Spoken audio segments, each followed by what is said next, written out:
Do, do, do, do, do, do. Oh no, I'm flying. Hello, everyone. Oh my gosh, sorry I'm a bit late. I would say I overslept, but the reality is I underslept. I barely got any sleep last night, so then I was like super exhausted. And it's one of those things of where you finally fall asleep and it's the middle of the night. Oh no, I was trying to fix the fact that I was flying and now I'm turned to banana and I can't fix it. Thank you, Fins. Also, my screen just turned off so I can't see anyone talking. Okay, we're going to have to wait. In 5 minutes I can fix it. But hello, Anthony. Hello, Fins Falcador. Hello, Clemoniac. How you doing? New Votann now. They got to give an extra page. No, wait, a paragraph. No, wait, a line. A word. There might be a new word in there somewhere. Maybe a new couple of letters or something. I don't think it's going to be much new lore. Told you I have to be one with banana cake. Oh, you could have at least let me fix my little flying thing first. So mean. Oh. Punctuation correction. No, it won't be a punctuation correction for the law, Anthony. It will be, but they'll accidentally have gotten the punctuation wrong with their restating the exact same law that they've stated like a dozen times before. You know. With any luck, we might get some new wording. So I'm just like dusting a little bit. Okay, what am I doing? What am I doing? Oh, I meant to throw all those things out yesterday. I'm a silly Billy. Oh.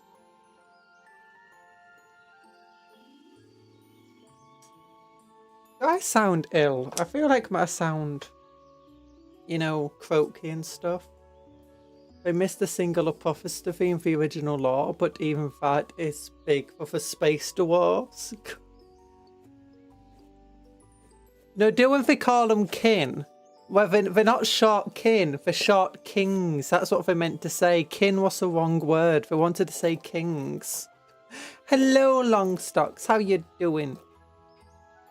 Well, at least the good news is Titus regained his captain status, and the sad news, Chiron and our captain, Acheron, is dead. Some people have got overly upset about their deaths. It's like, your Captain Acheron was just a generic Phobos captain, quite literally. Warden of Ultimar, Titus, yeah. I like here how he's also Master of a Watch, because there's in fact also a Death Watch title, Master of a Watch. Yeah, Acheron was just literally a generic Phobos captain. Literally, you can see the model for Phobos captain. It's just Acheron. We've showed it before on the channel.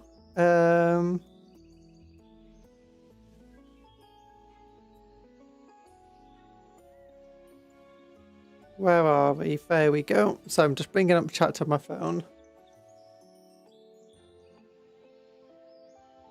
Only took off Inga Scott.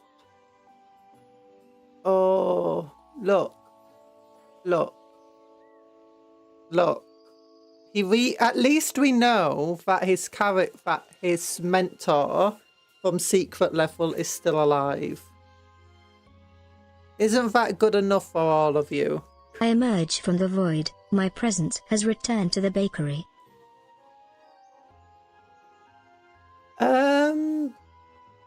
The thing is that barely either of them got any lines or any dialogue within the entire story of the video game.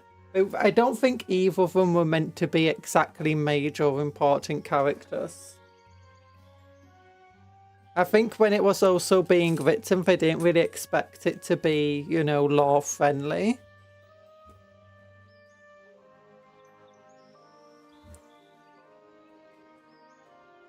But now it is considered part of the lore and part of the canon. So you've got this guy who had a total of... How many lines did Chiron get in the original? Space Marine 2 game.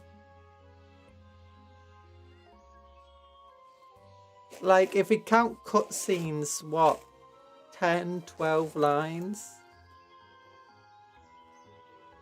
No, Leandros doesn't just live, but he accidentally got another of his captains killed. Have you seen that in the lore? He got captured by Eldar, oops, and the captain of the second company tried to save him, and he died.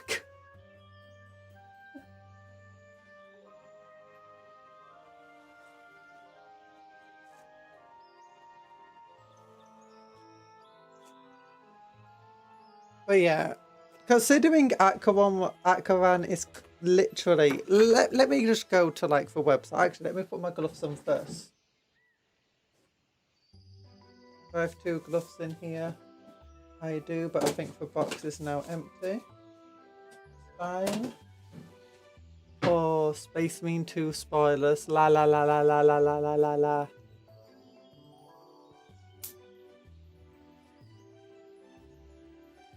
Also, don't ask of what the new legendary lord for Tides of Torment. Let's just say she's gonna be in a crossfire of a Kafnan War. Yeet. Right, whatever her name is. Oh yeah, I can fix my model now. Just give me a moment. That's what I need to fix. I'm flying. Don't change my model out. There we go.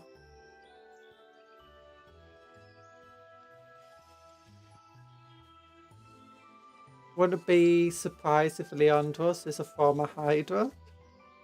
If we actually look at the Leandros lore, Leandros is not very clean the way that it's said in Space Marine 2, but Leandros felt bad about what happened to Titus, because that was never his intention. It's not his fault that the Inquisitor that ultimately looked into him was just another corrupt Inquisitor. If it was like 99% of other Inquisitors would have just looked over Titus, given him the thumbs up, and that would have been it. That would have been it. But he got unlucky that this Inquisitor that he reported to, which is his job and what he was meant to do, was corrupt. So, but when what's his name came back, it was Leandros who told Titus, you know, don't go back to Death Company. We want you back in the chapter where you can truly redeem yourself now. And then at the end of it, he's like, you know what? You did redeem. You redeemed us both. But know that the taint of corruption isn't ever gone. I'll always be watching, though. Hello, Evan. How you doing? Still evading the Imperium tax? Yeah. You returned after a while. Hello, Clockwork. So I'm drinking drinks. What's with Titus? What, for Captain Titus with the 500 worlds? Yay! He's on the Space Marine 2 game. And Space Marine original game. Let me go to the Handcam. It's empty. But let me go over to here. And I can do this. This comes up. I wanted to do a long stream today, but I'm not sure if I'll be able to. But we can go over here. Warhammer 40k, Space Marines, Ultramarines. I know it sounds off-tune, but what's the difference between a Death Corp Krigsman and a Black Egret? Black Egrets are far more elite. And, you know, better equipped. And better trained. And they don't want to die. As far as I'm aware. Where is it? Phobos Captain. Here he is. Phobos Captain. Generic Captain in Phobos Arm. In fact, I have this model. I've not built him yet. Because I want to convert him, but I need to get like my other Phobos guys together. See, this is Captain Acheron. This is what Captain Acheron was based off. Oh my gosh, they did that really The tidiest the cutting board has ever been. It'll never last. yeah, this is Captain Acheron's model. As you can see, it's just generic Captain in Phobos armor. He was never meant to be a big or important thing. He was just meant to be a generic captain to command the company. And honestly, it doesn't make sense that he is captain of a second company because he's wearing Phobos armor.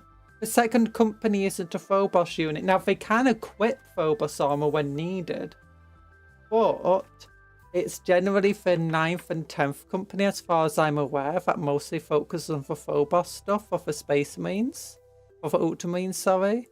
So this was always just a bit off that, you know, the captain in charge of Titus was this Phobos guy. Like, if we saw him on the field and he was wearing Phobos for special missions, that makes sense. But then he's just, like, wearing Phobos all the time. And it's like... And we don't even see him do any missions. Angry Scotsman in Phobos armor. Yeet! And then we got Lieutenant Chiron, who... Chiron does feel a bit more disrespectful to get rid of. Especially since Gadriel was still around. Gadriel did have more of a story than Chiron did, though. Like, you know, Gadriel is the guy who took up the role of Leandros, effectively, of mistrusting the captain. While Chiron was just... He basically just stood around most of it and being like, yeah, I trust you. Don't worry about it. But the new thing about, you know, what's his name? Have you seen the cinematic with Titus? And like the announcement cinematic, it makes him sound like he's you know, having second thoughts about being loyal. It sounds so ominous. Does Trizan ever go to other multiverses, strategically transfer equipment to another location into his labyrinth? I don't think he can do that. Like, I don't think Necrons have the ability to travel to different universes. They can open, like, rifts and stuff to different dimensions. But that's more akin of, like, a pocket dimension sort of stuff. Or stuff, like, between the warp. So it's like, yeah. Oh, so let me just grab hold of my... Let me get a cola.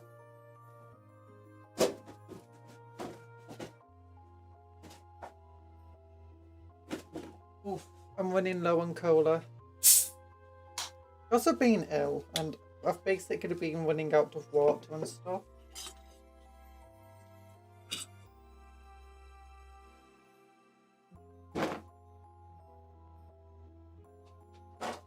Okay. Here we go. Oh, it took us a while to get round to it. But Combat Patrol magazine. Cola reserves low, systems critical.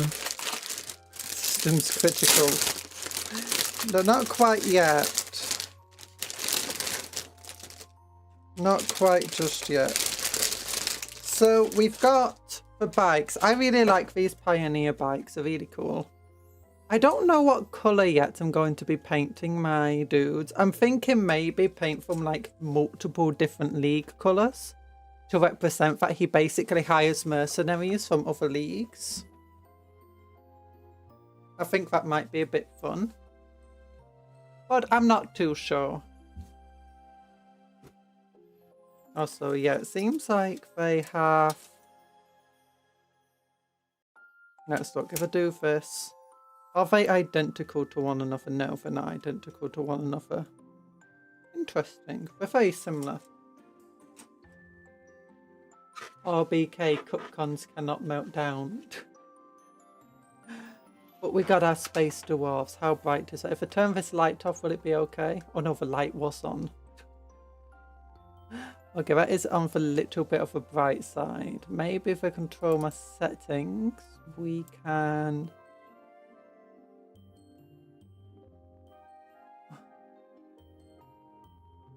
Oh wait, that was increasing brightness.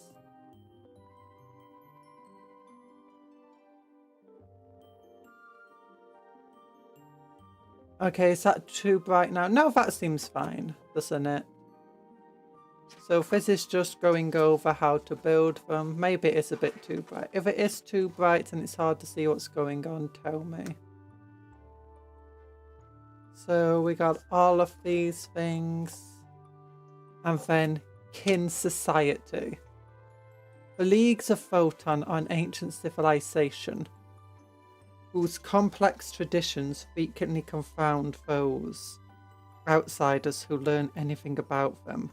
But as far as the kin are concerned, their society is the height of efficiency and good sense, a tried and tested machine that works to ensure their survival in a galaxy at war.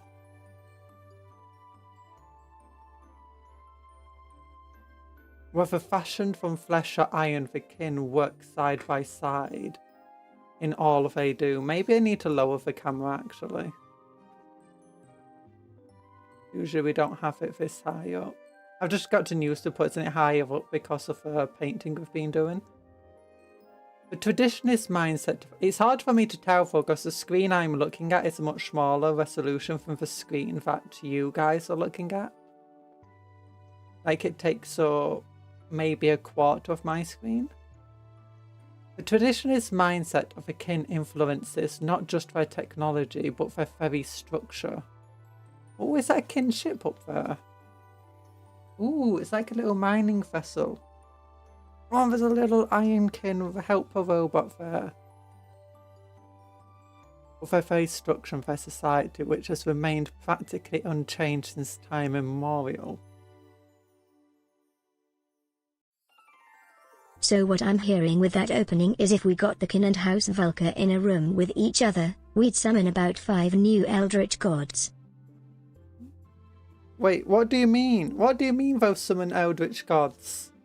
How are they summoning eldritch gods? Also, give me a moment. Just grabbing some water.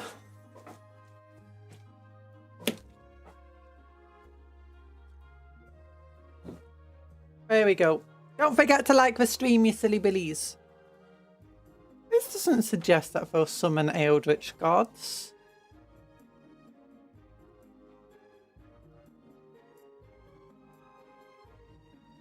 The kin prize community above all else, and their natural instinct to pull together has seen their society gradually accumulate into a complex system of overlapping and interlocking groups, the most important of which are kindreds. Hello, Emperor's Right Ball, how you doing? They have BOTG. Look, they BOTG have weird, inscrutable ritual. Oh, they both have weird, inscrutable rituals. Yeah, but I mean,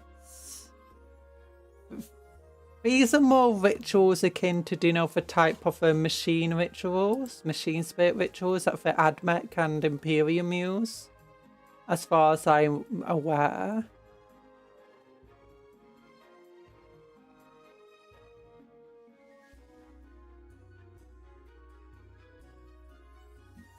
Oh gosh, sorry, I just went dizzy for a second there.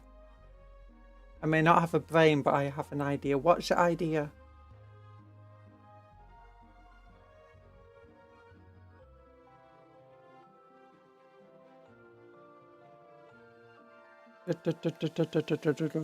Okay, the most important of which are the kindreds, guilds and leagues, whether based on a shared genetic heritage, a craft in common, or the veneration of the same Votann. These associations give structure and meaning to the lives of their members. Each kin has their allotted place within the groups, and while it may appear rigid to others, to the kin this is a reassuringly straightforward design for a society in an unforgivable galaxy. In all these groups, certain rights are afforded to each kin to have their voice heard in councils. I've heard the Votann has something called the Giant Hollow Codex of Resentment. Do they actually have that? Do they have their own books of grudges? I have some leftover clay. I might just turn one of my gunpla kits into a death guard and sculpt some flesh bursting out of a mech. Oh my goodness. Isn't that like quite expensive to do? Like, aren't Gundam kits expensive?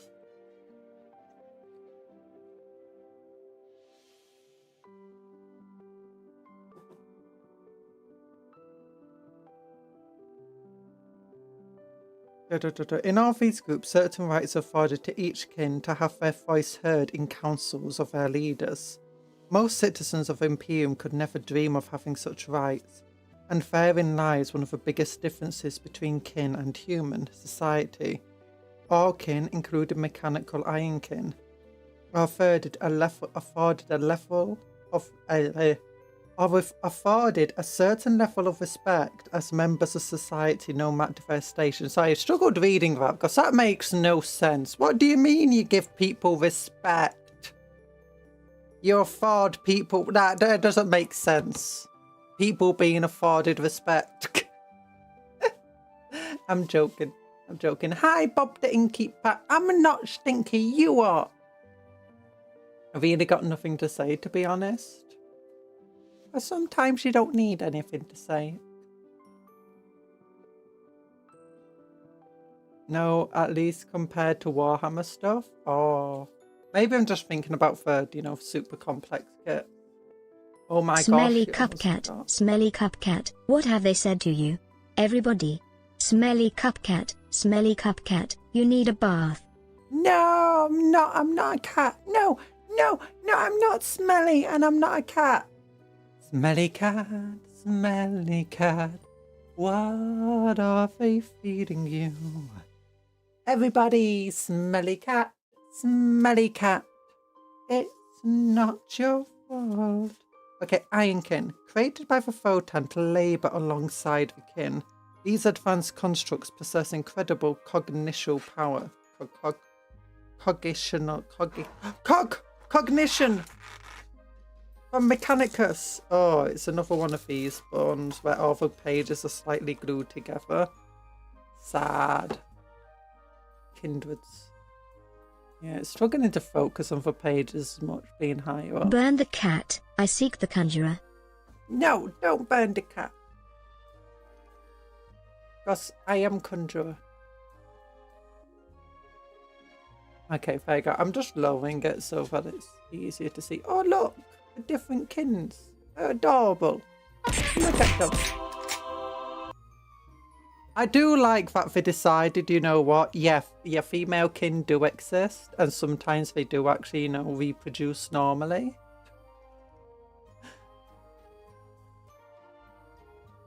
Because, I just don't like as many things being, just purely men. In Warhammer, it's like, I don't want them to bring out, more female character, like another all-female thing.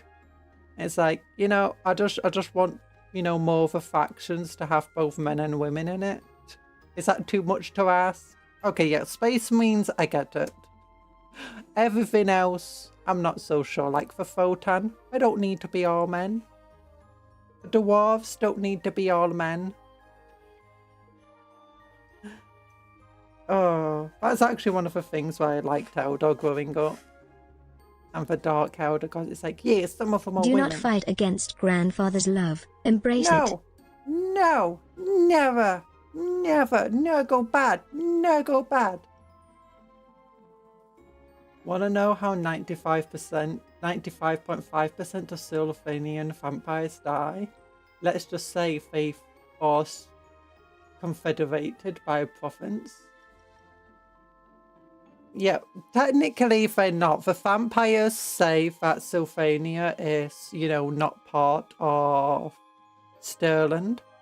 And the Stirlanders are also kind of like, Sylvania's not part of Stirland. The rest of the Empire is like, no. Sylvania's just part of Stirland now. The Stirland people can deal with it. And the Stirlanders are like, I don't want to deal with this. With the poorest, most ill-equipped part of the Empire. we've got lots of swampland, we're constantly dealing with undead, and you expect us to also have to fight off the greatest vampire threats in the entire world? Oh, it's like we've got so little stuff to our name, but we have to boil beer to have anything that's drinkable. Actually, that is kind of true. Stirland is extremely poor. They don't have the same level of technology and equipment readily available to the people as others. And they don't have the same access to affluent amounts of food. Most of which they do have is like taxed away. Because Stirland isn't wealthy. So the main thing it pays is like food and people in its taxes. So that's probably one of the reasons why they have such, you know, bad foods, is that, well, when you're forced to eat the worst of the worst, you get a bit go creative. deal with that vampire problem is really code for Vlad. Can you deal with our Stirland problem? But yeah, it's actually comes from real life as well, like boiled beer. I can't remember what it was for. Like, it comes from Germany or Austria or something like that originally. And fish head pie and all of those things. But it generally came from the lack of, you know, decent drinking water and stuff. And lack of decent foods. It's like in Britain we have this thing called a black pudding or blood pudding. It's not even blood. It is made from blood and just like all the leftover bits that doesn't even get into your sausages. But then it's also filled with stuff like flour and sawdust. Or originally it was filled with sawdust and stuff like that. It was just basically all your waste products put together to make something that's partially palatable. And it's the same with like haggis. Or in Scotland, is that Scotland spent much of its history kind of, you know, on the poorer end of stuff. Heavily taxed as well when the English came along. And before the English, heavily taxed by, what's it called, the Norsemen. Oh. But yeah, vampires don't really exist in 40k. They kind of do. The Blood Angels are sort of vampire-like. But they do exist in Warhammer Not just fantasy. Boiled beer, but also fish gut pie, pasta pudding with sausages, and so many abominations of Stirland cuisine. Yeah, fish gut pie is... all it is basically they just took lots of different foods that... I think fish gut pie, isn't that actually like a Korean food or something like that? Or Japanese food? I swear it's like some from there. Or something similar anyway.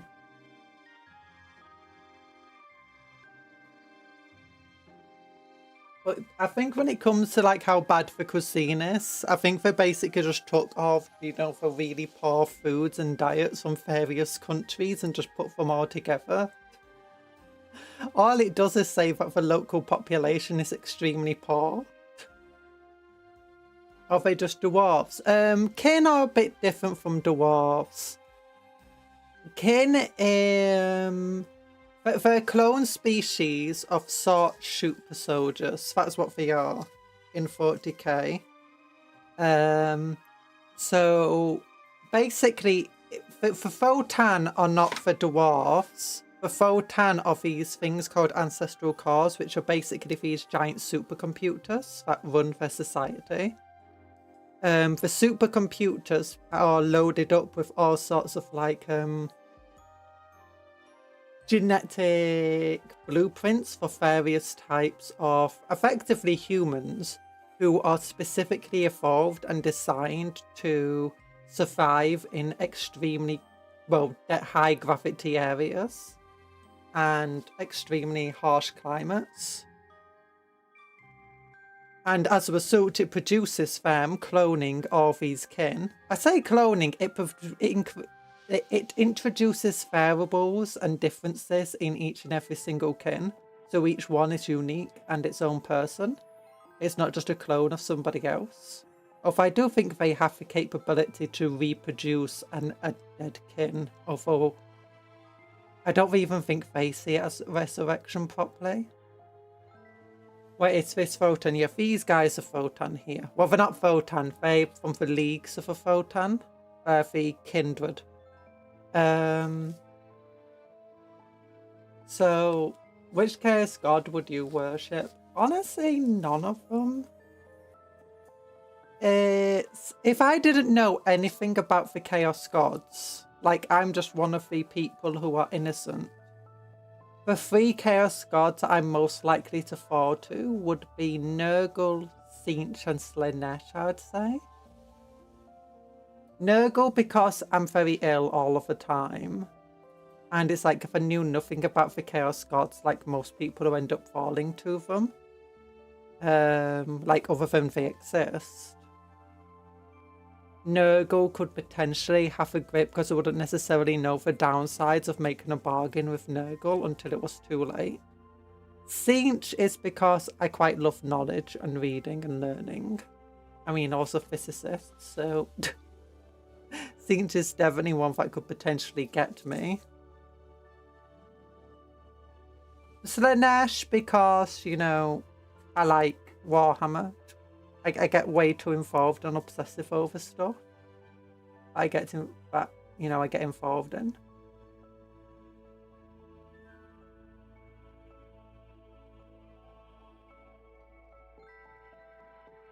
But yeah. Oh yeah, so these basically just the short super soldiers. They can also breed normally, but they usually don't. And they listen to basically whatever the cars tell them to do. Except the cars have basically not had a proper, disk drive clean for tens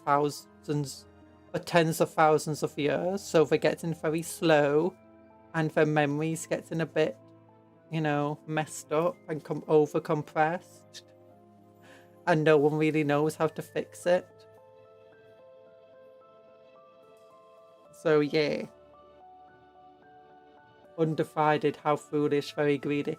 But I think most likely, though, I probably wouldn't fall to chaos. The main reason is I wouldn't really trust any deals that anyone offered me like that.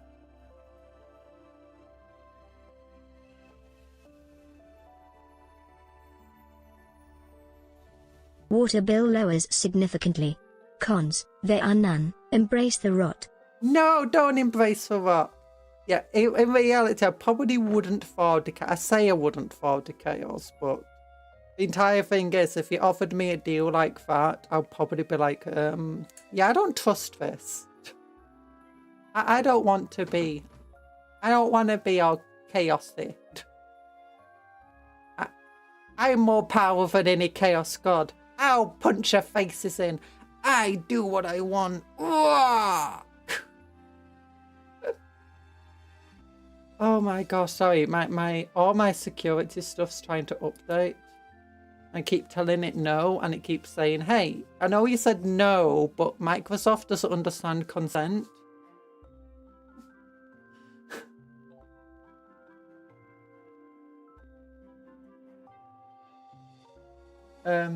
Okay, for some reason, Cuptle's not reading that.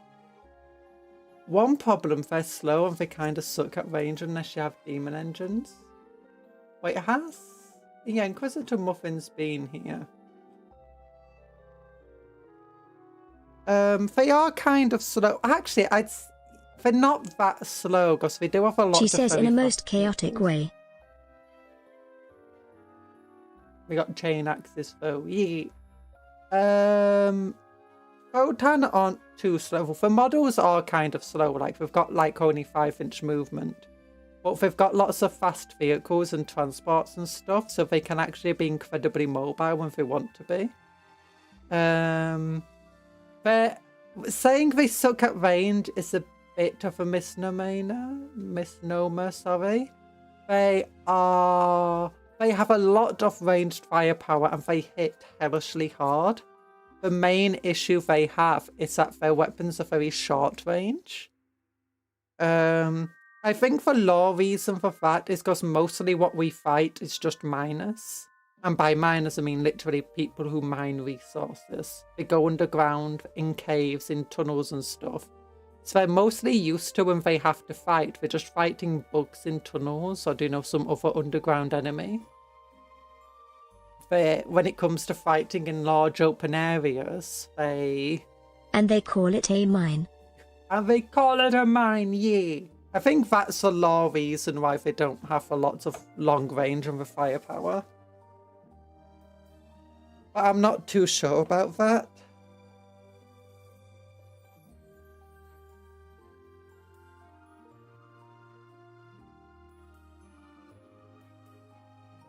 Oh, you think Finns was still talking about Nurgle? Doesn't Nurgle have a lot of range firepower though? Like the Nurgle Soul Grinder I was looking at, and that hits like a truck at range. And they've also got those weird mortar vehicles for the Death Guard. And the Death Guard as well, for basic Death Guard Plague Marine, hits like a truck at range. Thoughts on Cinch? Cinch sucks. Although Anthony or Carmad forever loves Cinch. Yeah, don't never trust Cinch. Cinch is the one that all the other Chaos Gods might screw you over in some regard.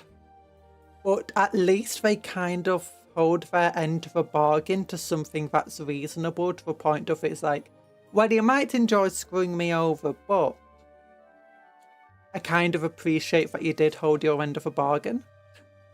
Like Nurgle, you don't want to be dying of the... Nurgle are demon engines or Chaos Marines. Try with only demons and they get curb stomped. Okay, but that's the truth for most demons. The only demons that are relatively decent at range is some corn troops and... some corn stuff. Although I think they did lose some of the better ranged items. And Cinch. Although Cinch isn't quite as good at range as it used to be. When it comes to, shooty shoots. Heck, even, what they're called? Blue horrors and pink horrors are better in melee than they are at range, because all of the weapons count as pistol, meaning we can shoot them in melee. Hello Tony, how you doing?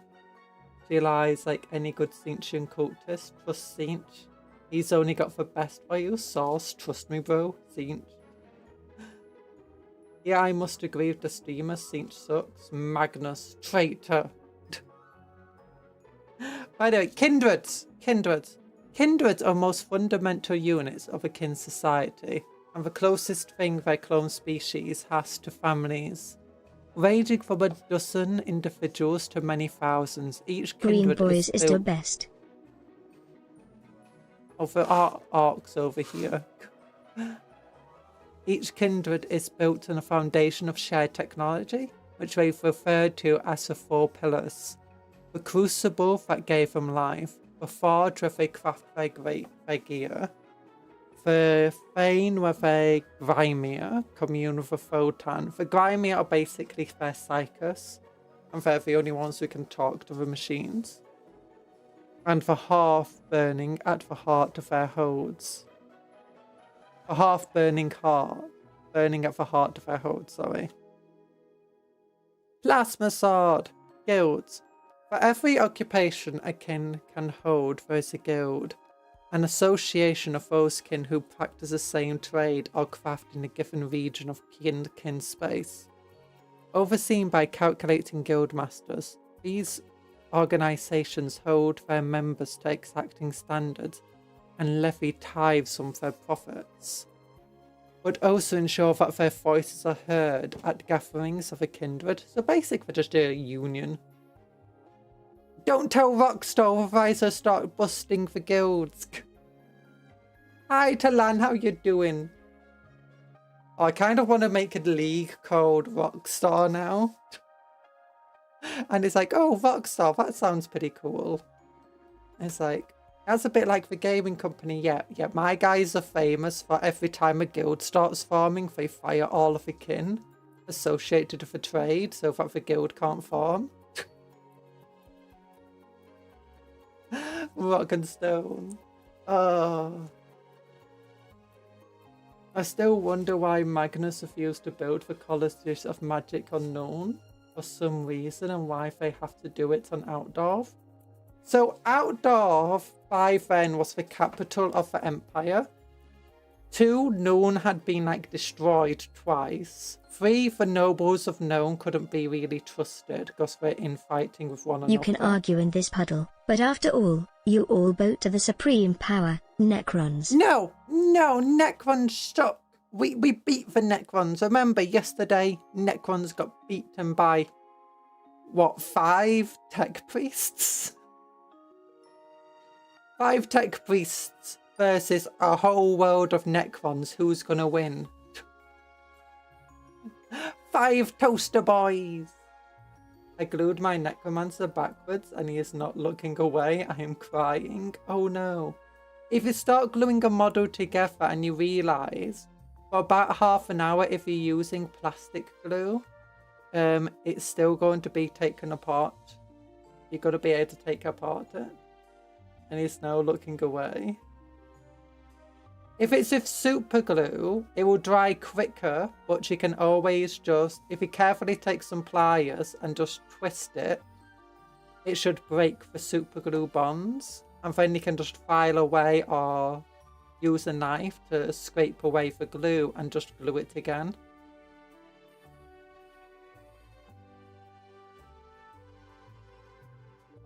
Oh no.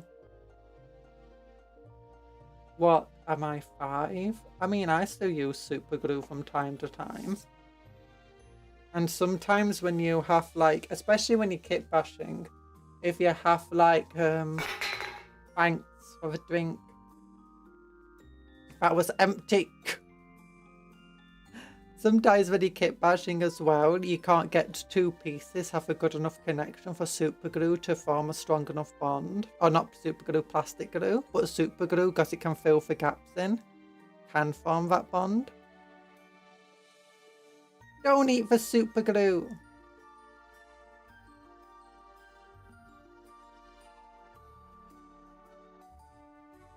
Oh, thanks for the big love.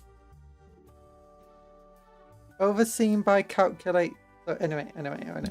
Overseen by calculating guild masters, these organisations hold their members to exacting standards and levy tithes from their profits, but also ensure that their voices are heard at gatherings of the kindred. Some guilds like these of the Siphonian miners have existed for as long as the kin have roamed the void and hold considerable political power. You spent hours on stream melting plastic in your glue reservoir and you still use super glue? Yeah, it's useful. And it's also useful for metal models. And for...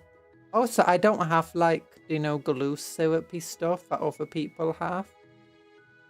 It's like, the closest mine gets is like this, where it's a slight grey. I don't melt plastic. I don't melt bits of plastic in this stuff. No, no! In the ancient days, when the kin took to the stars, they formed coalitions around their ancestor cause in order to protect them. In time, these alliances developed into the spacefaring nations known today as leagues. Each league consists of multiple kindreds who share the same heraldry, philosophy and methods of war, as well as the same ancestor cause that guide them to this day. But now onto the Orc clans, yeah! Oh, look how this was whipped together. Oh, I like this picture. I used this picture in my video I made. Have you not seen the video? If you've not seen the video, you should watch it and give it a like.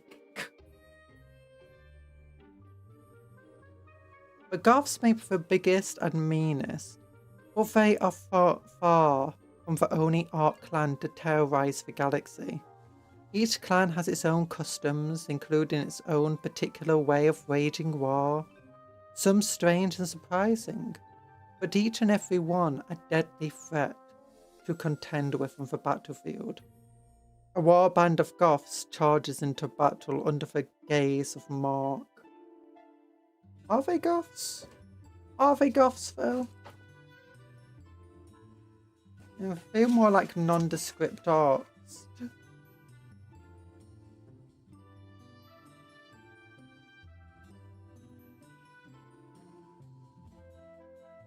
Whoever had to glue something backwards is such a goofball. Yeah, to land for goofball.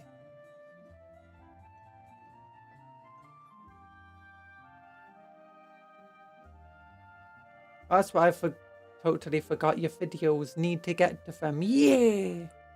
Cries. I don't know if I'll make another big super edited video like that one again, because it's not been doing too well, and it took hours to make, multiple weeks.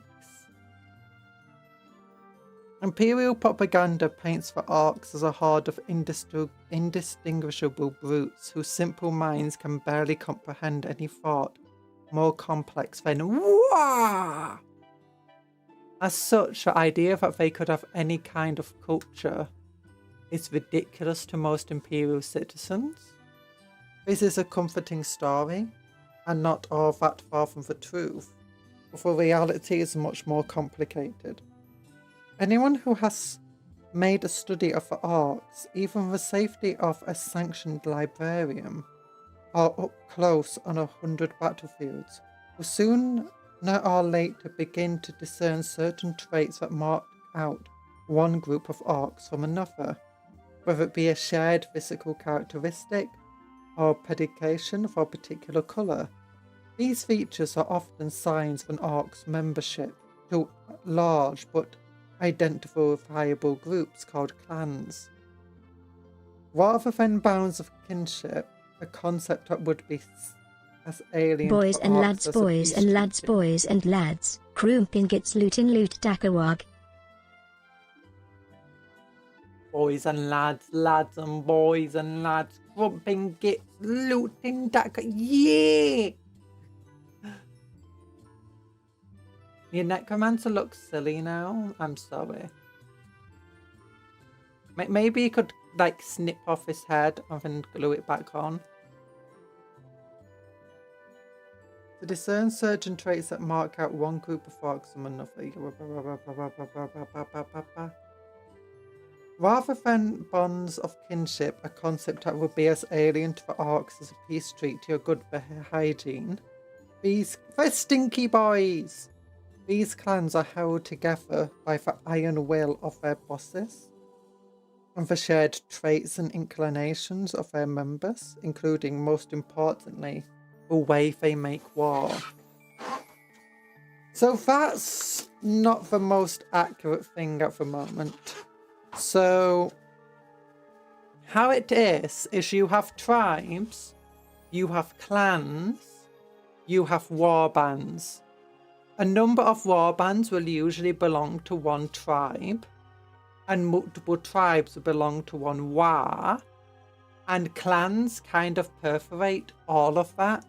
In a single tribe, you might have orcs from numerous clans. In a single war, you will very likely have orcs from numerous clans, and a single war band might have orcs from numerous clans. Some tribes and war bands might just be purely of one clan. But yeah, the clans basically are more similar, I guess, to the Votann guilds, of which they kind of perforate through the entirety of the society. And never mind how much like the tribes and stuff come together, you'll always find like certain orcs will be more inclined to one way, pick up and naturally fall into a certain clan. And once they're part of that clan, they generally take roles and jobs and ways of fighting that's more broadly associated with the clan that they like. So yeah, I mean, sometimes you do have wars that incline entirely of one clan, but they're relatively rare. Even Gaskell Thacker, who is, you know, the basically a big boss of all the goths. Even he doesn't have a war that's purely of goths. It's got plenty of others in it too.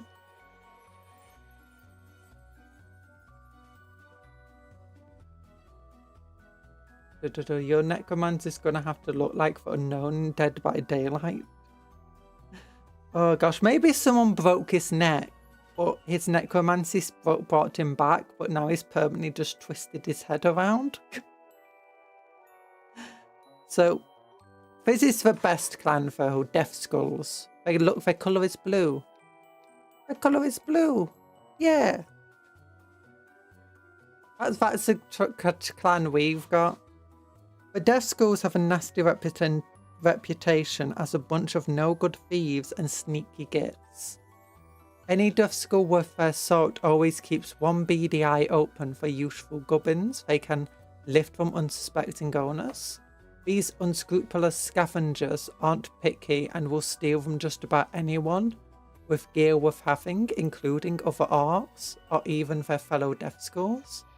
All this thieving is a dangerous business, which is why orcs of this clan favour the lucky colour blue. The infamous bands of looters will slap this colour on all their gear in the hope that it will help them to find even more loot and to avoid the wrath of its previous owners. Yeah, see, best clan. Then we got the Evil Sons. These guys are fast. A boomdacker snackless wagon needs the charge of a frenzied Evil Sons force. Orcs of the Evil Sons clan share a need for speed. A need for speed! The video game! That borders on an addiction. They amply named speed freaks of their war bands are never truly happy unless they're hunting forward at the controls of some dangerously unstable contraption. Whether it's in a battle or breakneck race with their equally deranged mates. Bikes, trikes, trucks, battle wagons, stacker jets, sorry.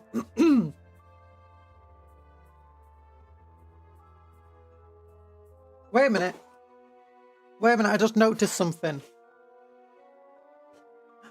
Old Cadians!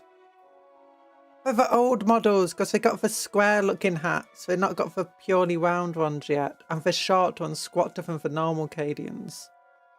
And you know, just generally more hero scale. Oh.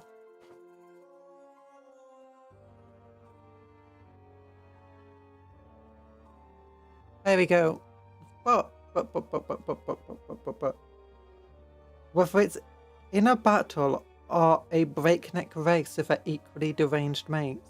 Bikes, trikes, trucks, battle wagons, stacker jets, whatever it is, an orc of the Evil Sons will pack it with as much horsepower and firepower as they can before riding it gleefully into battle. They share a need for speed. The poor gits only have one disc. Now the question is which one?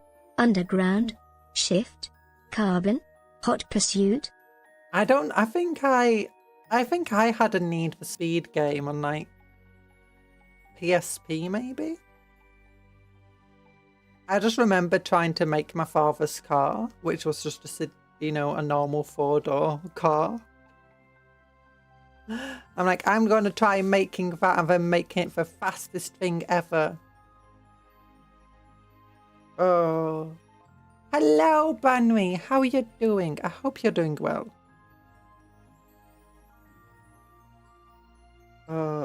Most important of all of these additions is a liberal coat of red paint, because every orc knows that the red ones go faster.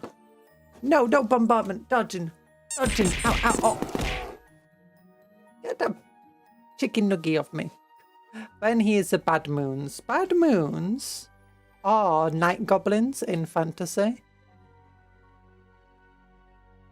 A bristling Bad Moon gun battery prepares to rain hell of the enemy. Bad Moons trade between orcs. Trade between orcs is based on exchanging teeth, or teeth as the orcs call them, which makes having faster growing fangs an economic advantage. This is a blessing shared by orcs of the Bad Moon clans, whose plentiful teeth make them extraordinarily wealthy. They never miss an opportunity to show off, buying the snazziest war gear and daubing it in yellow, the most ostentatious colour by orc standards. In battle, the Bad Moons generally prefer to let their Daka do the talking. Lurking in the back lines, they unleash hails of fire with all manner of flashy weaponry, none more extravagant than their teeming batteries of mega cannons, smash guns, and bubble chuckers. Yeet. Bad Moons have recently taken the role of more recently taken the role of being the shootiest of the factions. This used to be the Death Schools. Because it used to be, if the orcs wanted big old guns and stuff, you'll go to the Death Schools. The Death Schools have got the best mechs because they're all about looting stuff and making it work for orcs and making it better. And as a result, they had the biggest, bestest guns. And the Bad Moons only had the bestest guns because they bought it from the Death Schools. But now they've kind of stolen that from the Death Schools. They're the real thieves. I'm glad you're doing well. I hope the super typhoon or whatever it was hasn't hit you too hard. For the orcs of the Snakebite clan, even the shootiest shooter or snazziest war machine can't compare to a nice sharp chopper and a faithful squig companion. These surly gits favour the old ways and share a suspicion of anything they consider needlessly fiddly or newfangled. Instead, they favour simple brutality, and orcs of this clan grow to be particularly tough in order to dish out violence on a very close and personal basis. Some enemies mistake Snakebite's straightforwardness for stupidity, but they soon learn their error when their battle lines are torn apart by rampaging beast snaggers riding a cavalcade of ravening squig beasts. Squiggly beasts! A horde of snakebite beast snaggers tear into the Astra Militarum front line. Oh, yeah.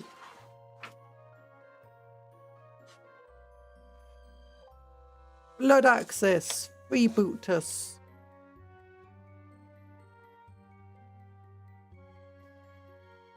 Oh, the Blood Axis are the crazy ones. Look at them. Look at them! Wait, I don't remember that guy. Like, is he an official model? Like, is he an official model? I don't remember seeing him anywhere.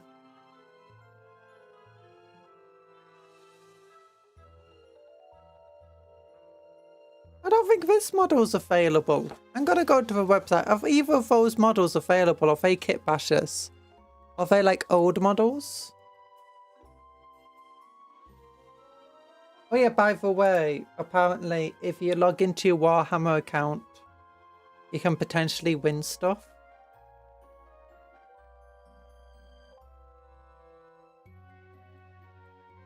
Like, I wanted somebody like that guy, this guy here, with a hat. So I ended up going to like other things. Warhammer 40k, Xenos armies. Orcs.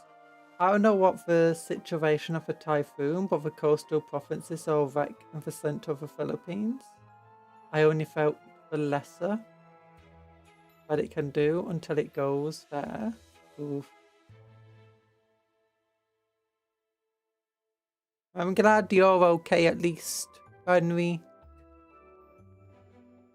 Like, let's look. Let's look if there's like a kit bash or anything. Where are we? Where are we? Where's the war boss? We don't see any banner boys here. Yeah, that's not this model. That's the only war boss model we've currently got.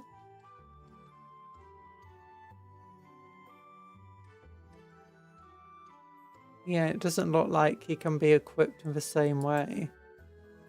Oh. Yeah, there's only like one way to build him.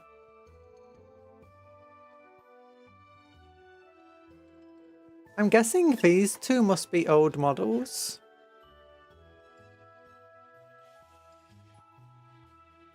Look at them going for a camo green. Bloodaxe War Boss marshals his forces to enact a cunning plan. Bloodaxes, most orcs prefer their battle plans to be no more complex than running straight at the enemy, hollowing and firing their shooters. However, Bloodaxes are possessed of a knack for strategy that surprises their foes almost as often as it baffles the orcs of other clans. Particularly cunning, Bloodaxe bosses will observe the tactics of their enemies and copy them in their own orcish way, laying ambushes, attacking weak points and disrupting supply lines. Some have even been known to adapt elements of imperial military dress. Their deadly commando teams are much feared not only for their sheer brutality, but also their surprising sneakiness. Freebooters! Not so much a true clan as a ragtag coalition of outcasts, weirdos and downright nasty gits. The freebooters sail the void in fleets of scrap metal battleships, looting, raiding and pillaging as they please, living on the fringes of orc society, and often being naturally more self-interested than their clan-bound cousins. Makes the freebooters a mercenary bunch who sell their services to the highest bidders from amongst the other clans. Though they invariably drive a hard bargain, it's usually worth it to gain the support of a gaudily attired and frightening well-armed flashgits who spend their hard-earned teeth on heavily customized SNAS guns. Snazzy guns! The notorious Captain Badrook orders a mob of flashgits to open fire. Yeet. I've envies of things about the Handcam pioneers. Handcam pioneers serve a vital role for their kindred, leaving the safety of their holds for years at a time to scout far-flung roads of resources. These also provide advance warning of threats to their fellow kin, and when battle is joined, their maneuverable bikes and panoply of weapons makes them a deadly flanking force. Yee! They are actually quite decent, from what I've seen of their stats. Like toughness 6, 3 wounds, 4+ armor save, they got scouts, they actually do move quickly. But they have... But yeah, if they can get rotary cannons that get 6 shots at strength 6 AP -1 and sustained hits, or magma coil auto cannons, which are damage 2, and still get like 3 attacks. They're pretty decent at just pumping in a lot of damage into an opponent. Which bikes often don't do. Oh, we just got lots of things about doing campaigns. Oh my gosh, we got like... Yeah, they're just showing like what basic battles would look like. I do actually like this.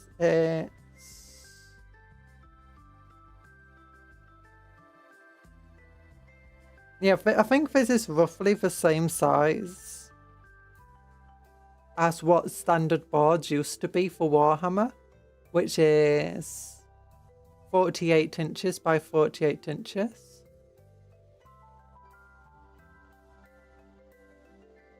Well, it might be a little small. I don't know how big those starting areas are. But yeah.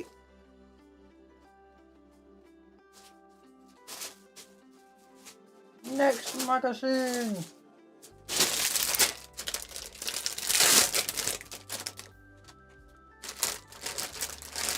Okay, another sprue. 3 bases. Nice, nice, nice. And for magazine. Oh, 56.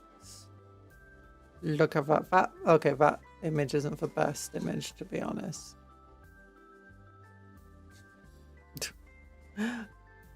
I can't show it to you too well. I'm not actually a big fan of that artwork anyway.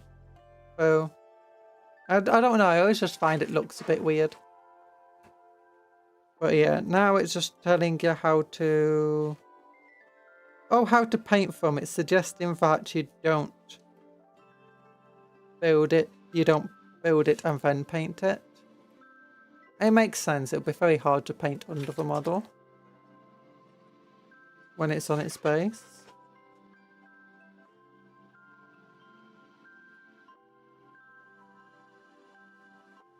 Ooh, Bonds of Honor. Oh, big ol' Orc War Boss. Any of you what think you're hard enough, come and get some of your gits. Oh. But yeah, so Bonds of Honor, if you remember... Oh gosh, this is a bit bright, isn't it? Maybe I can do a bit more in changing the brightness settings.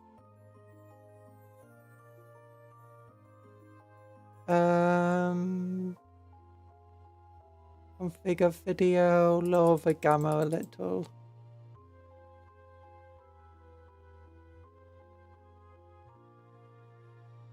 Does that help? Yeah, that helps. So, if you remember with Bonds of Honor, what did they do last time? So, it's a story that's being told by a guy who's in charge of effectively helping train some neophytes of the Silver Templars. And he's telling the story to the neophytes about Sergeant Askerton and how Sergeant Askerton lost his rifle. He fought some Tyranids. He killed a Tyranid Prime with his knife. And then they fought more Tyranids in a tunnel, escaped the tunnel, were saved by some Infernus Marines. Then they're like, okay, we've saved the planet. Where's my gun? And then he's like, okay, I have to find my gun. And you're wondering why he cares so much about his rifle. It's because Silver Templars effectively make their own weapons. And they like form a bond with the weapons and name them and stuff. So, yeah. So then he went into space. Because he got given the opportunity to go and look for his rifle. They realised it wasn't where on the planet anymore. Scavengers had probably stolen it. So he attacked this like...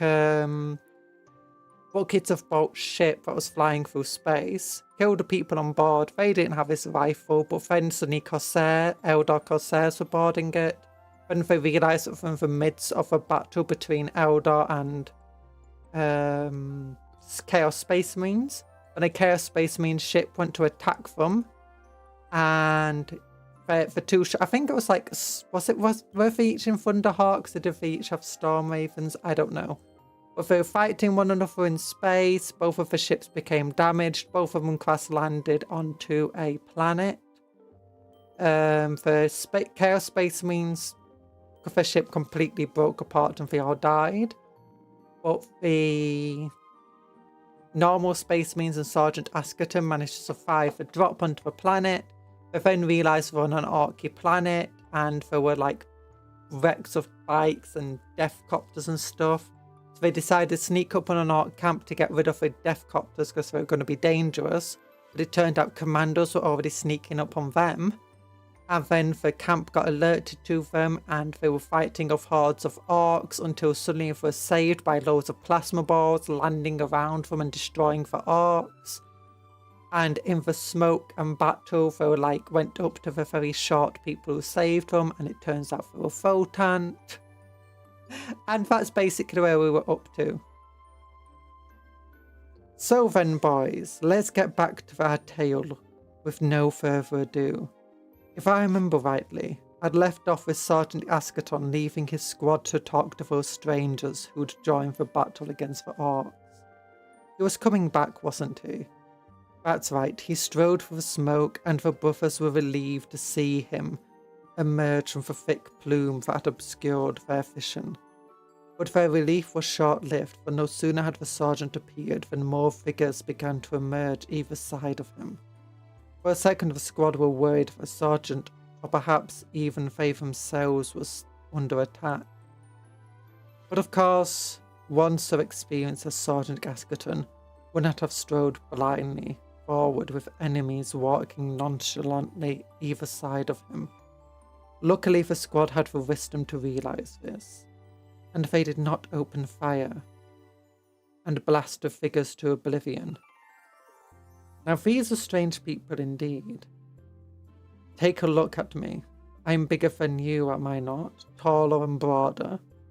You know why I'm bigger.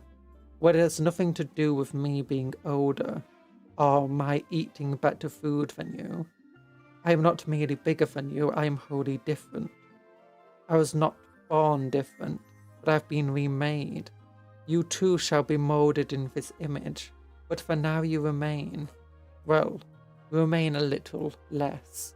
Oh yeah, and don't forget neophytes at this point for like 10, 11-year-olds.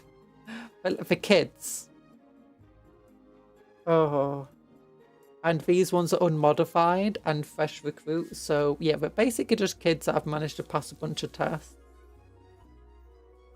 Let me show you what I mean. Nikandor, turn sideways. There, you down near disappeared. That is a trick that the finest scouts of the Astartes could not hope to pull off with such aplomb. What they strive to accomplish with the best technology and with centuries of training you have achieved through mere malnourishment. I salute you. No! Oh my goodness, that's so mean. You don't feed a kid properly for weeks, and then you make fun of him for being malnourished and skinny. No! No, that's so mean. Silver Templars are the worst. Friendship ended. Oh gosh, someone's at the front door.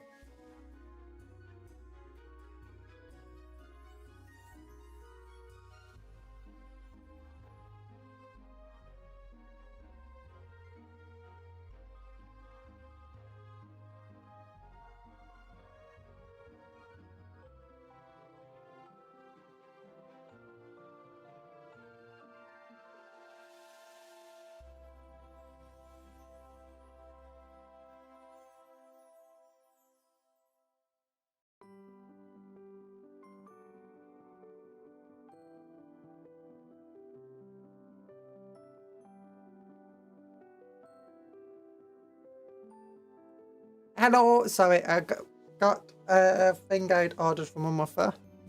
Oh, it's so mean. But, of course you shall not be as you are for much longer. You too will end up like me, although perhaps not as handsome. Oh my gosh, he's so mean. But aside from the Silver Templars and many other types of Space Marines, a build like this is distinctly unusual. Yet these figures that emerge alongside Sergeant Askerton were almost as broad and as strong looking as I am. But they were several heads shorter, and their gear was both familiar and unfamiliar. It was not weaponry that the brothers had seen before, but it had a form reminiscent of their own. Young Mechatlas even fancied that he could probably fire one of them just as surely as the bolt rifles he had been wielding for so many years. But he did not get the chance, for while Sergeant Askerton rejoined the group, the strangers hung back. Askerton commanded their attention and told them of another journey that lay ahead. He explained that they would be taking the journey as companions of the ones that had just joined them. Now, this may be a little difficult to fathom. The Silver Templars are a force of their own, although we serve the needs of the Imperium and ultimately the Emperor himself. Oh gosh, it rips. Oh look, it's Votann. They're a cool Votann. With their bolt rifles. Not rifles, bolt revolvers, that's it. It's up to how we do this. It's up to us how we do this. We do not answer to anyone except ourselves, but I suppose we do ally with others. It's not all that unusual for us to ally with space means of other chapters. For us to join forces with outsiders, those of a different species, wearing their own colours, and with their own loyalties. Let's just say that it's irregular. There are those who would say it is heresy, but amongst our ranks, I think it is generally understood that it is permissible to form any alliance that is in service to our goals, not that it is necessarily wise to place too much trust in aliens, and is a rare practice even if technically allowed. Hello, Campty. They have cool coats. I'd say the coats are more warm than cool. Just look, they're so fluffy and furry. Look at all the fluff. I really like these guys. They're the oh, I can't remember what they're called. Oh, what are they called? I should know this. Website, give me strength, give me wisdom, give me knowledge.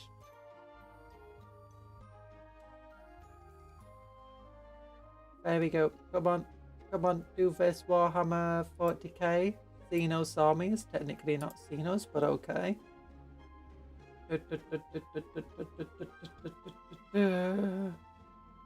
These guys. Handcam Jaegers. Yeah, I love these guys. They're so cool.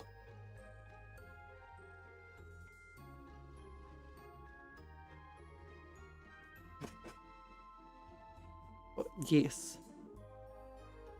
Not that it's necessarily wise to place too much trust in aliens, and it is a rare practice even if technically allowed.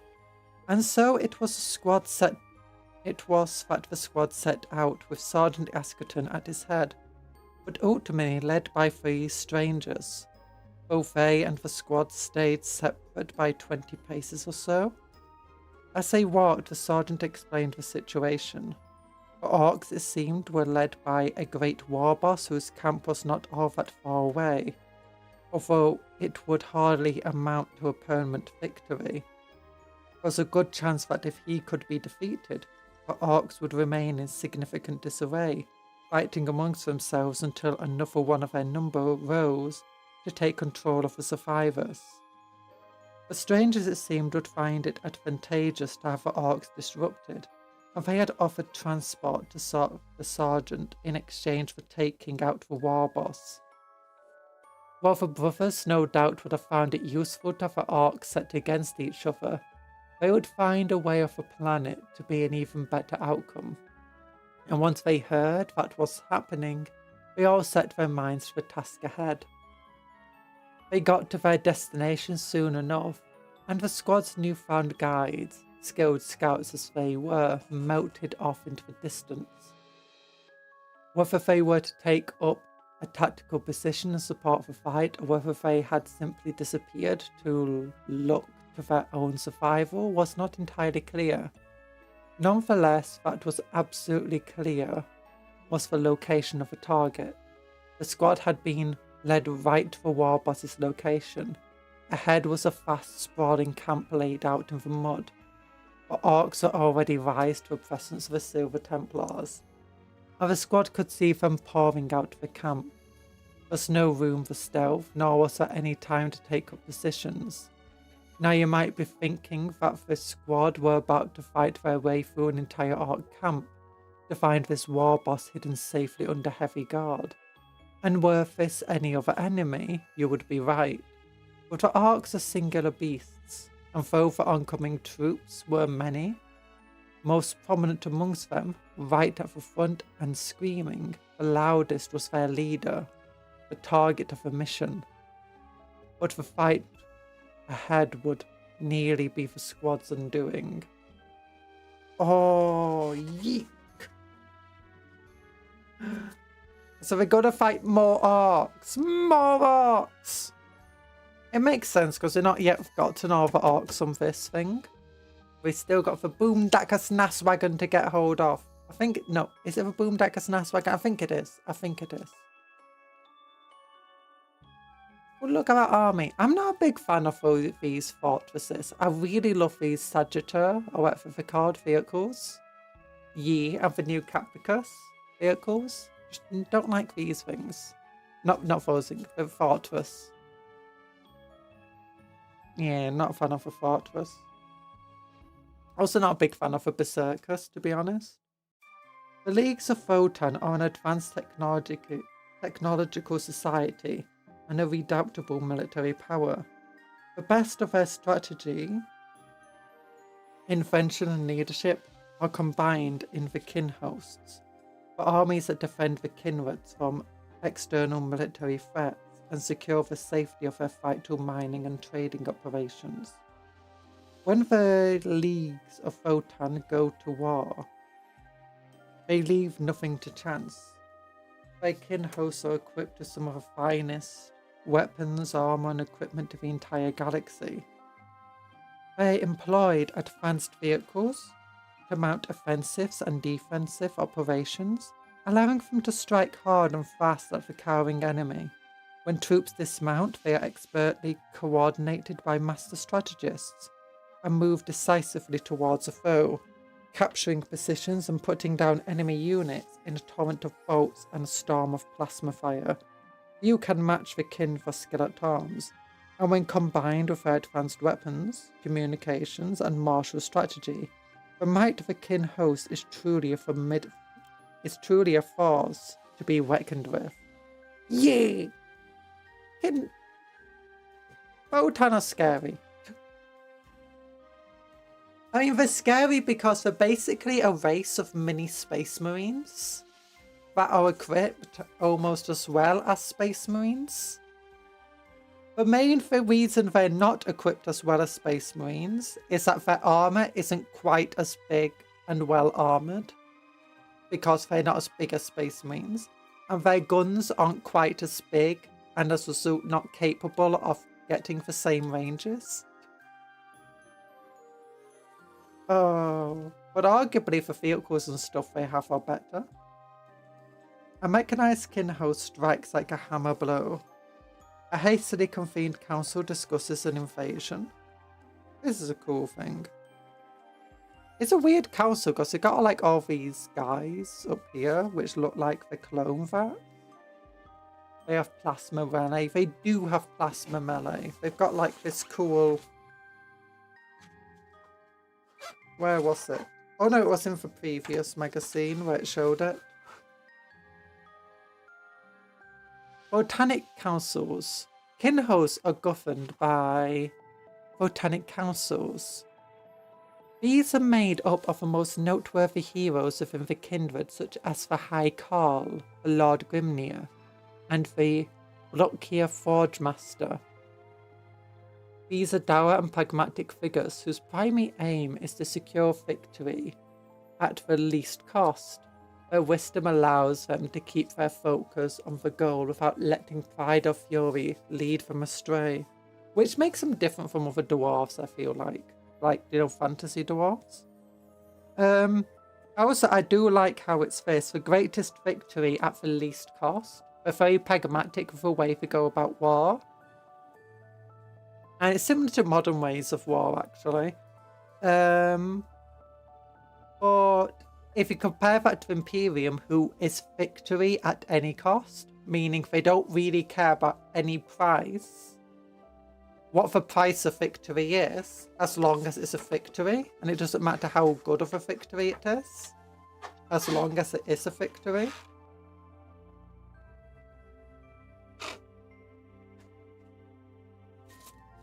Ugh.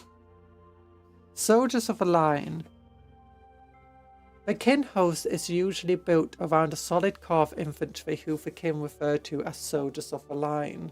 The most numerous of these are the highly trained and well-equipped Hearthkin warriors. But a kin host also contains combat specialists like the heavily armoured Inhere and Siphonian berserkers. I might be butchering names. My here. life for Super Earth. No! short people issues. they do have short people issues, quite literally. But they're short kin.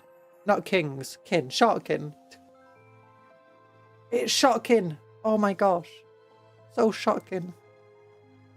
Can hear half god break through arc defenses. Yeet. Oh, they've snake bites again.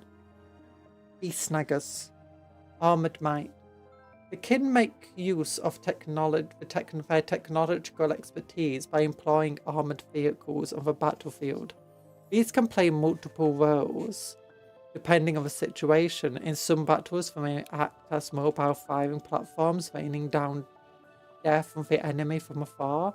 In others, they may transport troops right to the front lines and shield them from enemy fire as they dismount to launch an assault on the still reeling foes. The kin's armored vehicles support a frontal assault. Yeet. I mean, it's more like a ranged shooting they're doing there. Very weird organisation of lines here. Like, why is he there? The leagues.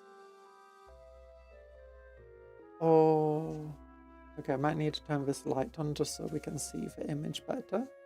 Nope, never mind. It's still dark. To ward themselves against the vicious perils of a wider galaxy, kindreds band together in alliances called leagues. These leagues pool their resources, relationships, and military might to prosper together, forming recognizable and unified cultures that have their own specific methods of surviving and thriving. The first leagues were formed to defend the ancestor cores that were distributed amongst the mining fleets, and they were primarily military in purpose. Soon these flourishing alliances evolved into something closer to nations, each with their own heraldry, outlook and culture. Some have been destroyed over the thousands of years, while others have been fragmented and scattered. But many have risen to their challenges of life in the galactic core, and have only become larger, stronger and more unified over a millennia since their founding. Although each league will look to further its own interesting and ensure its own survival above all else, there is no consistent approach taken across all of the different alliances. Some, like the Gula Industrial Complex, are known for their mining and resource gathering, while the likes of the Jotun Ayuladani Combine are renowned for their superlative skill at forging and manufacturing. Still, others are known for their warlike nature and their skill at arms, and none more so than the mighty Cronus hegemony. Exercise! Exercise! We can't be doing that. The Great Arthurian League. Okay, that's like what most of the models on the web store are painted like, I feel like.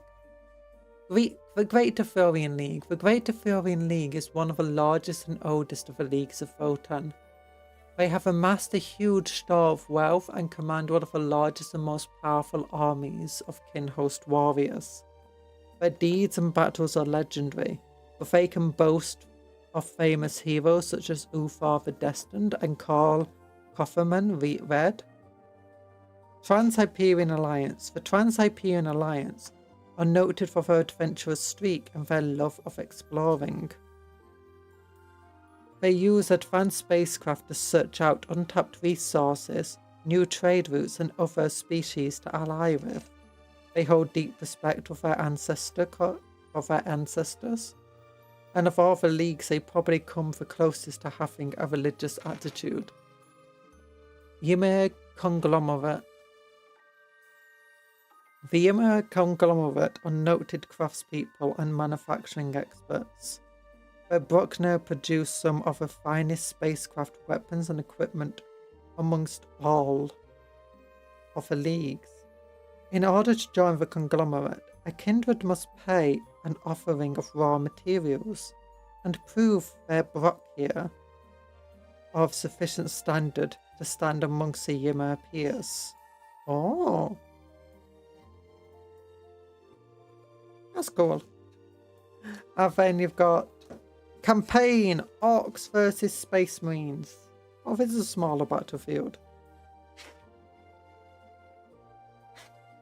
Oh, another scenario. Data sheets. Combat Patrol just for beginning. And then the next 2 magazines, which we actually do have.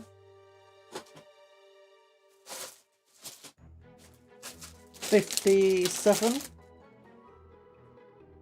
Is that 58? Yep, 58 there. Okay, now we get in the unit that I probably dislike the most of Votann, which is the Siphonian Berserkers.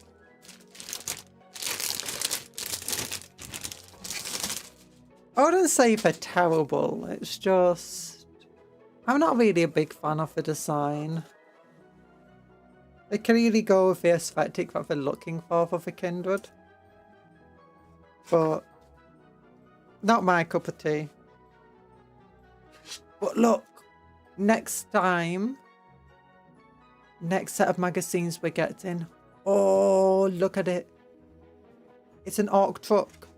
An Orc Boomdakasnaswagon. And other than the killer cans that should be coming for premium set, that's the only Orcs that are left in the Combat Patrol. Oh gosh, more ripping of pages.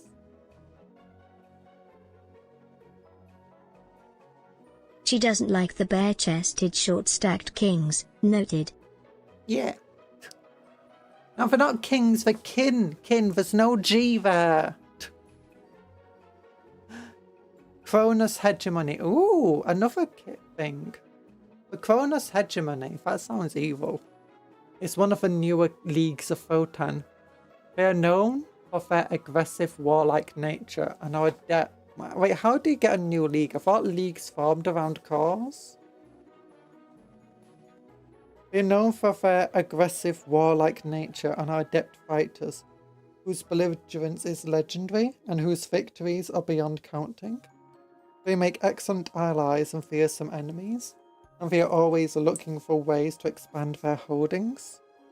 The Cronus Hegemony was formed when the Thane of a group called the Corneas Kindred achieved self-awareness and became a Votann. The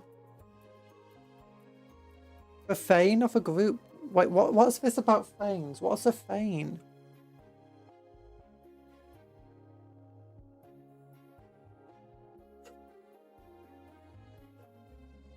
So new Votann can just appear. Ooh. Ooh. Thane is a forge. Oh yeah. So Thane can become Votann. That doesn't mean, that means that not all Votann are ancient, I guess. Although I guess even if it is a new one, it's still got all of its clogged memories and potentially thousands of years of working. With Votann of their own, these formerly unremarkable kin were able to split off from their previous alliance with a faltering Kaplan League and form a league of their own. Although it has been less than 1,000 years, the new league, so they're not that young, the new league has risen to become one of the most powerful in the galactic core. The Votann is unusually aggressive, pushing the kin under its sway to acquire knowledge and raw materials at a ferocious pace.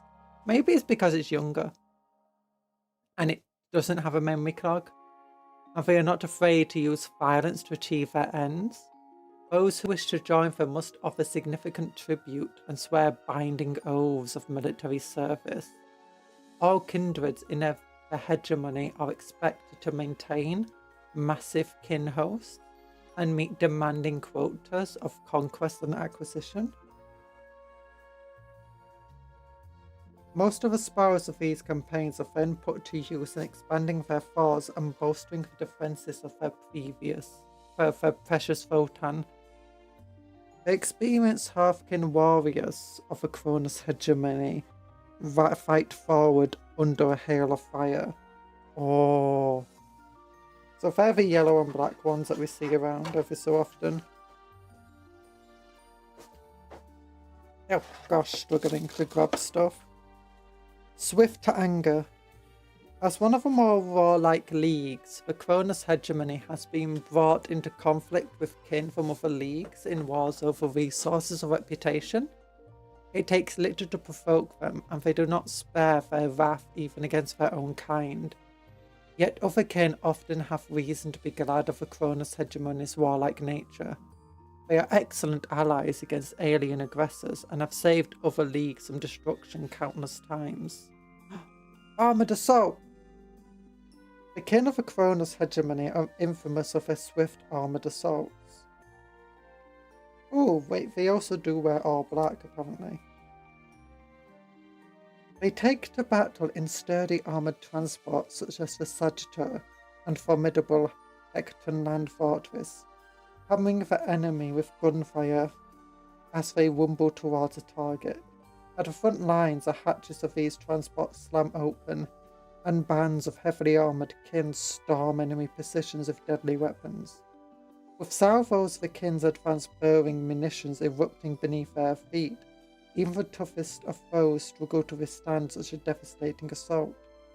A mighty Cronus hegemony detachment rumbles into position. Oh, look at them.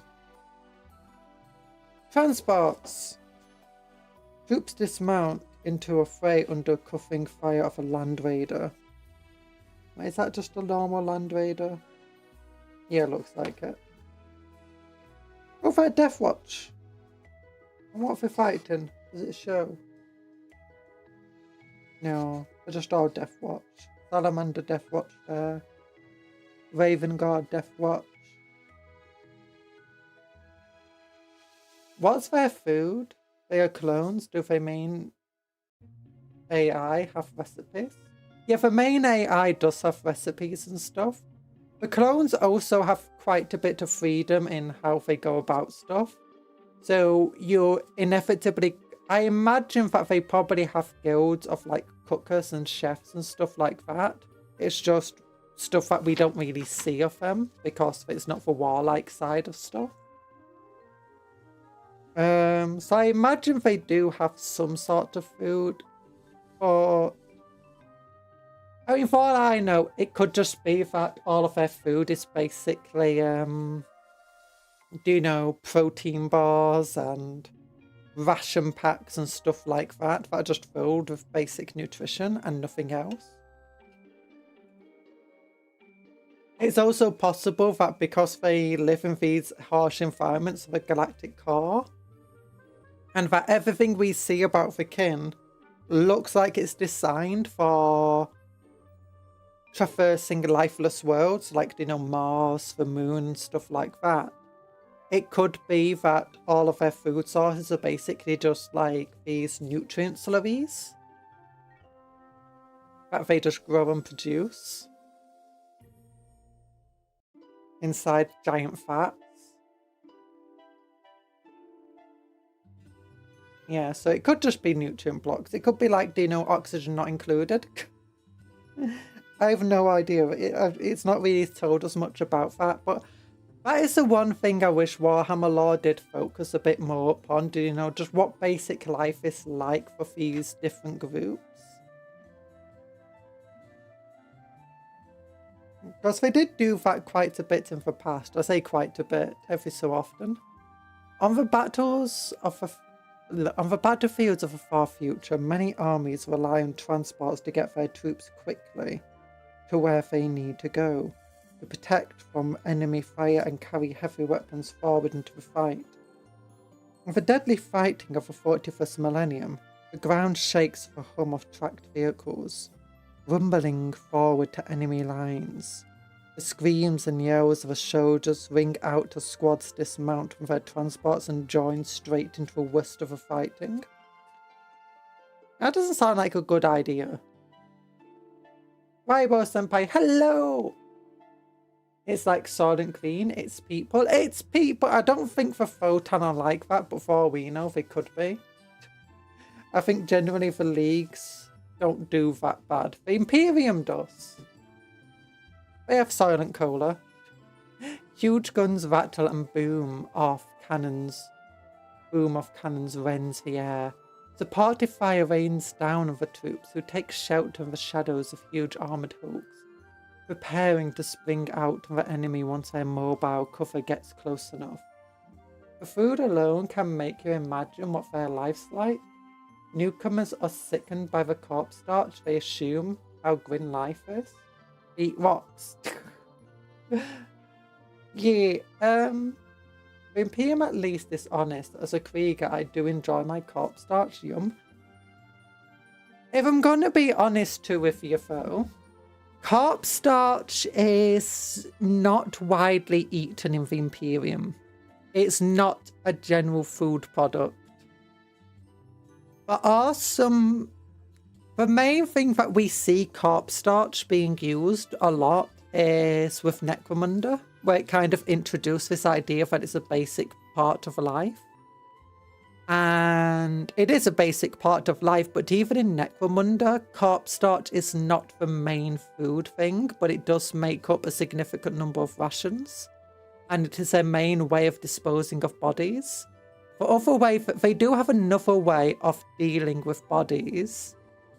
And they have this,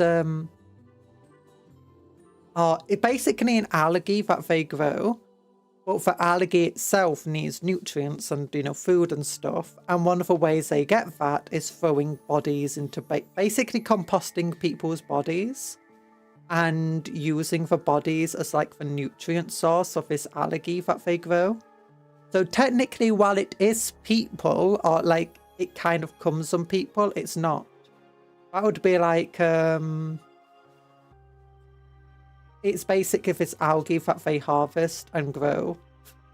And the algae itself consumes nutrients that came from composting people. And not just people, but all sorts of things. Waste food, products, sewage, all sorts of stuff. And that's considered, I think, one of the more common ways of doing food. And a lot of hive worlds, that's not even how they deal with bodies. Some hive worlds, they have to burn bodies because of, you know, religious stuff. A lot of hive worlds have plentiful food. Like, a lot of the hive is just dedicated to growing resources and food. So yeah, corpse starch is generally not the go-to option. It generally becomes the option when you're struggling to maintain food supplies. And you're struggling to know how to deal with all the bodies. It becomes a, you know. So yeah. Isn't that also called Silent Viridian? Yeah, I think that's what the algae is, Silent Viridian. Which is basically silent green. But that one isn't always made from people. And by not made from people, it's grown from an algae. But the algae itself can be grown from people. So yeah, it does get grim, but then you have to remember that that's not what most people in the Imperium are eating.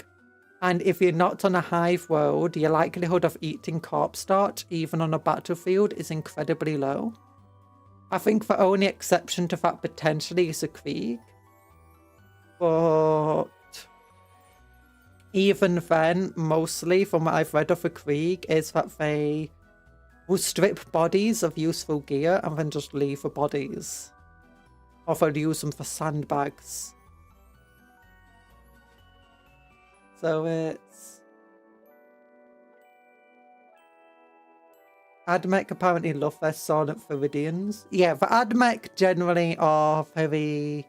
They want to use all of the body part. They want to use everything. They don't like waste, do the Admech usually. So what the Admech do is... They're more likely to want to use the Silent Viridians because the main issue with corpse starch and stuff like that is... If you're aware of real-life issues of eating, you know, of that sort of stuff, you're aware that the potential for disease to spread is massive. And the potential for people to have an adverse reaction to it is also massive. And by adverse reaction, I mean it's like, we're not really designed to be eating stuff like that. So a lot of people, it's like, do you know where some people, they develop an allergy to chicken or to meat if they eat too much of it, where the likelihood of developing an allergy very, very quickly to something like corpstarch would be extremely high. So it's generally not a good thing to like rely upon. Instead, it's better just to compost them, and you can grow lots and lots of algae from quite a little amount of, that sort of stuff. On top of this, Silent Viridian, again, it's actually mostly grown from not people. Like, they just basically feed it nutrients. The nutrients can be made from composting certain things. But yeah, Sandbad Bodies thing is when in active war zone, right? I'm sure they will turn them into Tink and Yum Yum if it's not a hot zone. I generally think for the most part that the Kriegs don't do that from what I've read. Like, when I was reading the current codex, I couldn't find anything about that. But equally, I couldn't find anything about how the Kriegs use cloning and stuff in the current codex. I gotta hang up for washing and put another one on. Okay, good luck, Vibo, with your laundry. Krieg usually have decent supply networks. I imagine food isn't an issue. Yeah, the Krieg are generally extremely well equipped. They don't like have things going to waste. So things like corpstarch are more likely to happen with the Krieg because they won't complain about it. But equally, it's like with the AdMech. It's like, if you don't have to use people, even if you don't like waste, you don't need to use them. It's generally better not to. They do have quite good supply lines. They are quite well equipped. The Kriegs don't like waste, but the main thing that they don't like waste for is their weapons, the gear, the armor. Well, the Quartermasters will generally try stripping the fallen and the dead. Now they might send off human bodies off to the compost heaps. If a local planet does have compost heaps that can accept bodies, not all of them will. But even in real life, that actually does happen, with a Silent Viridian. Where it's, you can actually get things where, people compost the bodies. And you can actually, in certain places, choose, that's how your burial will go. You'll get composted. And that's actually how things also happened a few times in the past. Because the ground needs nutrients, it needs if you're trying to grow lots of food, wheat and corn and, everything else, it needs composting. Oh, but yeah, I've been liking in my washing lately, usually once every 2 weeks. Last one was almost 2 months ago. Oh my goodness. I think I'd run out of clothes if I only did it once every 2 months. But yeah. But Land Raiders. Land Raiders are one of the most powerful vehicles of the Space Marine Armory. Mobile fortresses with a history so ancient that it blends into myth. Few forge worlds are now able to produce such advanced technology, but their immense firepower and toughness makes up for their rarity. Are they even that rare? Because I swear a lot of Space Marine chapters can also just make their own without relying on forge worlds. Power core. The advanced power core of a Land Raider provides sufficient energy to launch attacks over vast distances. Hiccup. Hello, Dr. Smilex. How you doing? Don't worry about being late.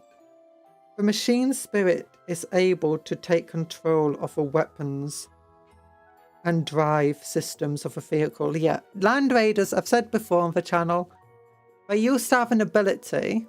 So, back in the olden days of Warhammer, vehicles had armor values instead of wounds and toughness. Arkanland's Raider. Yeah, Arkanlands. It's actually a person called Arkanland. And he also made the land speeder, named after himself.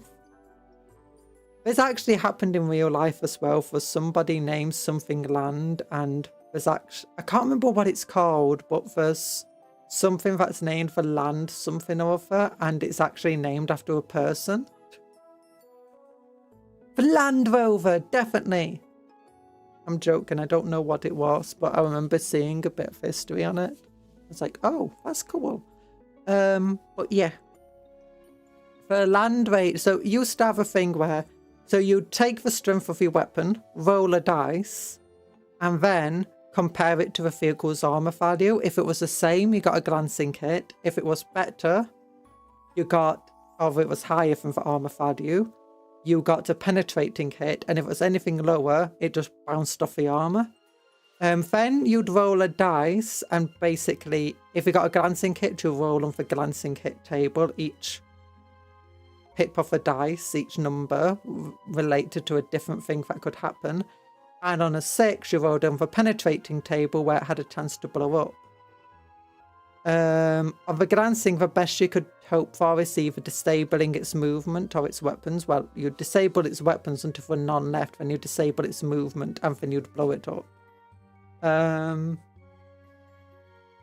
found the STC of them, much like Lehman found the Russ STC. Oh, Lehman found the Russ STC. I thought it was named after him for some reason. You're going to clean your room fast and do laundry. Bye-bye, Dr. Smilex. Good luck. Oh, gosh. Sorry, my hand is just... like, my wrist feels like it just snapped then. I apologise. But, yeah. So what used to happen, though, is on these tables, you could roll for shaken. Or... oh, what was the other one? Shaken, stunned. So when it was shaken, it could either not move or not fire its weapons, something like that. And if it was stunned, it couldn't move or fire for a turn. And shaken, it also lasted for a turn. But the Land Raider had a special ability where it could always fire its weapons, even if it was shaken or stunned, and it could always move. But it could only move at half distance if it was shaken. And it could only move at half distance, and it would only have ballistic skill of 4+ if, you know, it was shaken or stunned. So yick. But that represented the machine spirit taking over. And as a result, they like to write a lot about the lore of, you know, like Land Raiders survive, the crew of a Land Raider being dead and just still fighting.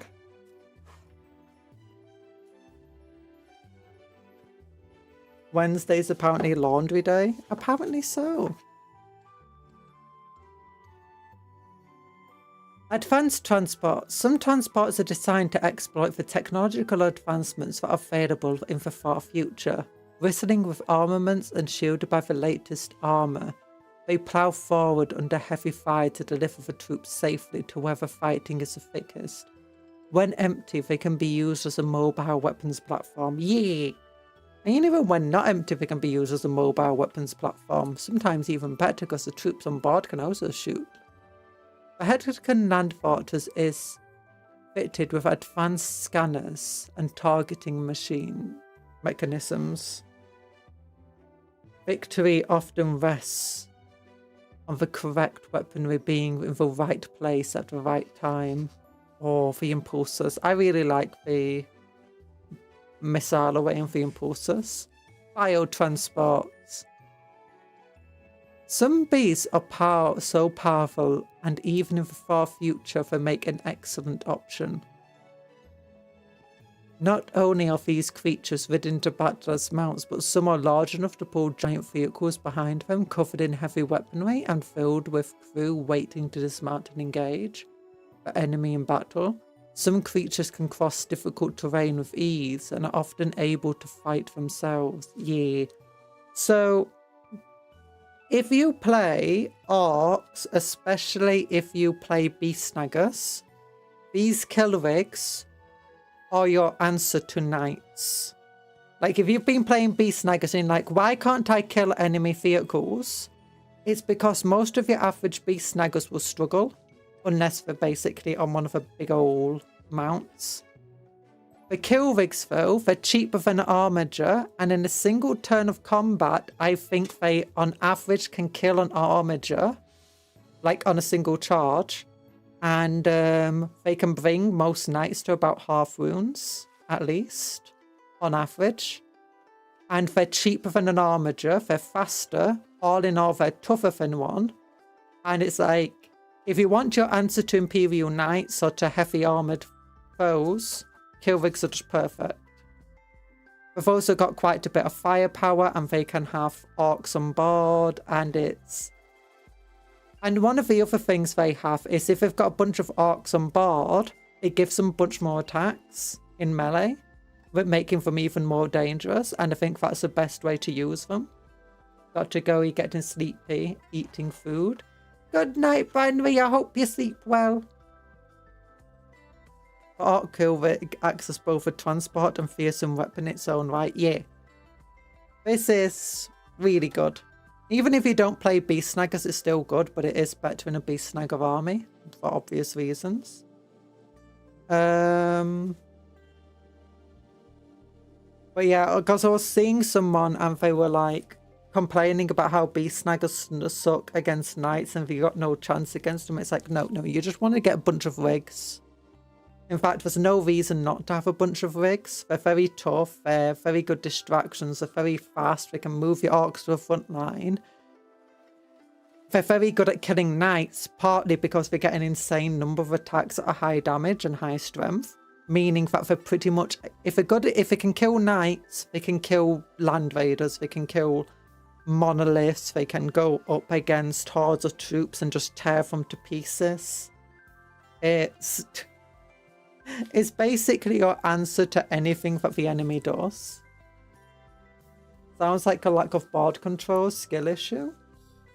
Yeah, a lot of people who play Beast Snaggers, they don't necessarily get many kill rigs, or if they do, they only have like one.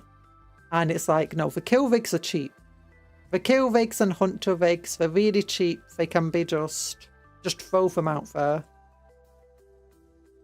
A lot of them instead go for the squig saws, but at the moment the squig saws kind of suck. Like, you look at the stats and you think and you think they're okay, they're not bad, they're pretty good, but it's like they're actually slow. Like, compare them to war bikes, they're slower than war bikes. They do have decent damage output, but they're incredibly expensive. And they're not really tough enough for how expensive they are. And they're not really got the damage output for how expensive they are. And especially they're not that good at really killing vehicles. I think they're okay-ish, but... yeah, a lot of players will just play with... or they'd expect that their boys can kill vehicles pretty well. And it's like, no. Beast Snaggers, for all of their like anti-vehicle this and that and whatever, and bonuses against vehicles and monsters, most of your Beast Snagger units aren't actually going to be that good against them. So, but yeah, you're basically, at the moment of the current edition, these things are amazing. But basically, you don't want to form your entire army around them, but even in 1,000 points, you can easily afford like 3 of these things and a bunch of boys to put in them. And then like a squigosaur or whatever.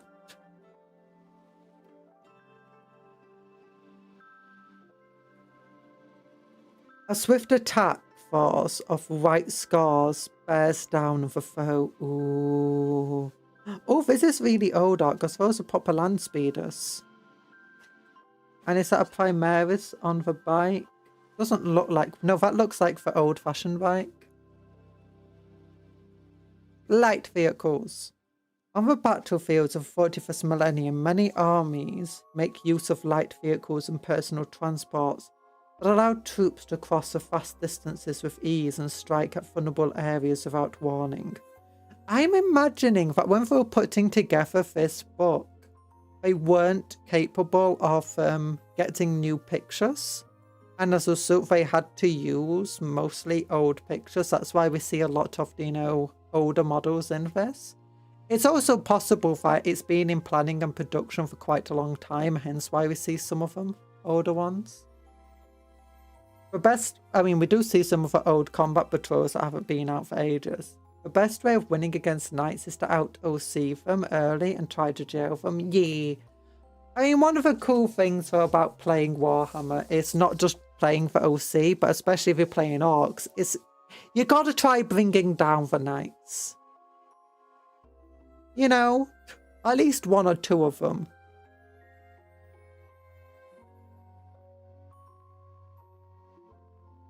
But yeah, I mean, obviously you can potentially try auto-seeing for knights.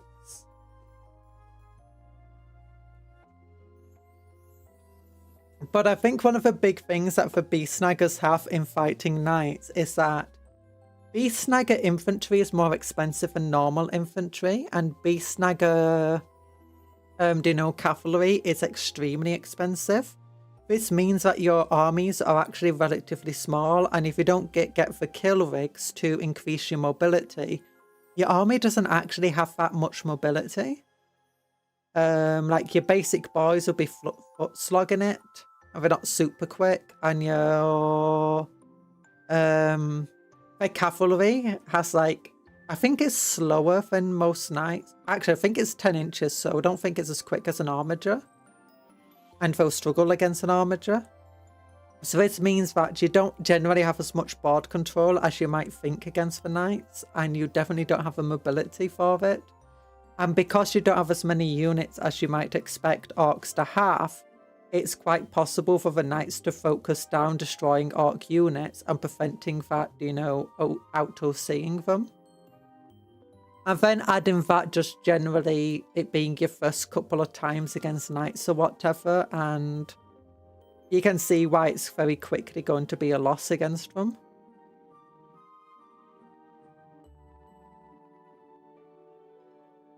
But yeah, these things, they're cheap though.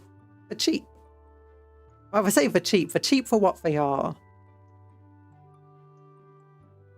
And if you don't get your mounted units, which I mean are really cool, but they're not very good in the current edition. It's better just to get more boys and more rigs. So in the fast-paced wars of the future, raids and attacks are undertaken at lightning speeds. Bikes, what was that? Slalom across the battlefield. Slalom. I've not seen that word before. I've not heard the word before. I don't think I have. Bringing the riders straight to the enemy. Skimmers shoot around the war zone, taking high ground or traversing difficult terrain. Cuptle. Slalom. Slalom. Oh, that's it. Okay, never mind. I have heard it. Slalom. So now you say it. I mostly hear it when it comes to, you know, sledges. And, oh, what's it called? The Olympic sport, winter sport. Cool runnings. I don't know what it's called. Bobsled. Yeah, slalom. Oh, never mind. I know the word. I've just never read it before. Maybe I have, and I'm just crazy. Oh.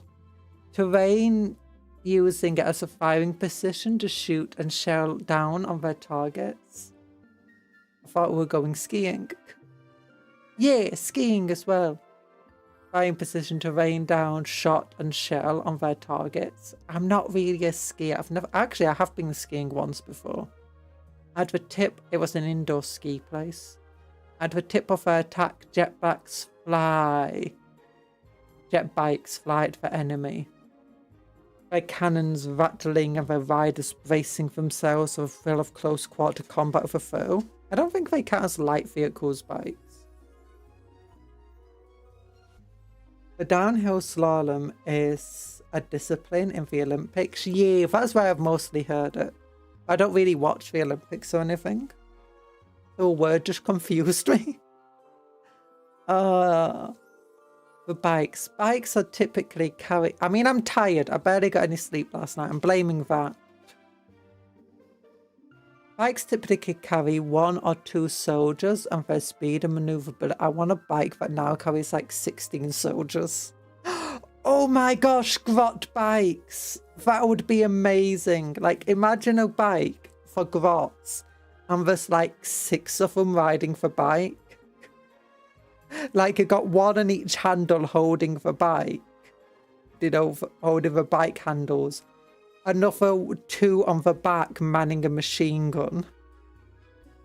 Or rocket bazooka or something like that. And then another 2 on the sides, like with spanners and wrenches and cleavers and stuff ready to hack anyone that go past. I've already got like a guy who's commanding it all. Oh, that would be amazing. I want a bike with 6 squats on it. You did say that you were running low on cola. Good to see. The Coca-Cola reserves are vast and never-ending. No! No!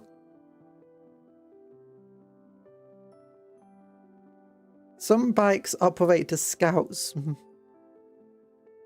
To zip around the battlefield, avoiding difficult terrain and taking up tactical positions. Some bike units operate as scouts, moving ahead of a main force to sabotage enemy emplacements. Others act as fast attack forces, zooming past and strafing by enemy units, or else piling straight into them and engaging in close combat. Jet bikes! Oh, look! Oh, that's a shining spear. The hour of blood and clashing blades has come. Ride now, wild host. Ride forever forth to glory and to vengeance. Is that against... What's that against? Looks like an orc. I think that's an orc.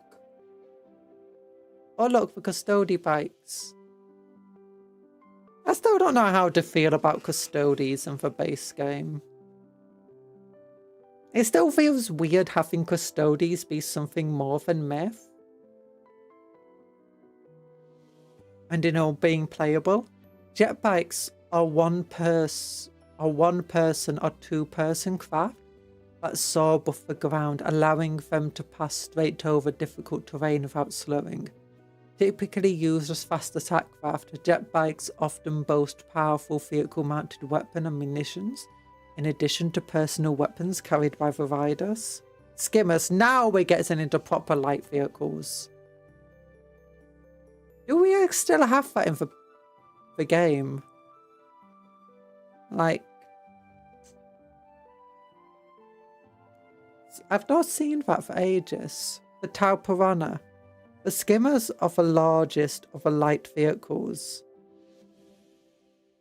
and typically crewed by more than 1 soldier.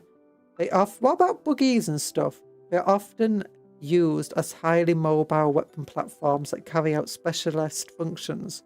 Some are designed for speed, allowing for the installation of ranged emplacements wherever and whenever the need arises.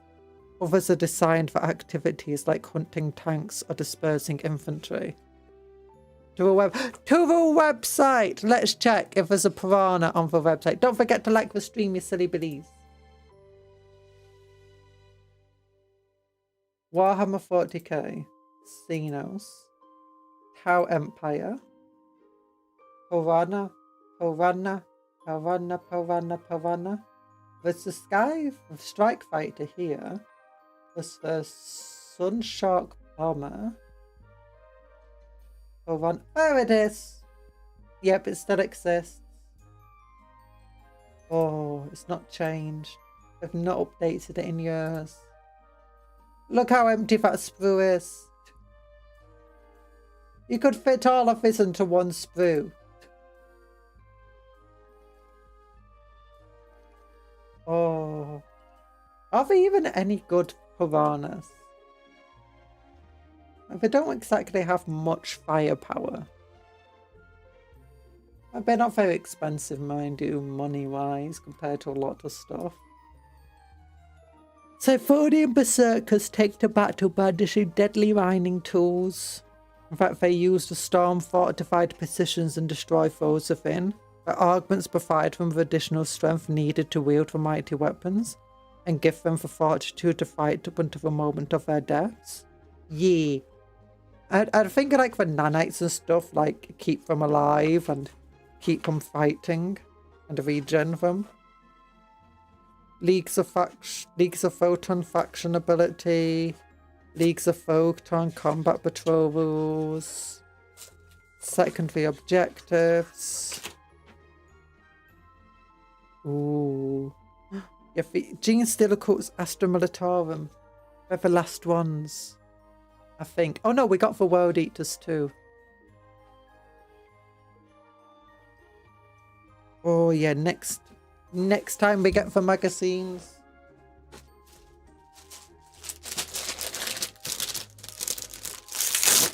With some more Hellcat styled vehicles. Tank destroyers, big gun, no armor, darn fast. Well, we did just get that with the Cupcakes.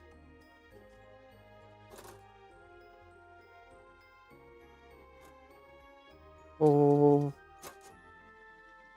Didn't we?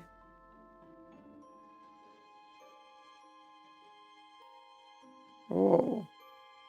Oh. 3 different sprues. 1 big old base, because there's 2 kin on that base. Then 4 of them. Morning, TA. How you doing? But yeah, we do have quite a few things. Like, we've got all the Arc buggies. The Votann have the Cupcakes Defender. The Eldar have the... I feel like the Falcon. The Viper. Well, they have the Viper. They have the Falcon. And the Wave Serpent. Which I wouldn't say are very heavily well armoured vehicles. The Guardsmen don't really have that. I mean, they kind of do, which you can use a Basilisk like that, I guess. But that's not... It's an artillery piece. Yeah, they don't have anything like that at the moment. I think there was at one point where you could upgrade a Chimera, basically, to B, or something like that. Or maybe not upgrade a Chimera, but it was Chimera Sashi, something like that. You're back, and your room is now clean. Yay!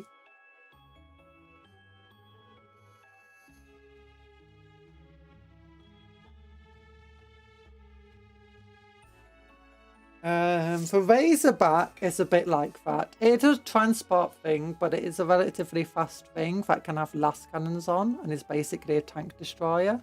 That's how it used to work as well. Oh yeah, the Space Marines have the Storm Speeders, which specifically it is the Thunder Strike and the Hammer Strike are really good against vehicles. Then you have... Hi Douglas, how you doing? I hope you're doing well. Oh yeah, big hearts to everybody today. I've not been doing the hearts. Oh my gosh, my fingers are like a dark void, aren't they? Go boom. Big old hearts. Oh, what other factions have stuff like that? The neck ones don't really have that. I mean, you do have the Doomsday Arcs and the Walkers, but I wouldn't really say they're fast vehicles.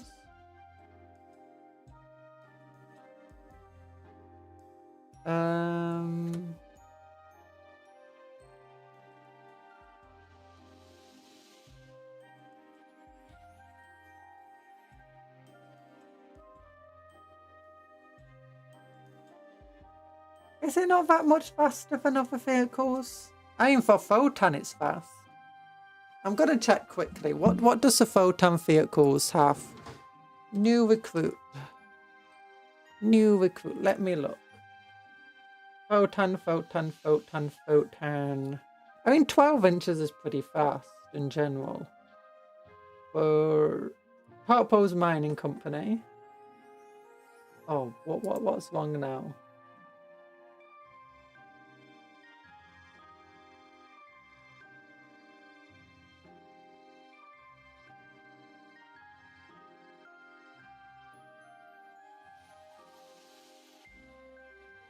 Oh, whatever. I'll fix that later.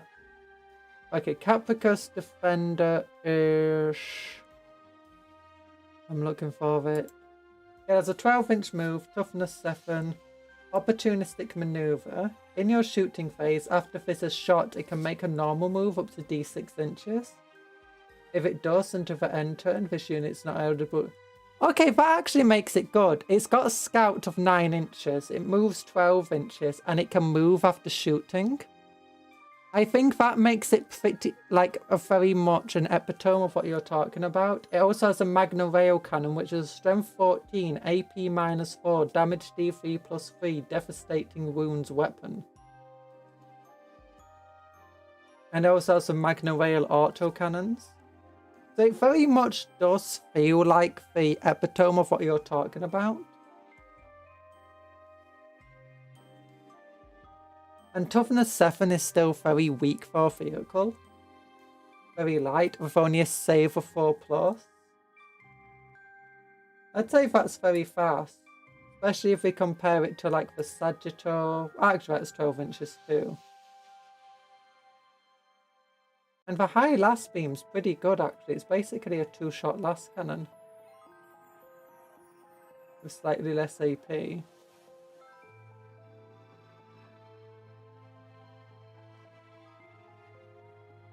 Yeah, I'd say I'd say for our few vehicles like this.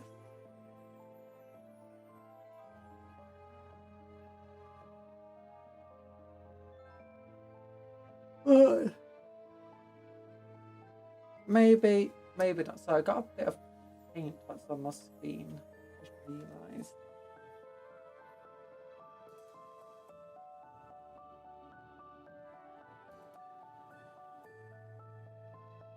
Okay, I'm gonna have to like use my nail if I want to get that off without damaging the screen potentially, but I'll just try this. There we go.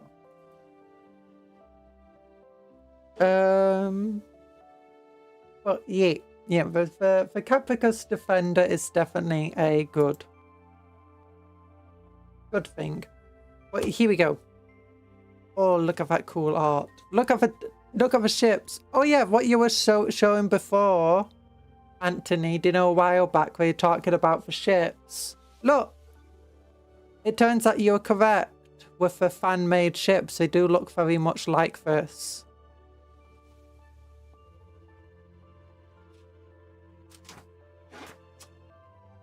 Ooh, this one's not gluing together between the pages. It's just telling you how to paint them.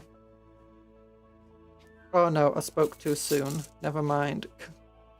I think it might be the ink that's causing all of it to glue together. Our kindreds will hold sway over some places that they call home.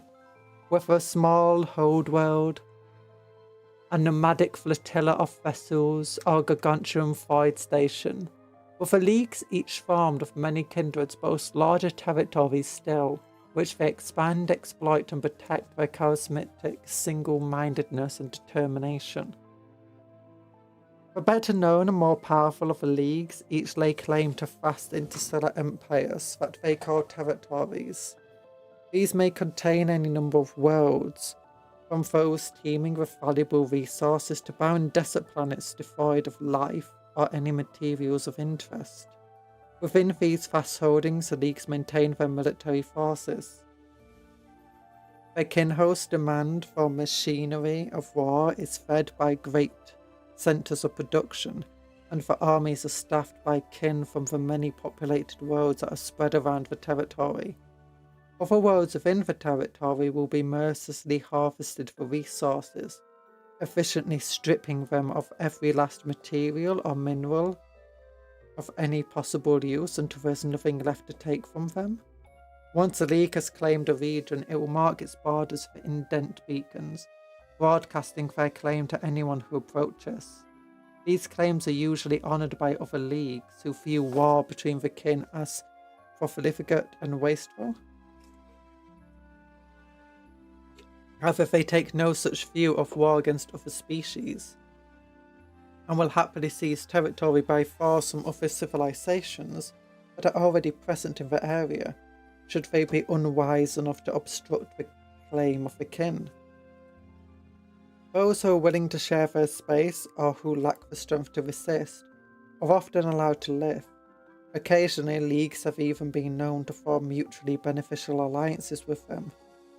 No matter how far I roam, still I carry the fires of the hearth in my heart. Industry never ceases on the hyper-production worlds of the leagues. Oh, look at the ships. Coming and going. Oh, look! Big old face. Ooh. Ooh. Pages. Rip! Ugh. The galactic car. I hope there's nothing important in these bits. The galactic core is a vast area of space that is beset by all sorts of dangerous anomalies and phenomena. It is in this volatile region that the leagues make their homes. The crucible of the galactic core is one of the least comprehended areas of space in the whole galaxy. The fundamental forces of nature are intense here, and the sheer density of the stars packed into the area is unlike anything that can be found elsewhere. The leagues who inhabit this perilous region have laid claim to much of the core, and their presence and activities are one of the defining forces in the area. The Great Tethurian League are in control of the largest area of any of the leagues. The territory is rich with raw materials and resources, allowing them to continue building their wealth and military might. They have been in control of the area for so long that most Eternals' threats have been suppressed, and many safe trading routes have been established. The Ymir conglomerate may not control the largest area of space, but they may have a claim to controlling the richest. The concentration of the raw materials is unequalled in almost any other league's territory. Such bountiful resources attract the attention of others, and war rages endlessly as it can attempt to drive the raiders away. Meanwhile, the Gulo industrial complex controlled a sprawling belt of territories, which they are always looking to expand. As specialists in acquiring and exploring new worlds, they have developed the technology and skill to transform even the most desolate worlds into thriving centres of production. Oh. So the galactic core this is a map of the galaxy, and it's here.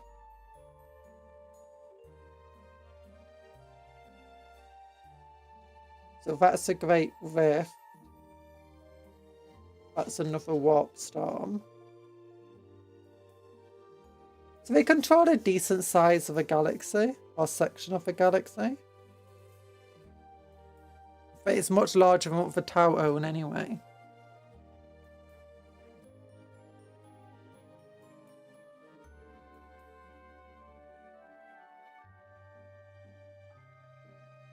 Map key, prominent hold, mining epicenter, trade hub, major trade routes, space anomalies, warp storms, alien territory. The circumnuclear disk. Any pathway through the galactic core is obstructed by the circumnuclear disk that runs around its edge. From a distance, it looks strangely almost beautiful, like many coloured particles, eternally cascading towards the centre of the core. But its appearance belies the frightening truth. It's an area of dangerous radiation, unstable anomalies, and wild empiric currents. Only the most skilled of helm persons are able to navigate through it, but even some of them are lost to its perils.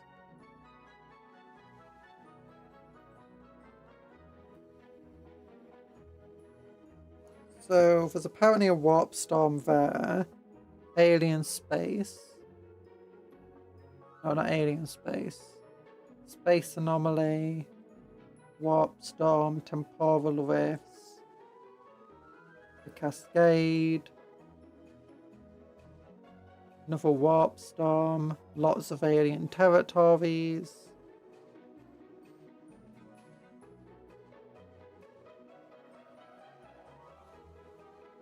I'm honestly struggling to understand this map. Like, just how big it's meant to be. To the dead zone that way. Dead zone.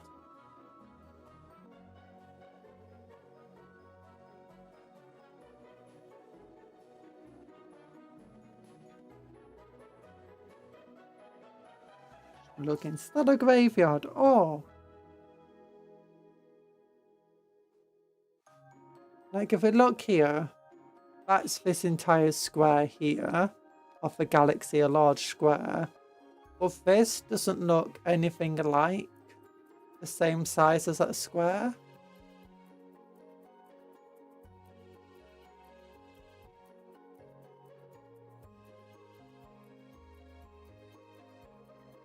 There's 2 warp storms.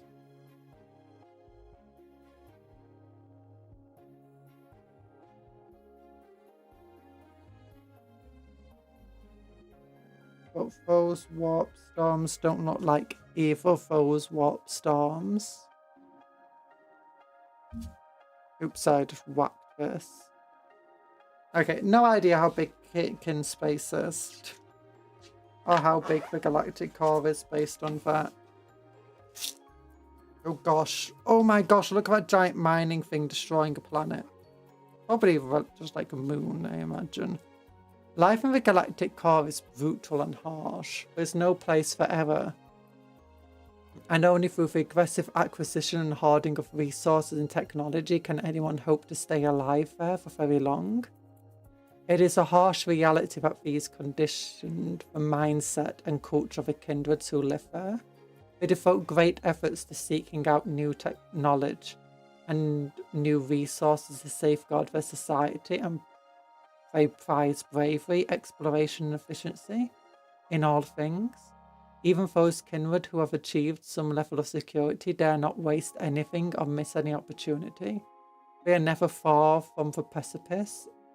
The unpredictable and violent nature of the forces that surround them may come to bear at any moment. Hi, Mal. Thanks for the head pats. Come on, share the head pats. Yeah, the head pats. A planet is mercilessly harvested for its resources. Okay, so yeah, it's a planetary body of some kind. And again, we get to see more of the kinships here. Oh, beautiful. Yeah, if a Necron saw this, I'd be thinking, oh my gosh, maybe humans were more advanced than we expected. The Siphonian mining guilds. While the kin are hardy and resilient, the Siphonian mining guilds take the survivalism to an extreme. They brave the worst environments in search of raw materials to extract, and they are kept alive by a combination of extraordinary physiological chemical stimulants and outright belligerence. I'm doing okay. My throat is a bit sore though, so I'm just going to have a quick drink.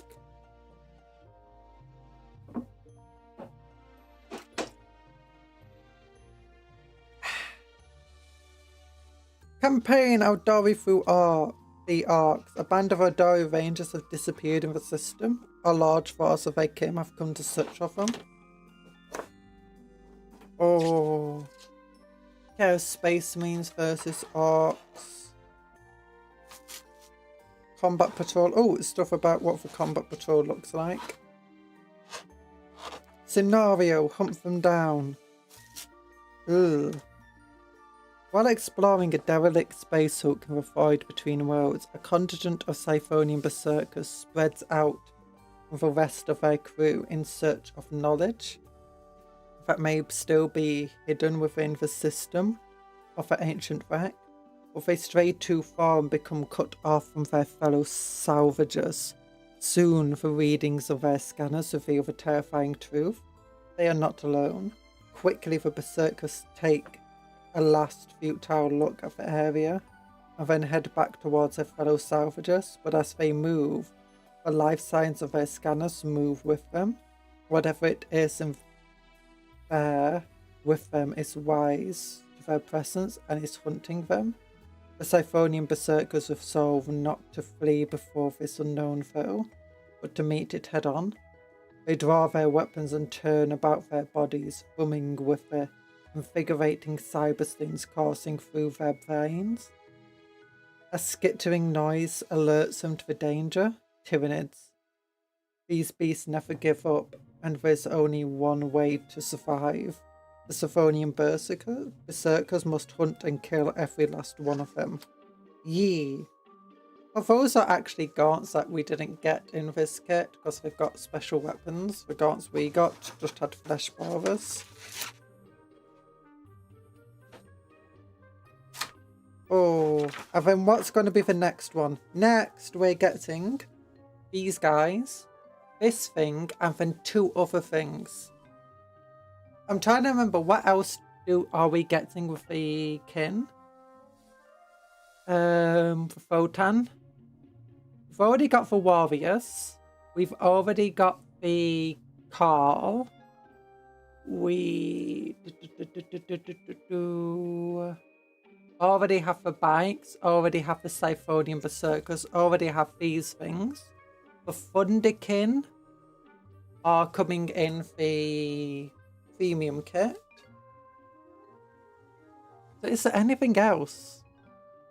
Let's think. Carl, berserkers, bikes, Halfkin, warriors.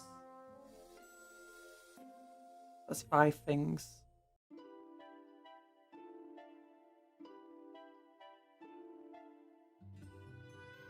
Half guard, sorry.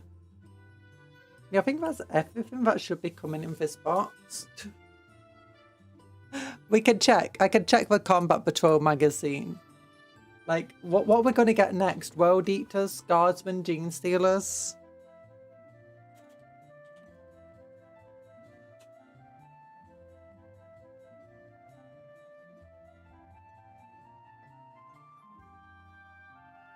Okay, it's Gene Stealers next. Yeah, I'm just on the website.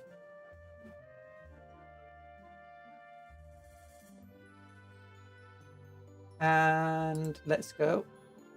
Here you go. Here's the official website. So that's the next one. This is the one after. Not surprised they're sold out really quickly. Like $9.99 for these guys is really good. How much are they normally? I got a subscription that was cheaper than that. So Armies of Chaos. Xenos Warriors, Leagues of Votann. How expensive are they? £40. Yeah, but normally 40 quid. So it's like quarter price to get those guys. And this is also a lot cheaper. So next time we'll be getting the Majors for the Gene Stealer cult. And some paints. Which paints is that? Caliban Green and Wild Rider Red. Ooh.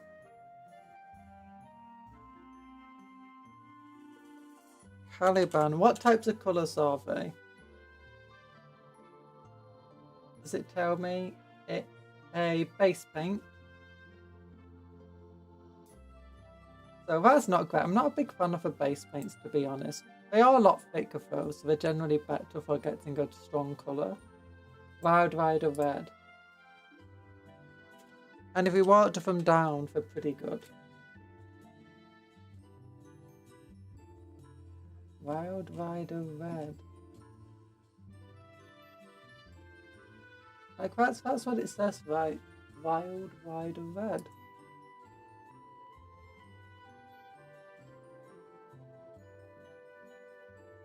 What do you mean there's no paint? There it is. What do you think? Contrast? Layer paint. Okay, it's not too bad. They've got a lot of different red colours, haven't they? I've got plenty of reds though. After that, it looks like we'll have the Gene Stealer, whatever these things are. Acolyte hybrids. And then after that, it is part 1 of 2 Gene Stealer cultists, neophyte hybrids. Oh. Oh. It's looking cool. But yeah, we've got these guys. I'm thinking we're going to take a little break. What's it called? We'll take a little break to exercise and move about and stop being sedentary. And then we'll look at building for bikes. And if we've still got the energy, we'll build the Siphonian Berserkers too.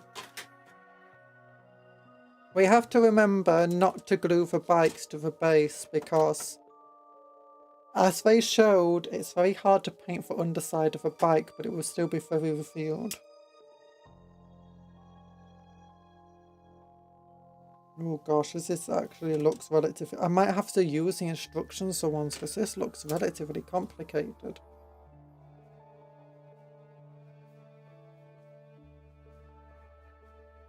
Oh.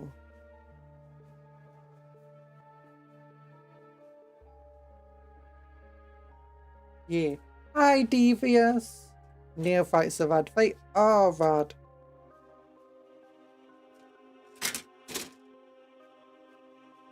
They very much are. Oh gosh, there's a lot of stuff. A lot of stuff here. But either way, we'll take an exercise, but break. Big love hearts to you all. Oh, did I have the light on the entire time? And we'll come right back in 10 minutes. In 10 minutes. Remember, it's bad to be sedentary for too long. You need to get your blood pumping. Get your blood pumping, Yeet.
A gift?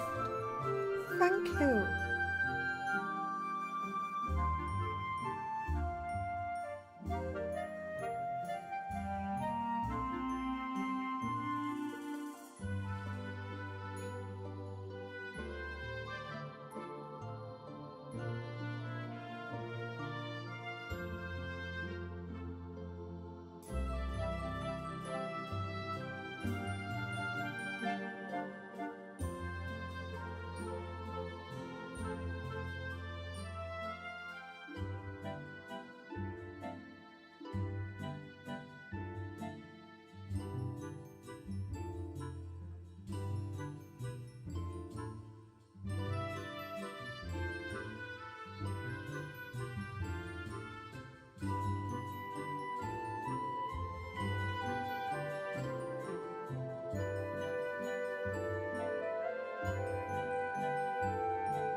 Ba ba ba ba ba.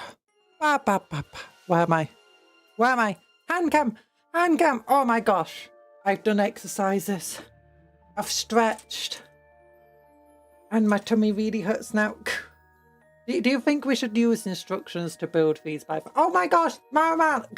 Hello, Mal! Thank you for giving me a gifted membership. A night parade. Use your new gifted magic wisely. Oh my gosh, thank you so much. Oh. But where's the gun? The gun is here.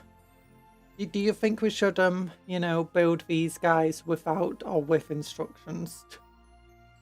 Okay, these two pieces definitely go together. I should probably use instructions, shouldn't I?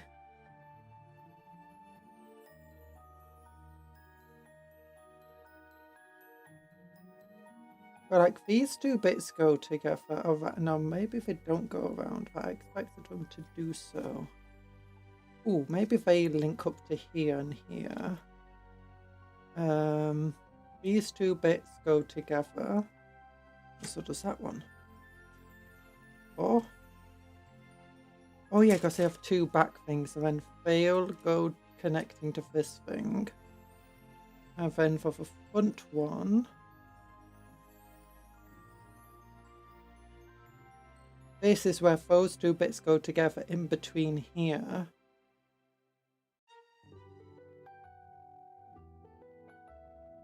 Yeah, I think instructions. I think I need instructions. I'm not stinky, you're so mean.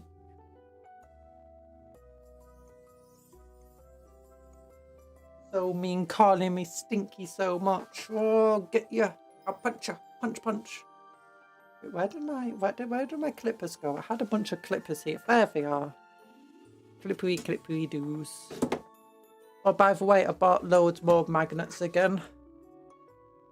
These magnets are getting very expensive. Like, seriously. Oh my goodness. I mean, for like, last time I bought 1,000 magnets for like 25 quid. Now for like 33 quid, it was still the cheapest price by a long way. Oh my goodness. It's a burning sun. A burning sun is within my magnets. No, I'm not a worm. I'll never be a worm. Hello, Adam. How you doing? What's your favourite factions to paint that you most enjoy? So far, I've only really been since I've gotten back, I've only painted Black Templar, a few Tyranids, and some Orc stuff.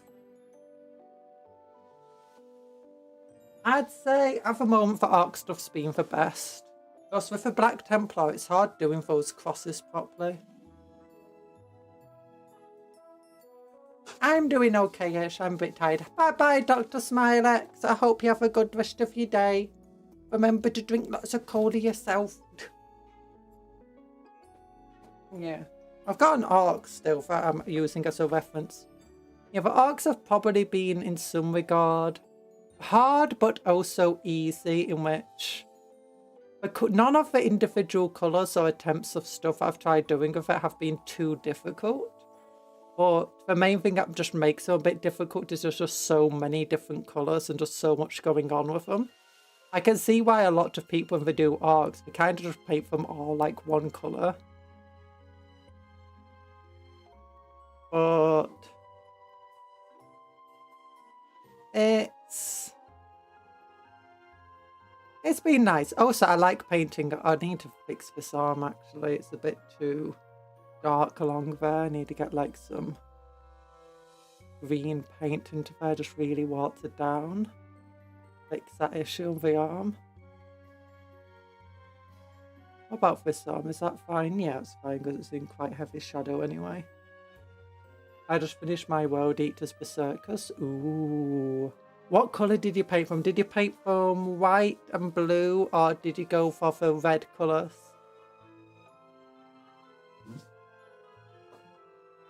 But yeah, I think I think we might need instructions.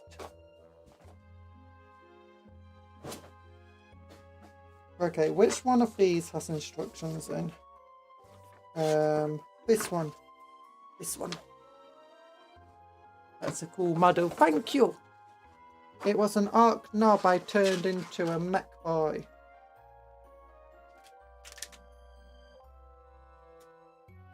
Oof. Turns out don't fold the pages back, otherwise they'll fall out.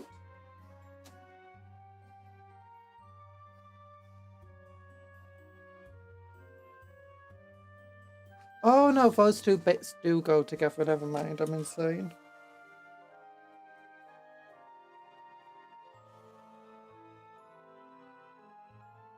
I was mistaken with my ideas for how this would go together.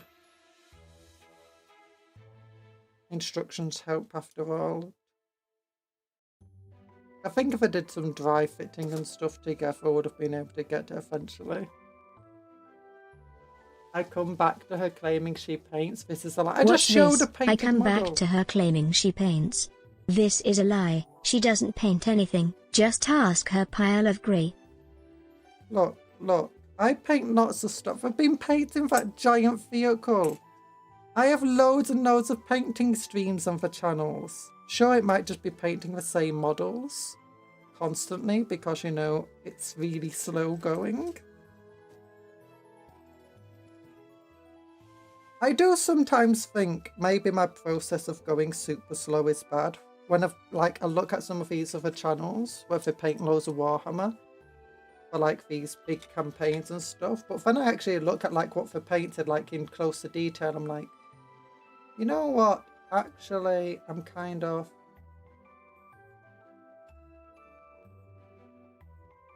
don't mind my painting.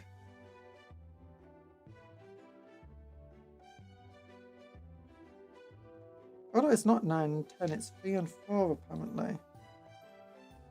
We'll see that on this one.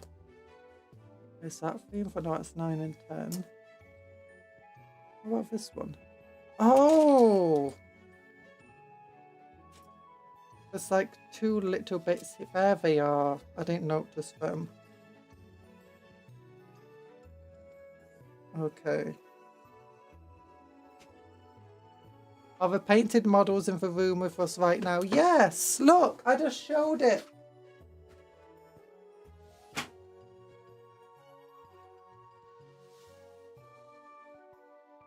I'd show my painted Tyranids, but they're currently in the attic because I don't have room in my bed. See, look at this. Look how well painted this is. It's amazing. Definitely amazing. Definitely the best paint job you've ever seen.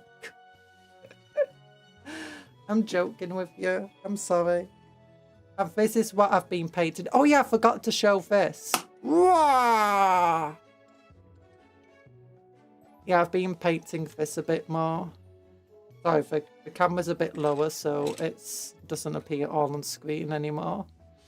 But yeah, I've basically just been putting a massive wash over this thing and just doing a few more details. Like, I've got the metal, golden metal looking a little better. Although then I put wash over it to make it look dirtier. Did some goldy stuff on these things. 49 models to painted exactly. Oh no, 49 shades of grey, you see, exactly. What do you mean shades of grey? And you got these things. Oh... yeah. Need to do the glowy effects on that stuff. And with the big old saws and the front for like... yeah, as you can see, mostly I've just been throwing a wash onto most of it. That blue on the bow doesn't really matter. It'll be fixed. Yeah, at first with this thing, I was going to paint that blue, the skull. But I'd already done like a cool little bronzy thing onto it. And I was hoping that the blue paint would like show that it was bronze underneath, but it just... the blue was too strong. You couldn't tell what was bronze and what was silver underneath. So I think I'm going to have to go back over. I just like to imagine that someone just threw a pot of paint at it. Yeah, I've been doing a few highlights and bits and pieces of it as well. I've also done for gun barrel here, which I think looks pretty cool. You can't really see some of the detailing in it just that easily, but it's fine. Yeah. Oh yeah, what else did I do? This panel here. I tried writing "wa," but it's very, very difficult writing that small. Oh, yeah. And then you got the guns and the bullets, and this guy at the back's been painted up a bit. There's still a lot that needs to be fixed and stuff. Like, I've not really worked properly on the goblins. I did give them some highlights in the shades because I thought it would be funny to do.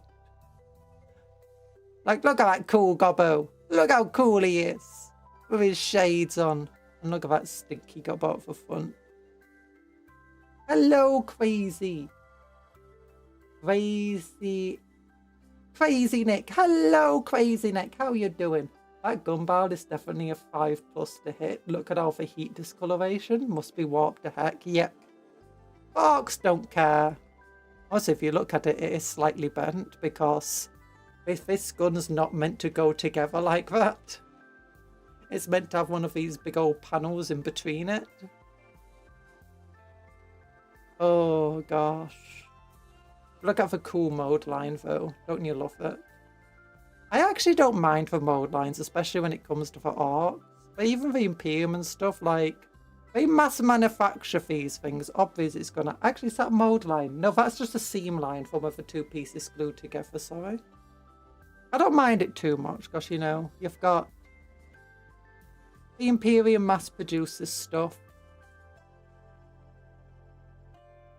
There's clearly gonna be stuff, yeah, but there's definitely a lot of work. All of these side panels are eventually going to be painted like this one here. Rusted and messed up. Oh. Also, look, it says one relatively neatly on that side, but then it's like, oh, wait a minute. Wait a minute. But yeah, this, I like doing the blue paint trailing down, like they didn't really keep off of doing it that much. Writing it that well, sorry. Hello, Night Parade! I'm going to a big tourney this weekend. You're playing AOS. Ooh, what faction you playing? I love my list. Oh, you're playing for Blades of Khorne then. Is it Blades of Khorne? 5 Bloodthirsters. Oof. That's like just bringing Imperial Knights to an army. I hope you do super... I hope you have fun. Either way. I mean, if you go in the 5 Bloodthirster list, I imagine you probably are going to have fun, win or lose. Yeah, I need to do highlights on the metal areas, definitely. Not for metal, for blue areas. Especially this Ultramarines thing. I need to also just make the damage at the side look better on it. Yeah. I like how the stolen Bad Moon door came out though. I think that was pretty nice. Way too much effort making the yellow look like yellow, only to then muddy it up, but still. My username has gone green. Yeah, you got a gifted membership from oh, wait a minute, did I do my... Yeah, I did do my November memberships. Good. Yeah, you got from Mal gave you a gifted membership. Oh. Yeah, I like his, what's it called? His shoulders. His shoulder blades, they look really cool. I mean, that's not my work, I just think the model looks really cool. Oh, that's what the back looks like. It's a complete and utter mess.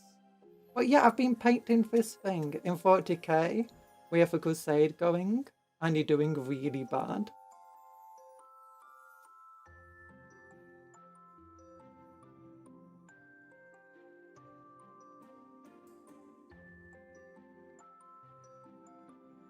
We played 33 games and I've lost all of them. You 33 games, oh no. We played 3 games, you lost all of them.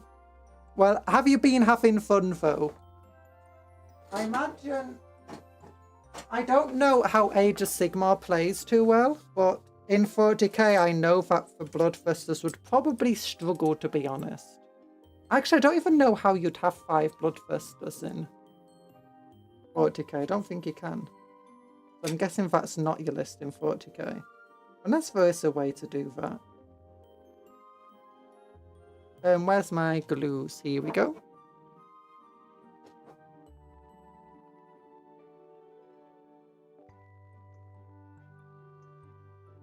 Oh. Well, kind of one of my opponents bought to Monolith to our 1k games. Monoliths are dangerous to get rid of. Like, I know people complain about Imperial Knights, but I feel like Monoliths are honestly even scarier, or well, at least a lot harder to kill, because they got a better armor save. I think they have more wounds as well. I don't know about toughness though. And they've got the ability of doing the transport stuff. In a 1k game, they're not going to get the full utility in. So I guess that's good. It's 18 toughness or something stupid. Yeah, it's incredibly tough. I remember looking at its stats and being like, yeah, if you're not bringing stuff to be able to kill Imperial Knights, or vehicles, I mean, you should always be bringing lots of stuff to kill vehicles. That being said, the Monolith does have one major weakness, and it's got the fly keyword. And a lot of factions will be able to run away with that fly keyword. Especially Space Marines, because they have loads of anti-fly things. Just like a lot of their vehicles just come with, hey, this thing just randomly has anti-fly. This heavy stubber, yeah, it's wounding Monoliths and 4s.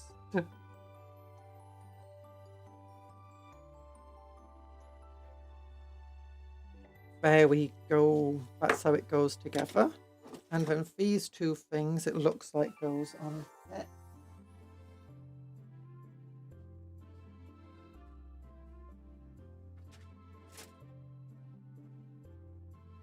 Is it that? Yeah, 12, no, 21, 13, 12. Okay, this thing. Not the things I thought it was referring to.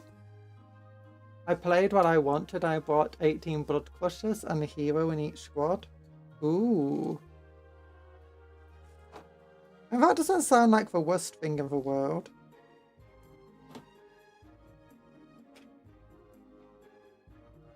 But I don't know how good Blood Crushers are, because I've not really looked much at Khorne Demons.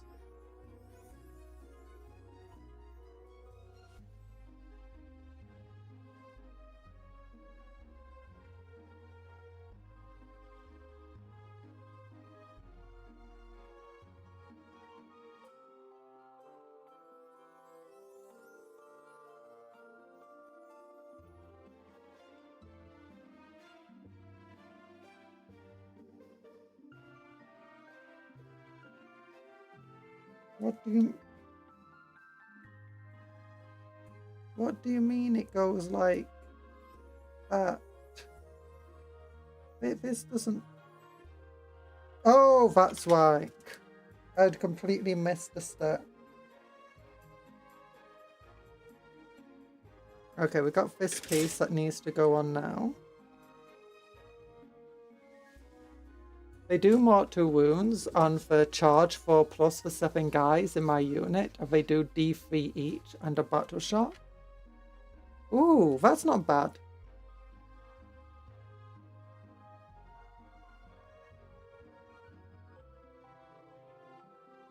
Have decent toughness and 4 wounds apiece. And they've got like a 4+ armor save or something like that, don't they?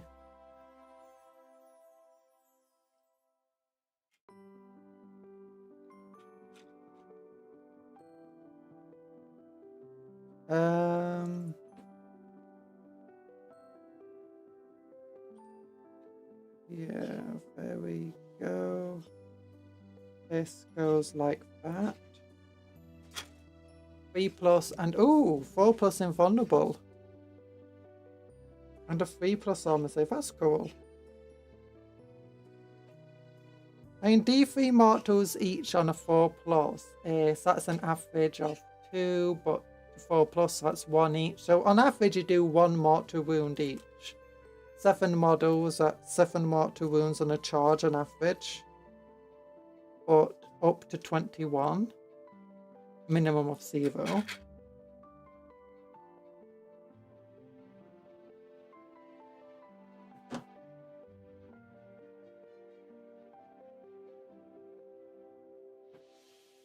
Sounds good.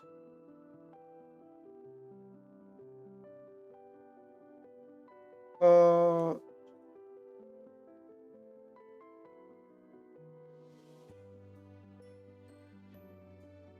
that's not really good enough by itself to break a monolith.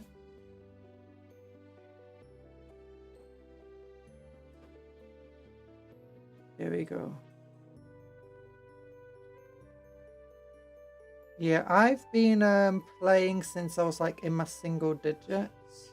Although it's more on and off. I had a big break for a long time for university and work and everything else. And exams. So I kind of missed the entire Primaris thing happening.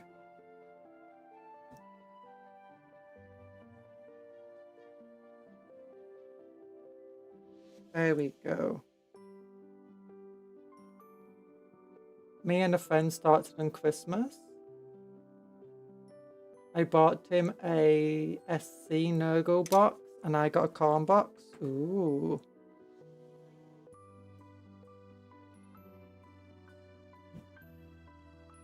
We picked demons so we could play both games. That makes sense.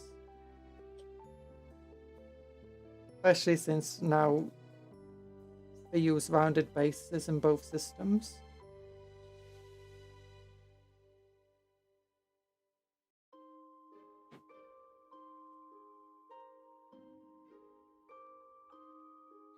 There we go. Oh. Because back when it was fantasy, if you wanted to play your demons in 40k, they'd have to be on square bases or magnetize. Which creates a few minor issues. There we go. That was back like 2014, 2016. Ooh. When Age of Sigmar was coming out, was when I stopped playing as much. And then eventually, sometime after that, I kind of just stopped entirely.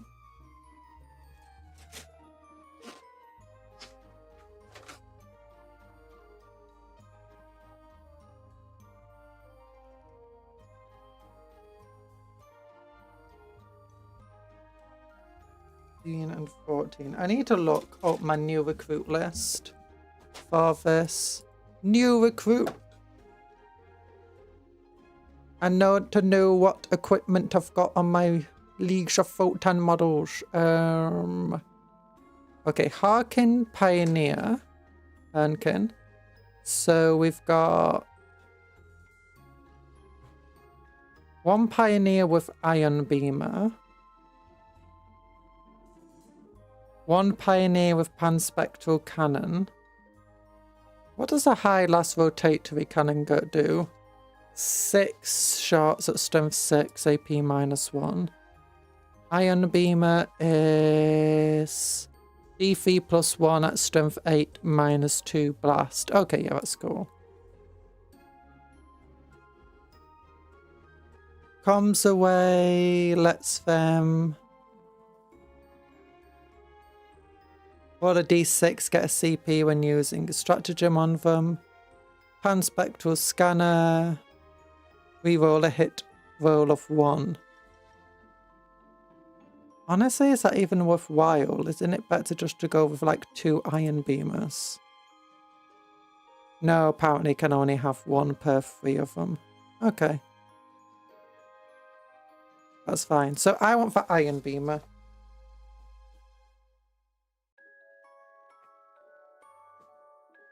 Well, fantasy is back as old world. It is. And it's pretty cool.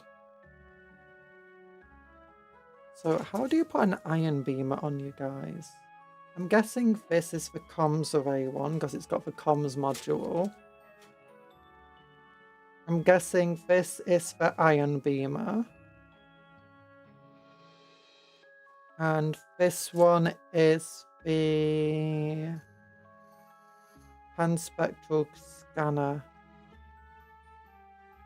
Which one would be the panspectral scanner in here? Well, that looks like it'll be a panspectral cat scanner. The alternative is a searchlight, so one of these must also be a searchlight, I imagine. But which of the items in this kit is a searchlight? Oh, no, that's the control module, sorry.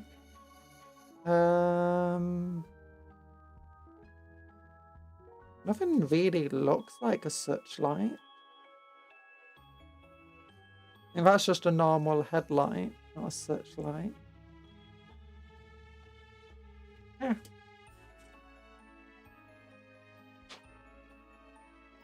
I'm a high comp area where I go to tourneys. I usually end up against someone on the US Worlds team or against top-in faction people. Oh, that sounds difficult.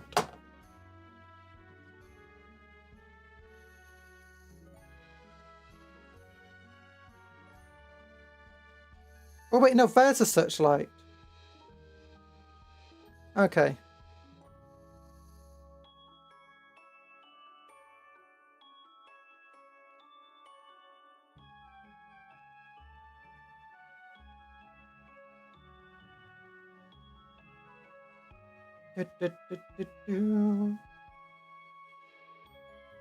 Honestly, I don't think I could do tournaments. I'm not competitive enough for it. Don't really like competition. But honestly, if someone else wants to win so much, I feel like I'd just rather them win because they'll probably be happier winning than I would be.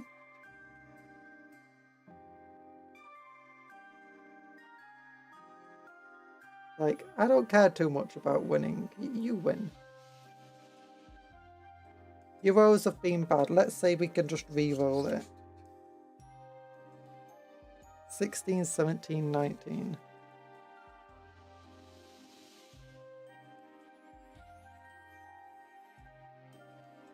Oh, 16, 18. Okay. That makes more sense to me.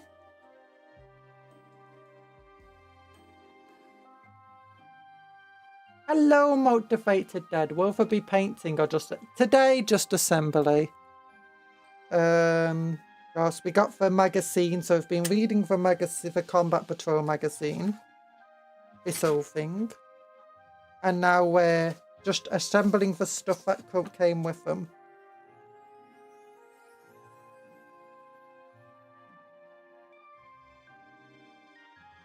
This weekend I'll probably be doing more painting of models.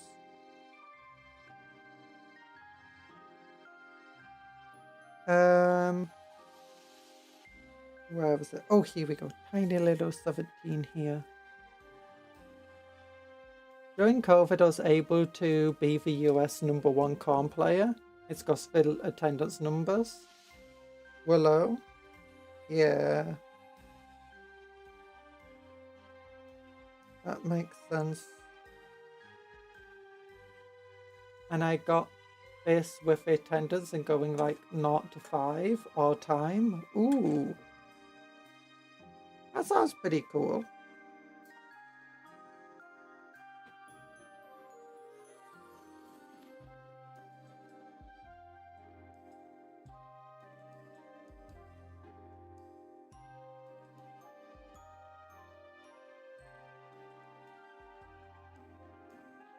There we go.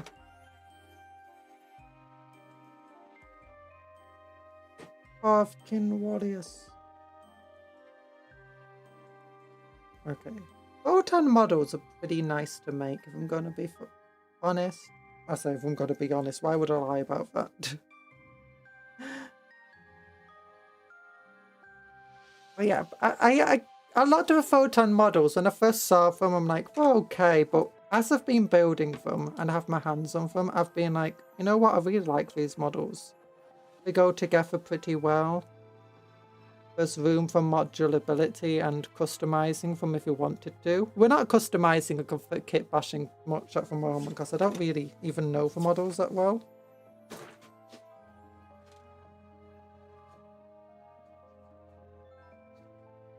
Oh gosh, the magazine keeps falling over. So then we've got... Okay, that's why they didn't go together.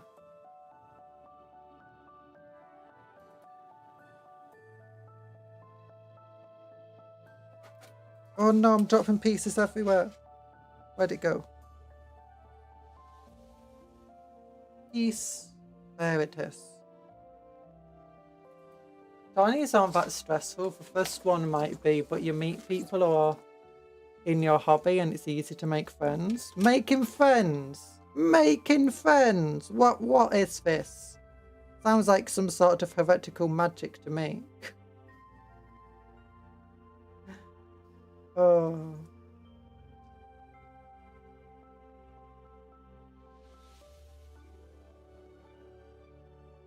Wait, how does this go together? Or does it go like this? Might go like this. Yeah, it goes like this, definitely. But not with this piece. Oh no, maybe with this piece. Maybe better the other one. Would have been great if I decided to keep a track of which piece was which, but you know, I'm a silly Billy like that. Like, those two pieces seem to go together. You've made 8 really good friends because of a hobby. Ooh, that's nice.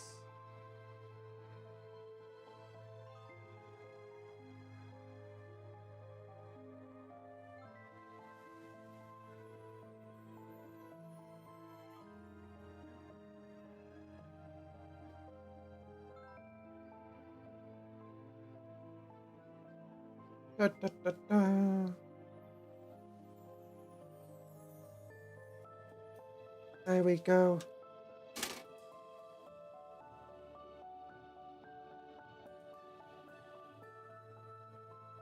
And then this piece goes like that. Yeet.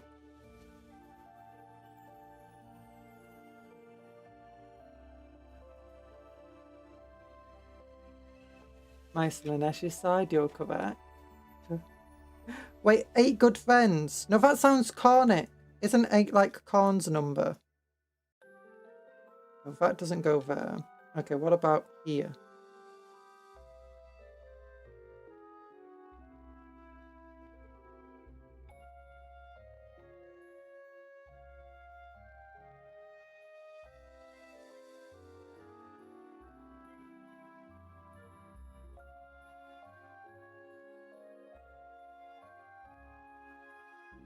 You know, it would have been a lot easier to pay attention to where these things are meant to go. Oh, my mother let out the cat again. Just heard it. But okay, it wants me to put the person on the vehicle now. This is a confusing build. Khan was maybe the real Khan was a friend he made along the way. Yeah, I remember that being in the Khan for Betray a Novel. Pretty sure that was like his saying, his catchphrase.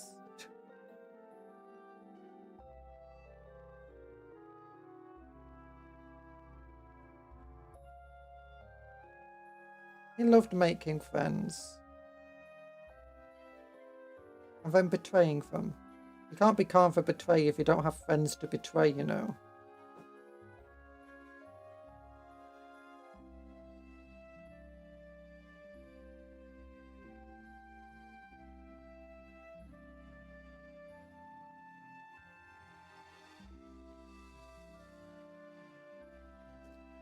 Okay, how does this thing even go together?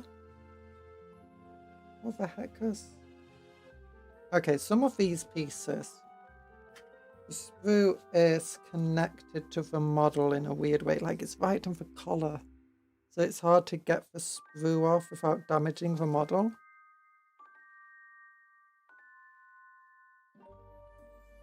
As the collar curves around, there's quite a lot going on there. Yo, hello Talan. How you doing? You got yourself some plastic putty? Ooh. Why you got yourself some plastic putty?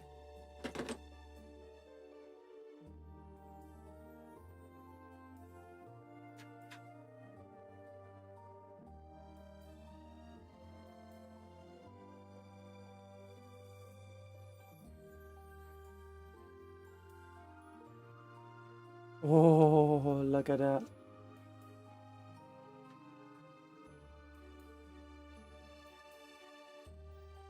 I like the one story where he gets annoyed at his own guys because first on some snow planet in 20th and the guys froze up. They started buffering them because they wouldn't go forward. What is this kill counter up to? I imagine it's at least 10, you know.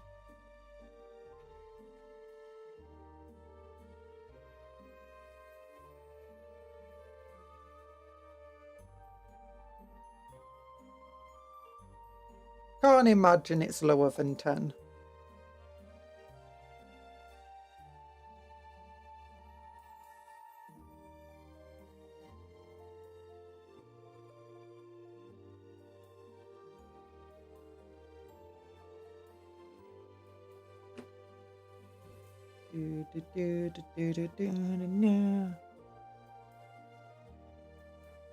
Khan's kill counter is yes.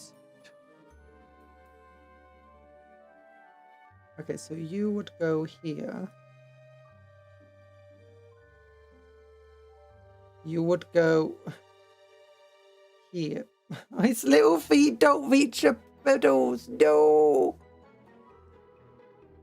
You need your legs to go longer. Oh, there we go. Okay, the reach. The reach. His poor little legs. Okay, he needs to like clip into there. It's not an easy fit.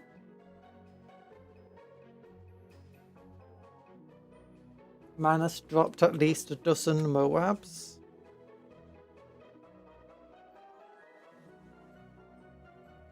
Got a little robotic leg. Ugh.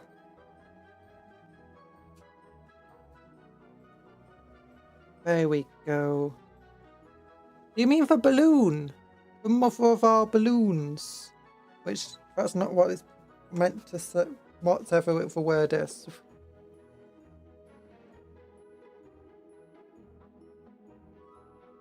That's not what it stands for. But I can't remember what it's meant to be for.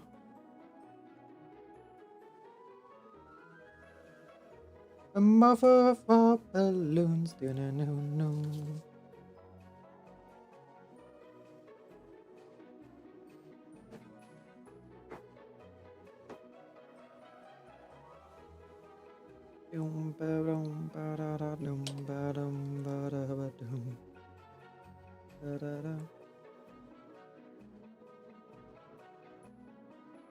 Isn't Khan like kind of tormented by Korn? Because I think that's like a running theme for each of the champions, right? Where each of them are tormented by God. Like Lucifer, his entire ability to come back is just a curse. That's basically Slaanesh just punishing him. But also keeping him alive. Araman basically hates Sinch.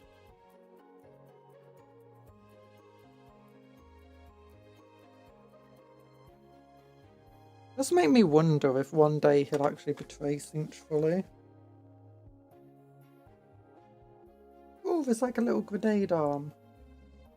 I like the grenade arm. He's just like flybying, dropping a grenade at your feet. I got a weird itch in my foot.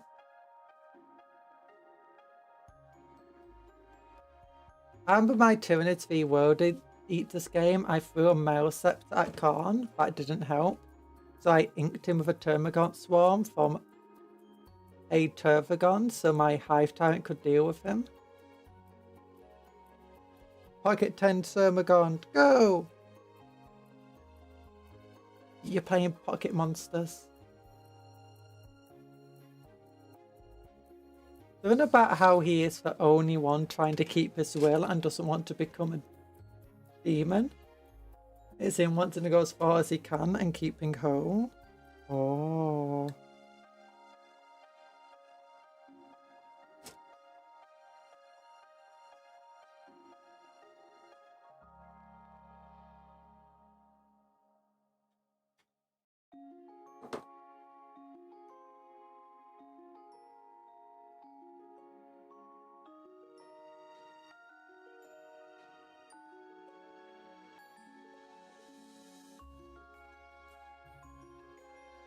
Grenade! Okay, head. Now I wonder where the scanner goes. Specifically.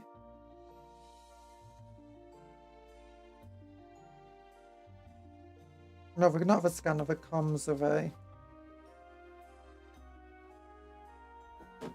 I'm imagining it goes here.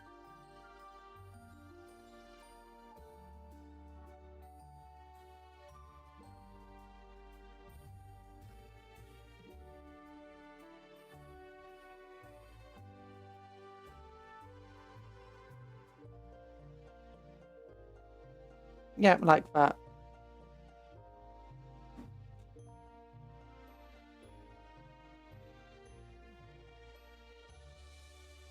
I feel like two Chaos Gods like their champion, Khorne and Nurgle.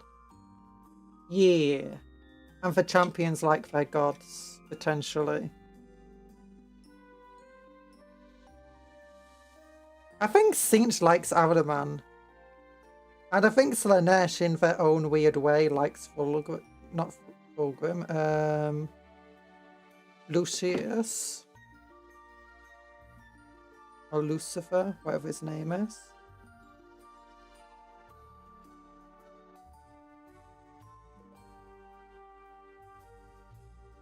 No. Where's the head? Are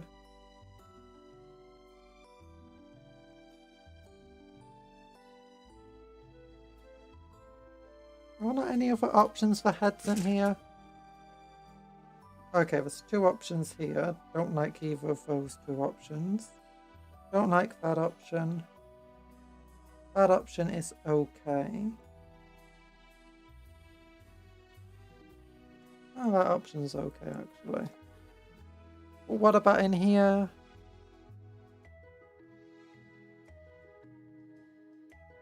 Don't like that option. I'm not a big fan of most of these head options, if I'm entirely honest with you.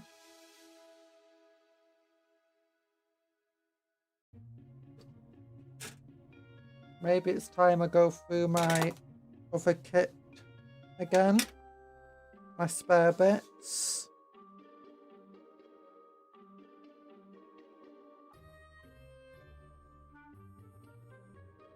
Oh wait, there's a couple more here.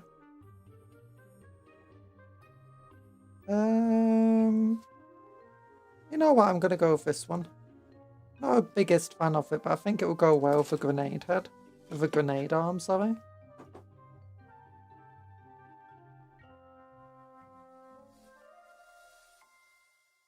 I had to choose between green stuff and plastic putty. And in the end, plastic putty won because it's in a little pretty tube. Ooh.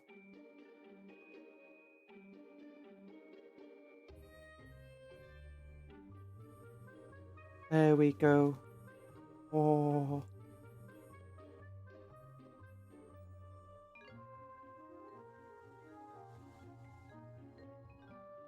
But yeah. Ahriman, or whatever his name is, he absolutely hates Tzeentch. as far as I'm aware. Okay, what goes on the back here? 33.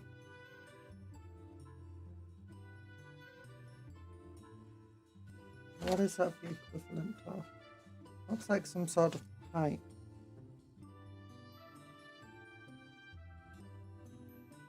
They don't have the same sort of equivalent pipe in here.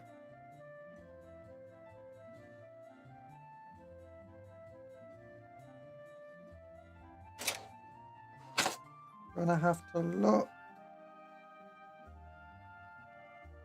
Okay, okay, this makes more sense. So that's 27, 29, 31. It doesn't look like they're on this stuff, so maybe it's on one of these other ones.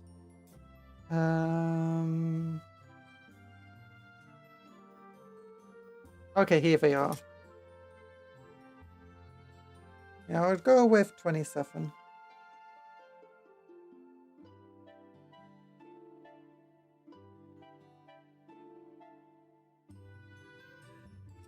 Got another grenade there.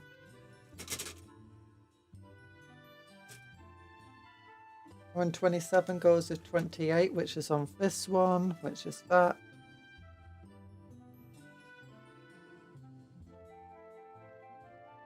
In AOS, the funniest tourney day I had was winning 4 Bloodthirsters and 2 Foot Heroes. Ooh. And Skulltaker kept being an MVP. He killed a Mega Gargant and 2 other heroes. Oh my goodness. That sounds ridiculous.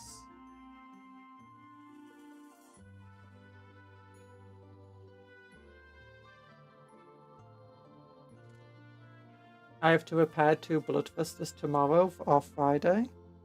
Ooh. You got 2 broken. What happened to them the day before tournament? Oh no. Why did they break? Wait, this fit together before. Why is it, doesn't it want to go together now? But it feels like it should be going. There we go. Yeah.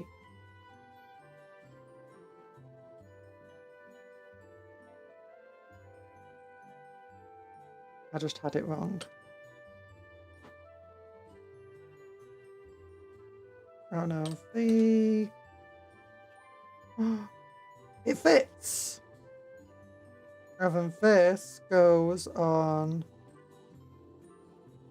this like that, I think. Yes.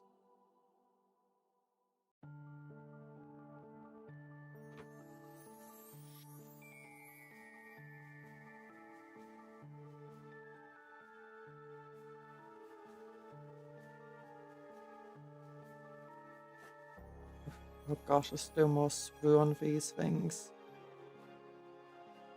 The worst point to find sprue that you've not cut off is after you've just primed it.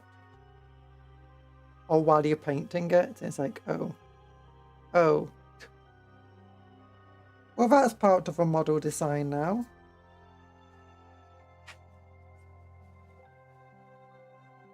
Okay, Fengar...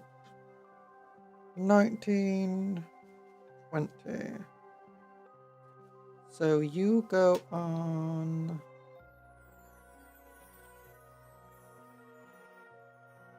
Which way does it go again? You go like... Not like that. You go... Definitely not like that.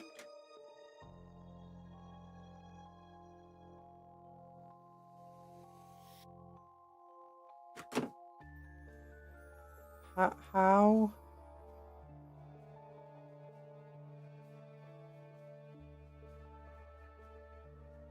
Okay, this one just about fits in there. This one...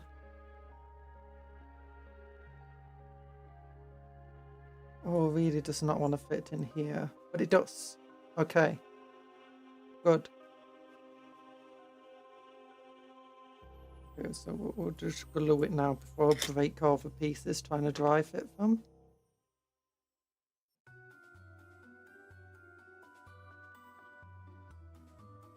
There we go. Get glue onto the brush.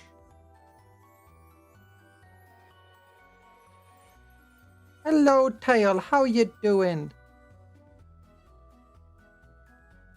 Okay. Oh no. There we go. There we go. It sticks. It sticks. It fits. It fits. It sits. Oh, yeah, there's not much glue left in this pot.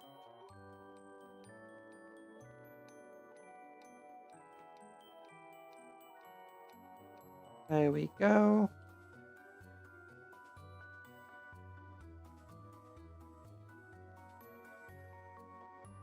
Ooh, nice. Okay, now that's 4, that's 3. So 3 wants 19 and 21.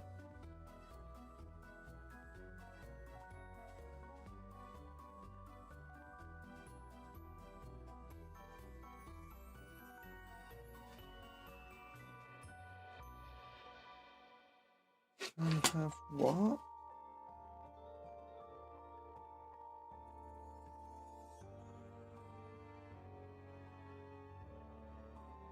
Okay, 19.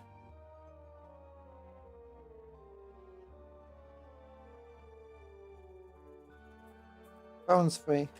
19. And then 21. Okay, 21's the same on both of them. Oh no, I'm dropping pieces. Don't let it drop. Tiny, tiny piece. Oh my gosh, look how tiny that piece is.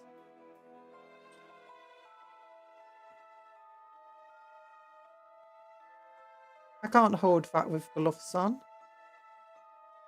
Okay, I can. It's just not easy. Okay, imagine 22 goes with this piece.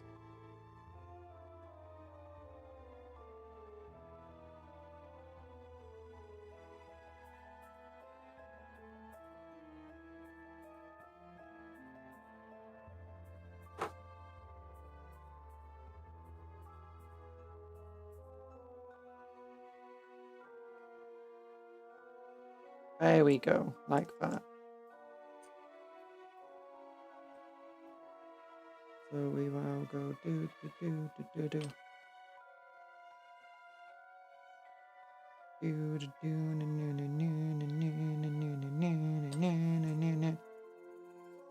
Go together. Oh no, it doesn't want to go together. Go together. There we go. Oh, got glue everywhere now. Okay, then this goes into there, like that way. Okay, so for the brake lights, it's got brake. I like how it's got little brake lights on it. It really does make it feel like a civilian vehicle. Like they've got headlights, they've got brake lights. They really are just civilian vehicles that have been turned into war vehicles.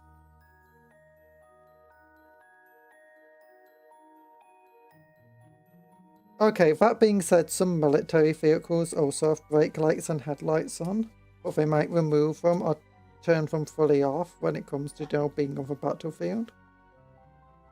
Because, you know, you don't want it giving you away.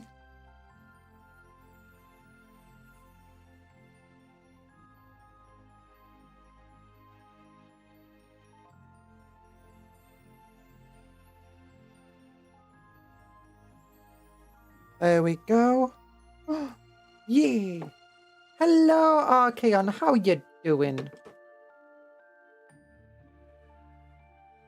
We're building pioneers.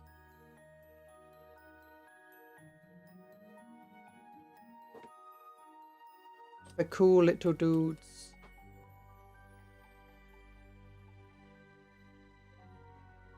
That ride jet bikes.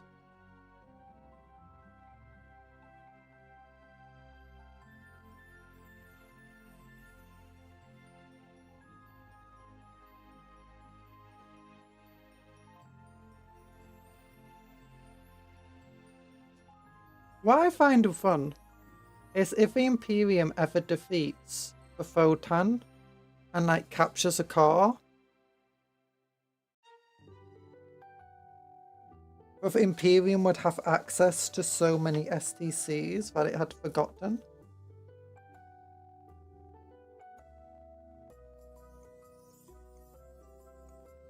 Or if they just decided to start reverse engineering like Photon Tech. Or Photon Tech, which shouldn't be the hardest thing ever. You should start seeing a much more advanced Imperium.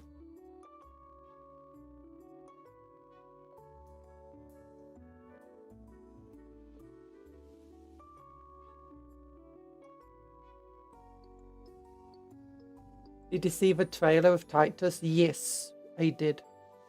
I did. I watched it live on the live stream stuff. Pretty cool. Doesn't make him sound like he's about to, you know, just go chaosy, and Leandros was right the entire time. Like, just that he asks the impossible. He sounds and looks resentful, if I'm entirely honest. Oh no, I'm just getting glue everywhere. This piece does not want to go together with this piece.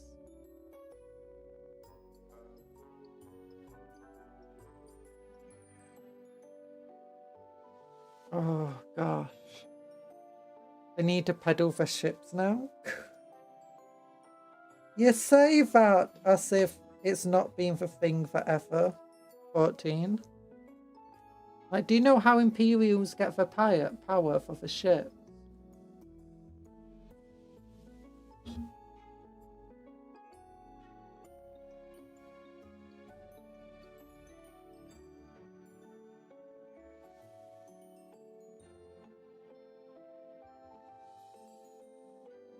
He to me sounds like, why not again? I do the impossible again. Yeah, but that's like, it sounds resentful in that manner. Like, I don't want to do it. Oh, that's because it doesn't glue where I'm trying to put it. Okay. It goes under where I'm trying to put it. Still doesn't want to fit. Okay, never mind. It goes even further under where I wanted to put it. That makes a lot of sense.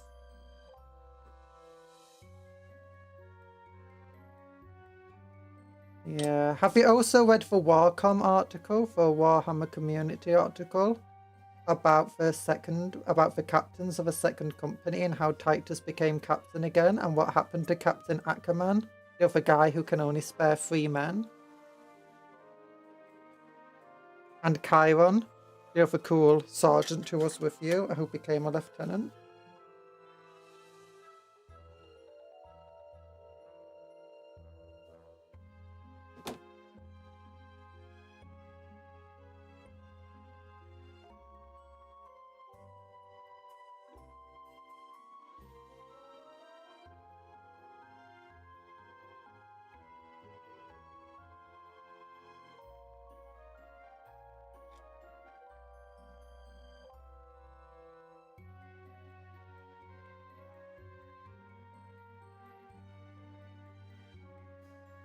Okay, so that's how it goes in.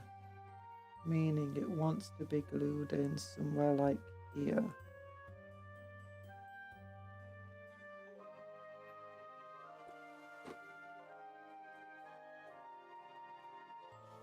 He became bug food, yeah. Well, not just bug food, gene stealer cults. Some people don't seem a bit upset about it being revealed in an article. And not even a storied article.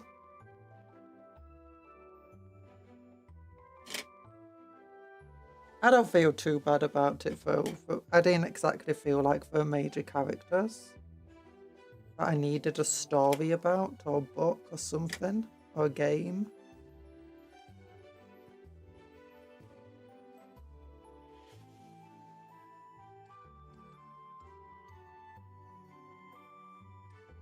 Okay, yeah, it balances there. Nice.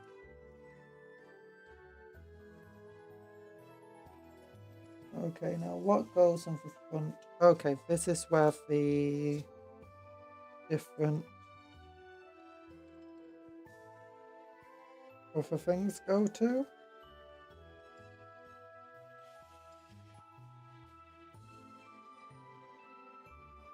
The sleeping bag goes on the front. Not a fan of Chiron off-screen. Yeah, maybe they are going to get a story or something, I don't know.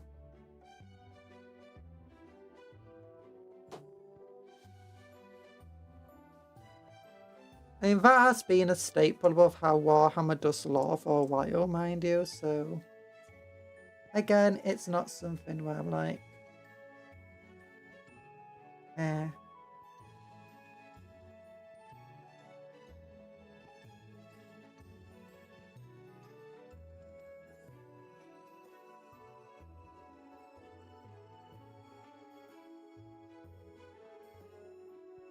That being said, I never really developed any sort of emotional connection to the characters that much when we were playing Space Marine 2.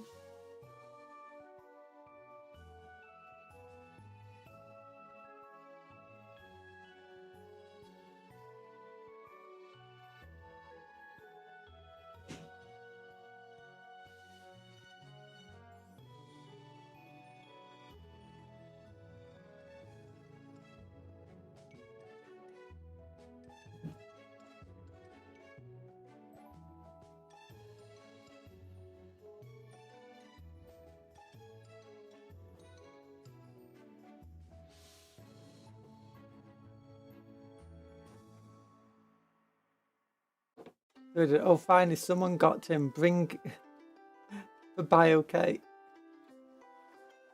Oh, gosh. What's this? I imagine every faction gets a notification on their phones that Chiron was defeated. I suspect GW are going to bring back one of these characters listed as dead as a named Dreadnought in the future, potentially. Or they might bring back the Dreadnought from Space Marine 2. The issue is, with a lot of these things that appeared in Space Marine 2, is that a lot of them were just generic characters. There wasn't really anything special about them. Like the Dreadnought is just a generic Redemptor Dreadnought model. Akaran, just a generic Phobos Captain model. The same goes on most of what we see in the game. So unless Space Marine 3 gives us back like the Dreadnought, or Space Marine 2, he gets an upgrade to make him look unique as a Redemptor, I don't see him becoming another character. I imagine one of the reasons why they off-screamed Chiron though is that ultimately, as silly as it might sound, I think it's potentially so people don't get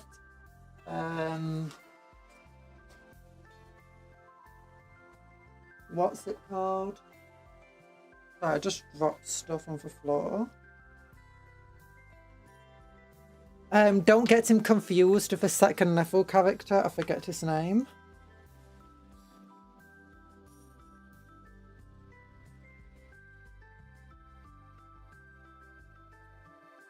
Secret level, sorry.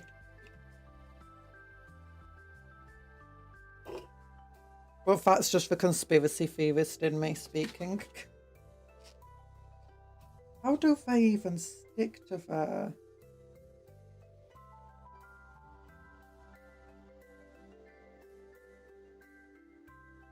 Like, there cannot be enough room on the front of a bike for that. It wants to break the gun every time I put it on.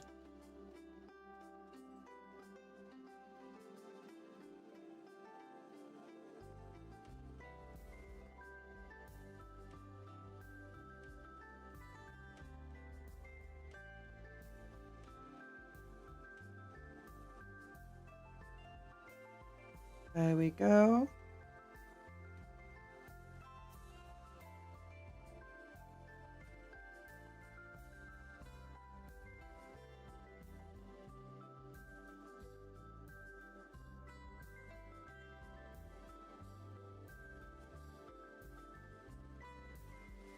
There we go. I imagine he got killed by some low-level girl and he goes, wait, was he not law important? Apparently not. I mean, apparently they got killed after killing like countless low-level goons, but eventually they got brought low. Which is a pretty cool way to go out. I'm gonna be honest. I don't know. I think one of the things is that they didn't really expect to bring in all of the Space Marine 2 characters. Or they didn't really expect it to become lore and get loads of models and stuff. So a lot of the characters that you see in it are just already existing models designed to get people to buy models, but for generic character models. Nothing special about them. It feels like it should go together until I look at the front and it's like you can just see the gap underneath the piece. The jeans did a cult stole their jeans. Yep.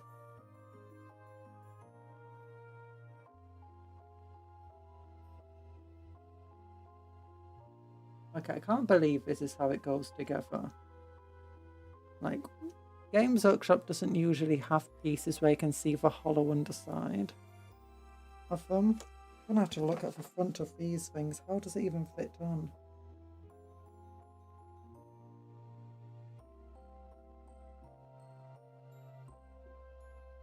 Okay, so that piece wants to be facing more forward. Ah, darn it. Dry fitting things is not easy when we won't dry fit. It needs to be brought more forward. Maybe it's the other way and it's more forward. No. Is it? Oh, maybe it is.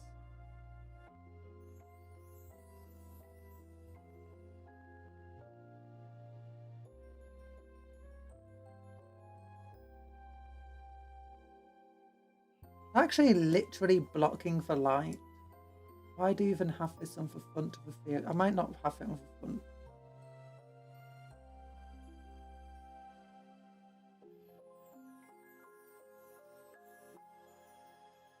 Yeah, I'm not having that. It just looks silly, and like even on the cover of this, look, it's blocking for light. How is he meant to see what's in front of him? Or her. Whoever it is.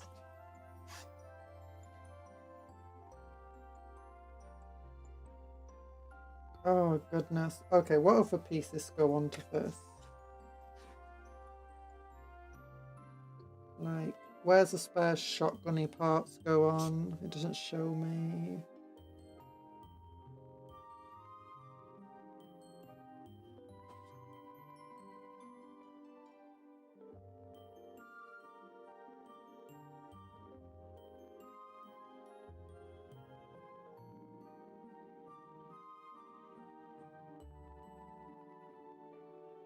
Okay. We've got a bunch of shotgun things here. And axes and stuff. Not told me I can actually put them on.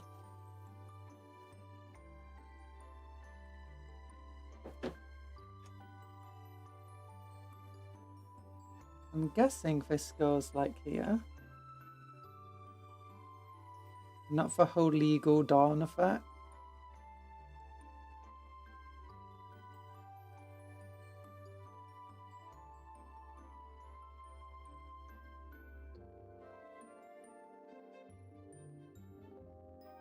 Oh gosh, stop breaking chat on my phone. There we go. So this could go here.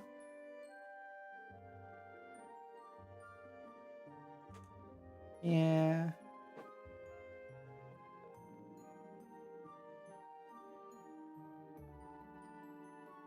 Yeah, that goes here. But no, it looks more like... There we go. Yeah, that fits nicely. Shotgun on the side. Get the axe.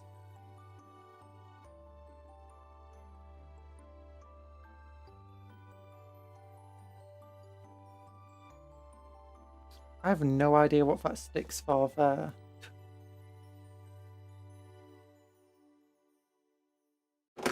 Where do I want to put the axe? Can it go there? No, it doesn't. Ah, close. Close. Oh, wait a minute. Wait a minute. No, no, the straps don't line up.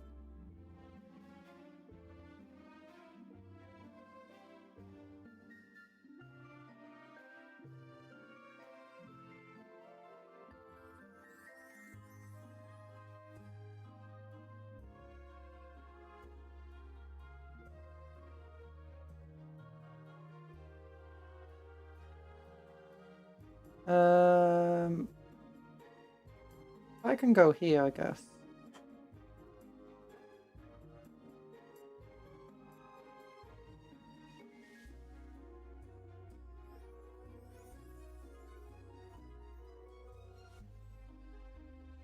How scary must the Imperium think the Votann are? Because in lore, they're constantly compared to the Imperium. Not to the Imperium, for Space Marines. So it must be pretty scary for them to come across the Votann and just be like... I don't know, the kin rather. These guys have AI. They have all the tech we have. It's just better.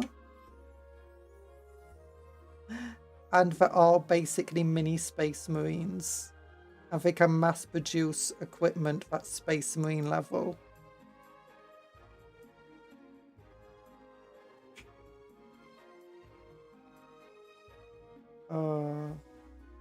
I really want us to get Senorite tech piece though in 40k. Like, that would just be so cool.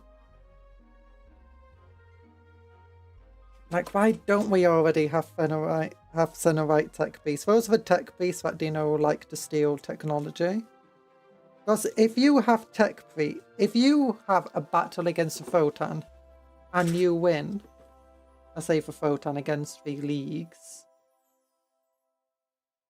just think about the technological resources available to you.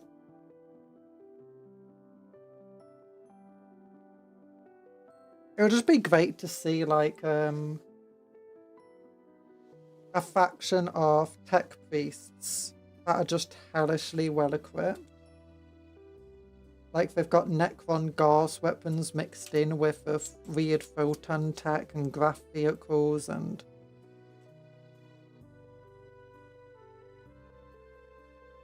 all sorts, and Eldar tech as well.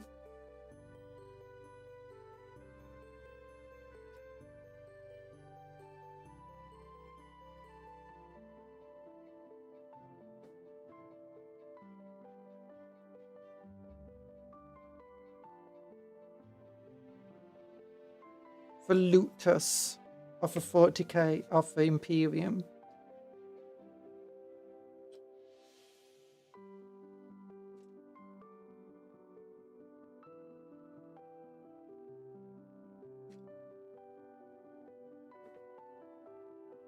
I don't think they'd ever do too much of that though, because they want to keep each faction kind of distinct from one another.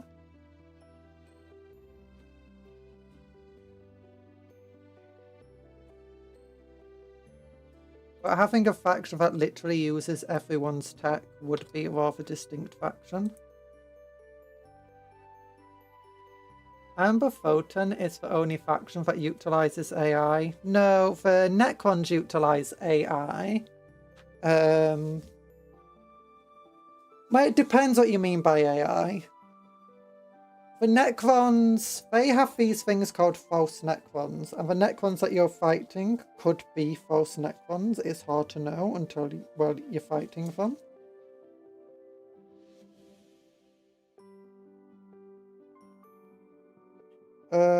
So I'm looking for a tiny piece on this. Not those two. With this. There it is. There it is.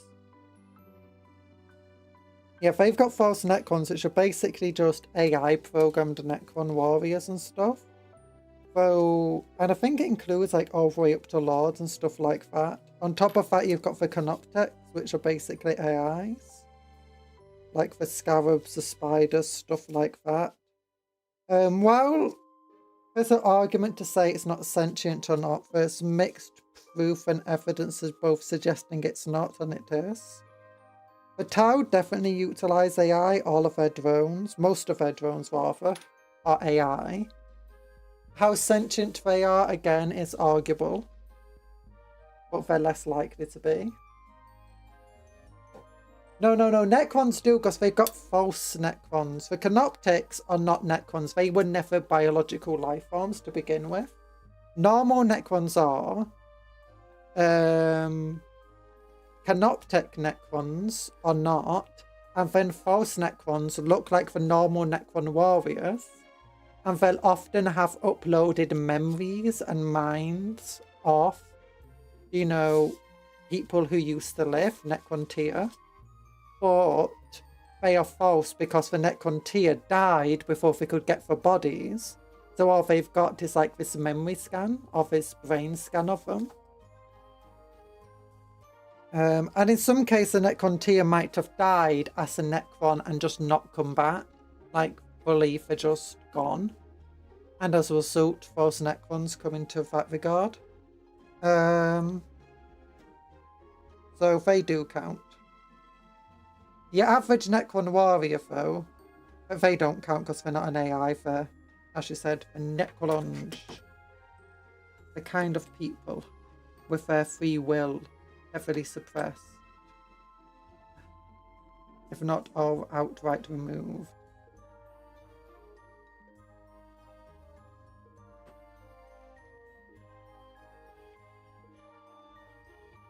The Eldar don't utilize AI from what I'm aware.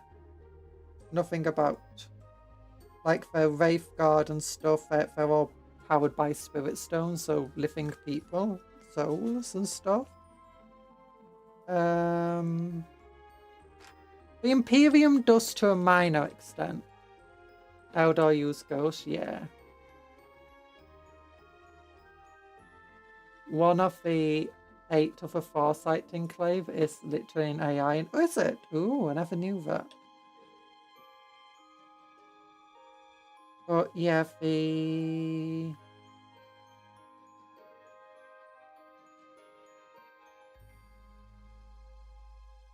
Imperium does utilize AI. The Machine Spirit is just AI. Like the Land Raiders, which are said to basically live and be able to function by themselves without any crew. Yeah, that's all AI.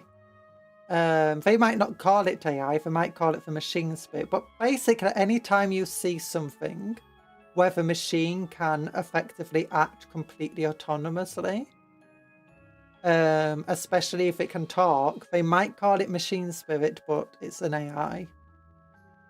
Most of them is not too advanced, but there's plenty of them that are advanced. Like there's entire spaceships are basically run by AI. There's space stations.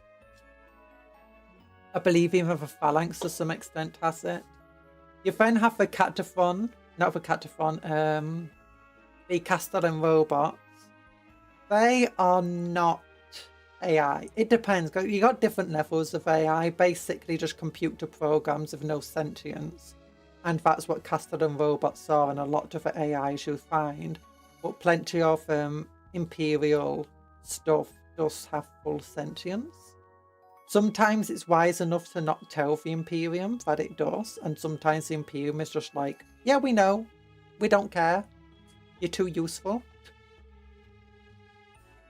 So one of the Tau Ethiel's deaths was covered up using an AI projection of him. Not sure if it's sentient or puppet. That's one of the hard things about the Tau ones, is that while their AI is often described as advanced, it's actually really hard to know if it is actually advanced. Like how advanced it is. Like, is it just basically ChatGPT or is it sentient? And there's conflicting lore there because I don't think even GW is you know, set on what they want with it. Which is fair enough. I don't mind to be kept guessing on it.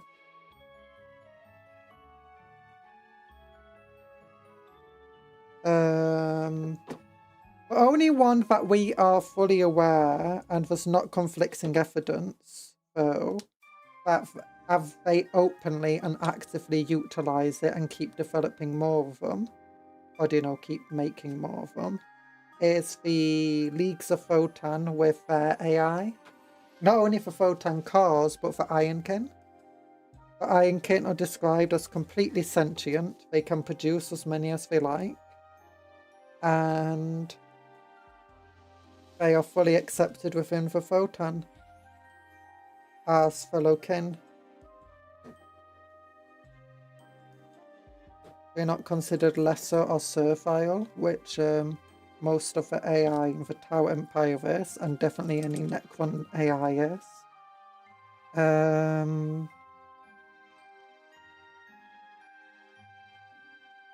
Trying to think of any other factions.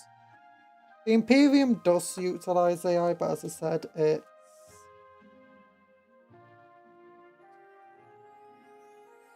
they don't openly and actively try producing it.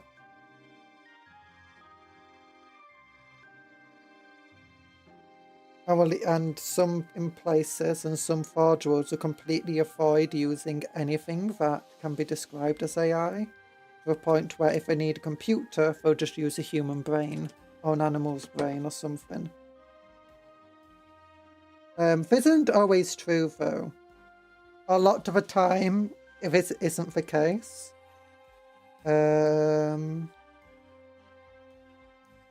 Like, they still utilize computers that can be anything from like 60s computers to modern day computers. Effectively, they can still utilize. I mean, much of their technology and systems just wouldn't work if they didn't. Like, I mean, all the R specs and stuff they have. So Imperial ships have AI hidden in them. Plus there's also the Carl Inferior and Gulliman Inferior that Carl created secretly. Yeet.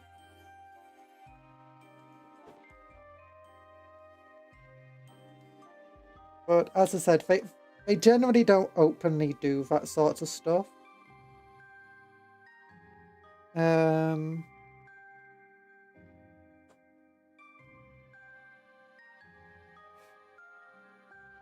Votann are the only ones who do.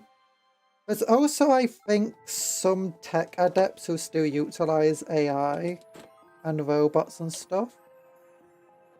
But they do so in secrecy.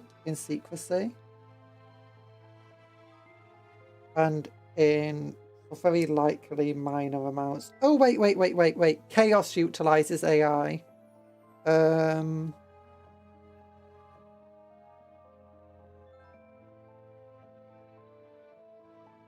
That one is definitely true. Oh, Bulutai 90 for the Farsight 8. He's an AI, a highly intelligent but not sentient, I think, in a broadside mech. Ooh. That makes sense. I do think that, like, the Tau AI isn't sentient, although I think it's getting close to potentially becoming so. If the law is to be believed at the moment. Or at least some law is to be believed. You can't always trust the law, though. They like to lie.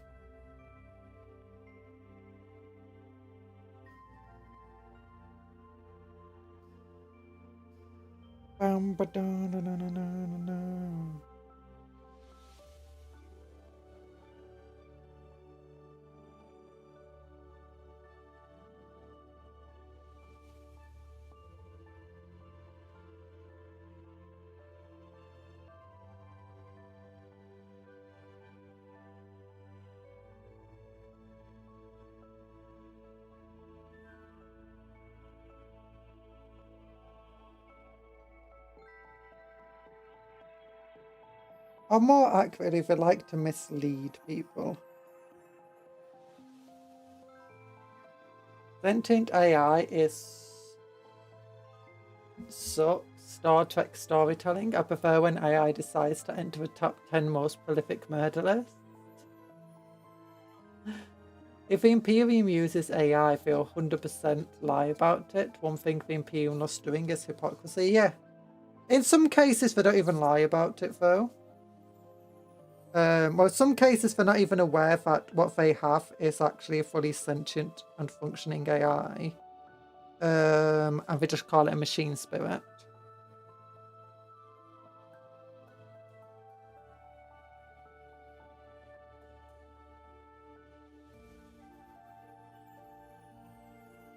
But yeah, the Imperium will rarely ever knowingly use AI. They do on occasion. But as it said, mostly for spaceships and stuff. And mostly it's a secret.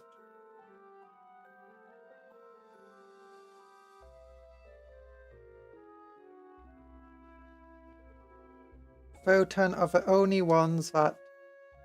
Only playable faction, other than potentially Chaos, that utilizes AI on a large level, where it's fully sentient, they can produce more of it, and they willingly and openly produce more of it.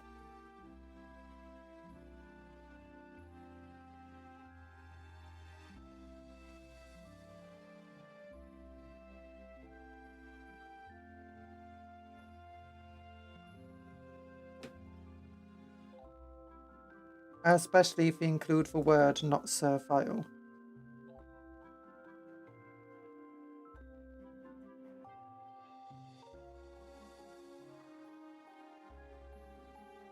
There's probably AI all over Imperium in the tech. They are just probably smart enough to not reveal themselves. Yeah.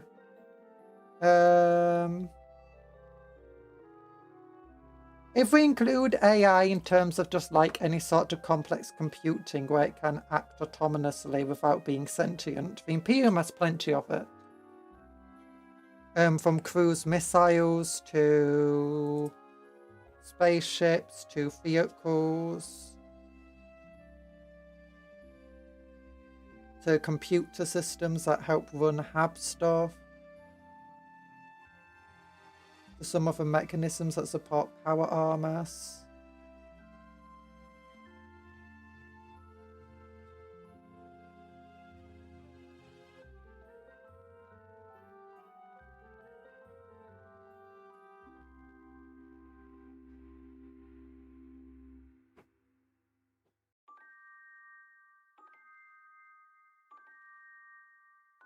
Man, 40k Universe is so interesting. I wonder what version of Excel Gulliman uses.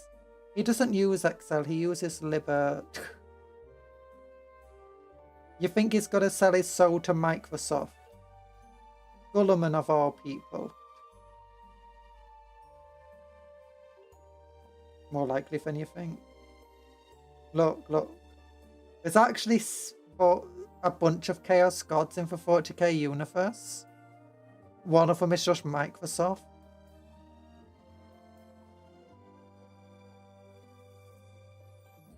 Wait, it is a programmer type. Wait, anything can be called Excel. I thought only Microsoft Excel could be called Excel. I thought it was like a specific like brand name effectively.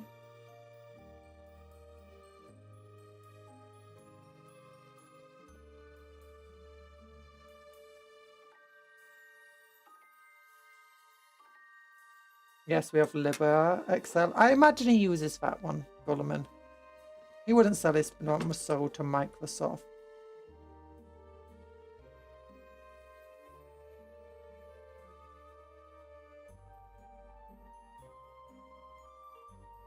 Time to eat a cupcake. No, Native Engine, don't eat the cupcakes.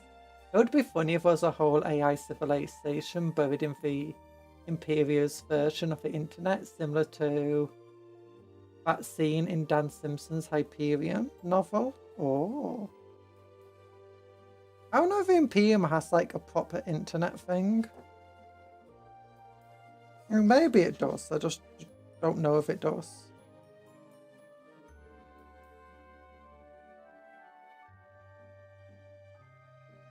Or do you want to call it tabloid modification program like a grandmother?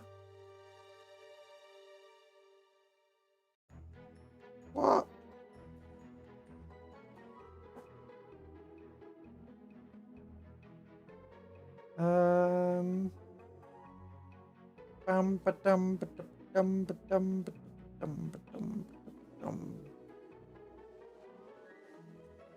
There it is. Looking for pieces. Oh no.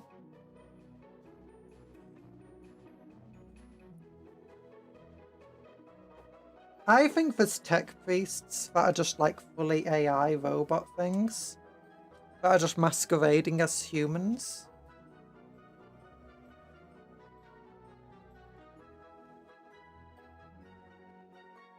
And if it isn't, there should be, because that's what my main tech priest for my army is.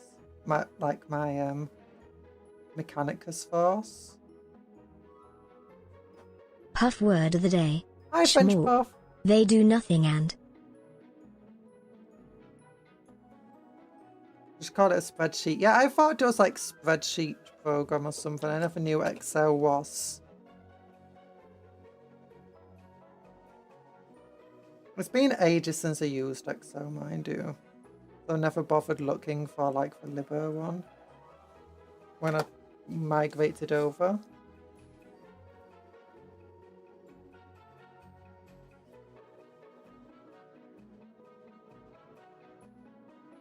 Why do I stop?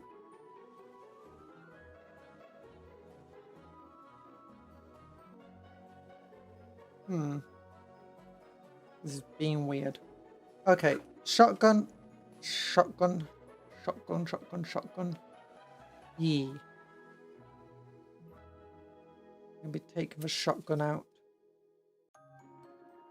You used to call them tabloids. Why are you calling me grandmother, you crazy? But I never even... Tabloids are newspapers, Talan.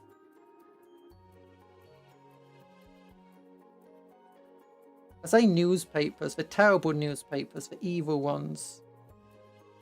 The British tabloids that everyone complains about all over the globe.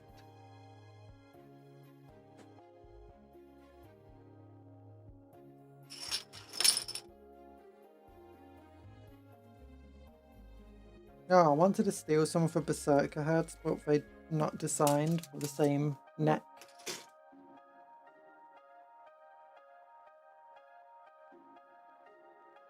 I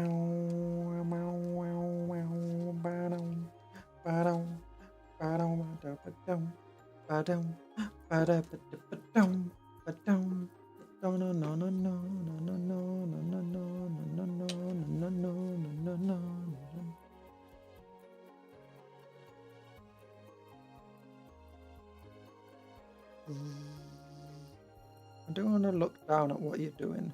No, you look down at what... No, you look where you're going. You don't even look where you're going, you look that direction. Yeah. How big is this next to an arc, though? You know, the arc view is pretty big. The arc feels pretty big. No, it got broken. Man, I hate the British tabloids. Romanian guy who's been in Britain for 72 hours. No, you got the issue. Is that the British tabloids go global.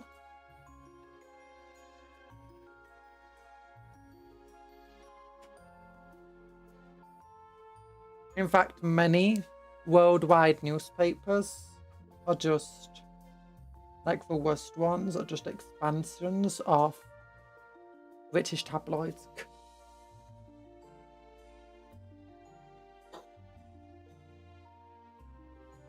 Like, if you've ever heard of something called The Times, it's British. Or whatever translation for... Actually, that's not true. A bunch of them are.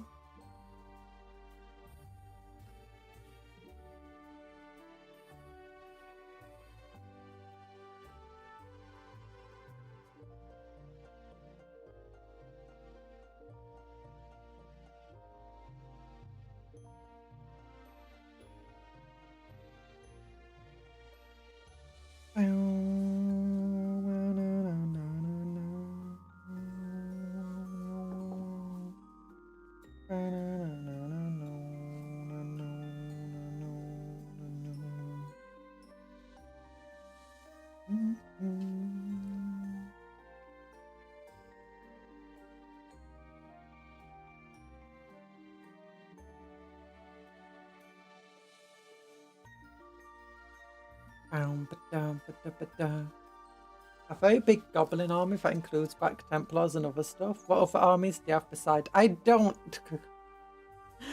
I'm building 40,000 points of Black Templars for my own little crusade. I have an Arc Death Skull army. Oh my gosh, I just got glue everywhere. I just dropped a piece while I was holding it. I've got 3,000 points-ish of Night Lords. That's going to be up to 4,000 points. A bunch of Tyranids that equally are going up in quite a few points. About 4,000. Some Necrons, some Eldar. A little bit of Khorne Berserkers that are going to be expanded upon at some point with when the Combat Patrol gets around to, you know, giving us Khorne Berserkers.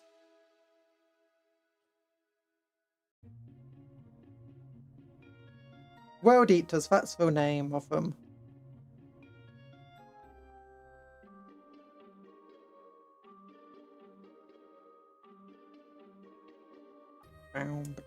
Oh yeah, I need to get the things at the back of this.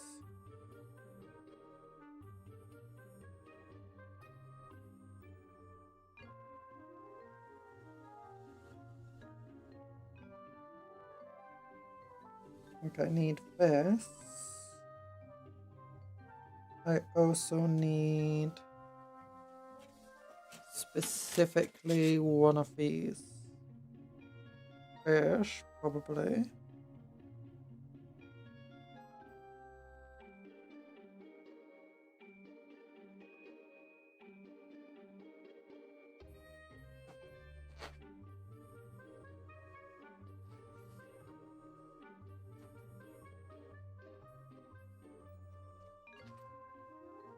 Do, 33. Yeah, 33. I was correct. Believe that is a Gobbo army. Oh yeah, I got 5,000 points of Orcs and Goblins for Old World. And 5,000 points of the Dwarves that we're still building. Still ever so slowly building.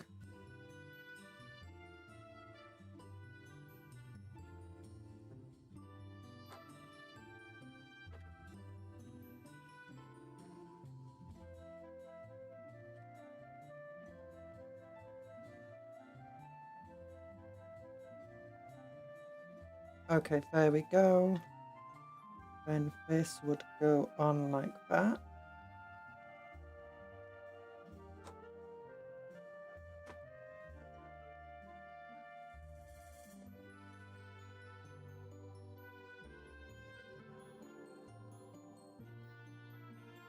Yeah.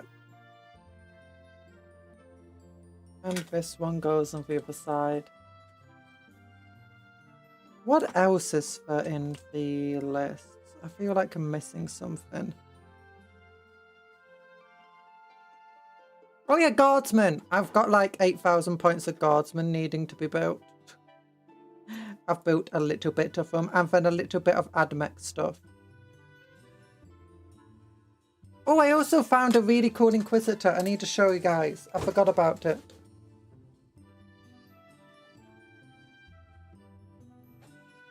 This guy finally arrived. You know, him. I'm gonna wait till we get a Killican so we can maybe mess with him. But so did this guy. Oh, look at him. Look how cool that Inquisitor is. He's burning a book. He's stabbing it with his Force Sword.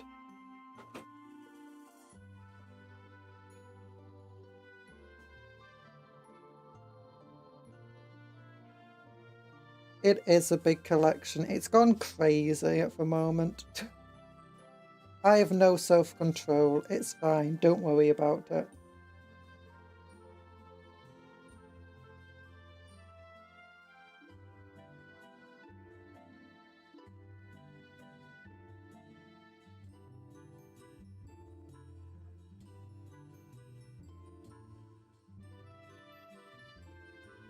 Oh my gosh, these are relatively complex models to build.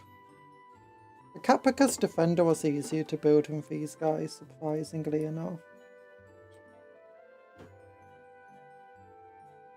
Okay, I've barely got any glue left in there.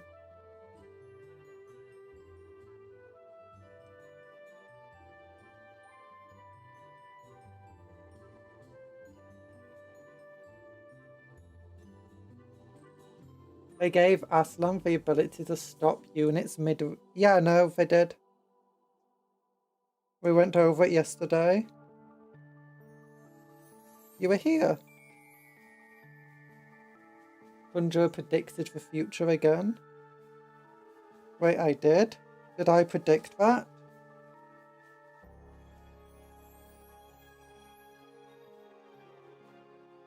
They never said he could do that, did they not?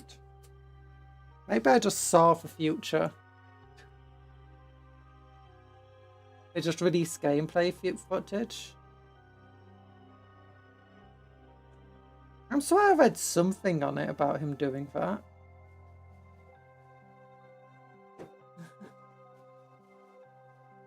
Look, everything is just made up if you really think about it.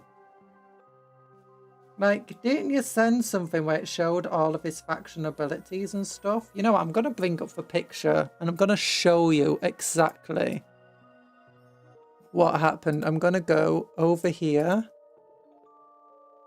to LAN.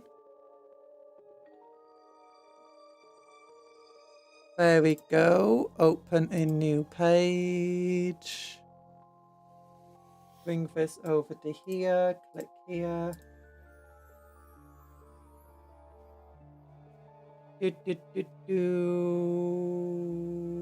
Ability, Iron-Handed Captain. Yeah, that's his ability, Iron-Handed Captain. That's what stops the units mid-route. And then if we go to that page that you suggested, outposts and colonies, dragon ships, sea lanes, mist landing.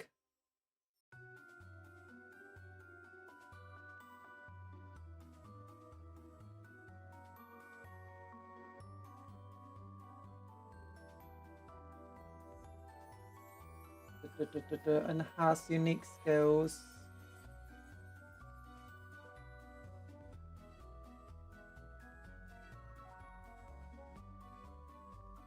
Where does it say ability?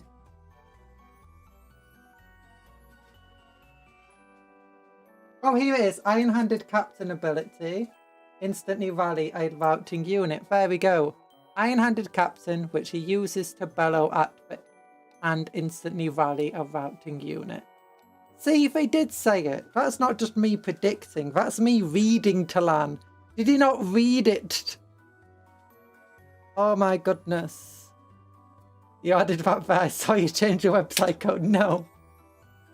No, this is a different website. Mom, no, not the website. This is the Total War website. And then if we scroll down, is there anything new here? Oh, there is new stuff. Golden Demon. Sign up for a chance to win for DK Warhammer book. I'll never win. Boltgun 2, voice acting a battle sister of Helena Pierce. Oh. Battle sister voice acting. She looks angry. She looks angry. There we go. But yeah. See? I mean, if we go back a few months and we're asking what do you think he'll have and what do you want in it, I did say I want him to have an ability called something like, I don't know, Iron-Handed Captain. And it would just be cool if it could like route units for our routing. Or not route units, rally units for our routing. Because we don't really have enough of that in current Total War Warhammer. And like just stop things going off the edge, because that would be really useful. Like when I had I was trying to beat some vampires and I kept having my characters kept terror routing away, and unfortunately the vampire was getting closer and closer to the edge of the battlefield. I'm like, oh, it is not fun.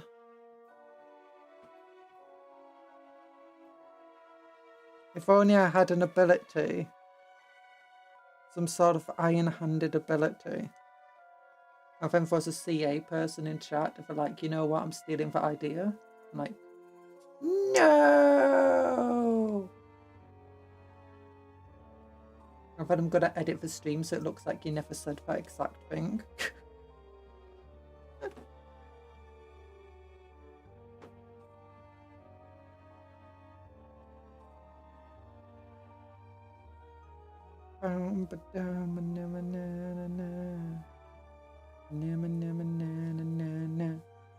There we go. Back here. Oh. Oh. Beep, beep. I imagine this like beeps when it goes backwards as well, because it's got that little... I mean, they've got little, what's it called on them? Brake lights. Do you think they have traffic lights in the Votann Empire? Oh my goodness. We know the Imperium does. We've seen them. We've seen them. I've seen them up close and personal. Actually, I think they have had like the traffic lights in the Imperium, and like in one of the books. Okay, how does this like fit onto here? Oh, oh, it goes there. I see. I see. It goes like that. Okay. Okay. Self-control is overrated. It is overrated. We don't need self-control. All we need is power. And by power, I mean more Warhammer. Yeah. Unfortunately, but it's not just self-control. It's because of being... I subscribe to the Combat Patrol magazine. And the Combat Patrol magazine has so far included Orcs, Tyranids, Space Marines, Chaos Space Marines, Eldar, Votann. And as a result, it's just kind of spiraled from there. Well, why I have so much of everything.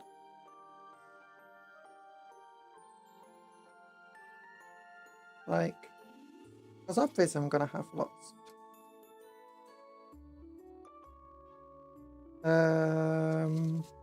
In the case of the Tyranids, it's because I bought the Leviathan box set when I got back into Warhammer, and then I found like the Tyranids were just really, really cheap on eBay, like for the Tyranid half of the set, so I just bought it again.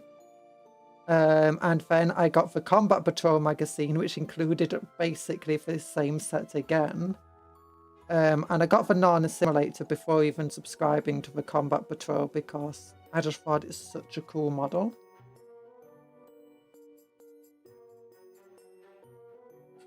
Oh, this explains a lot.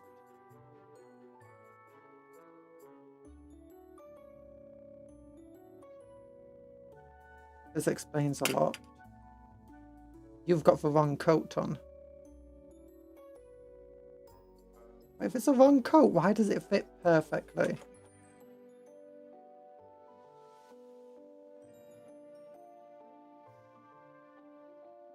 No, this must go onto here like this.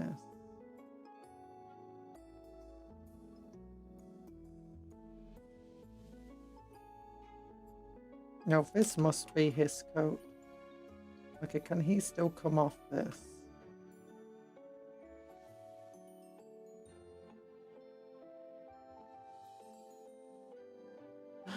I think it's too late for him. He's stuck. He's stuck. Unless brute force. Nope.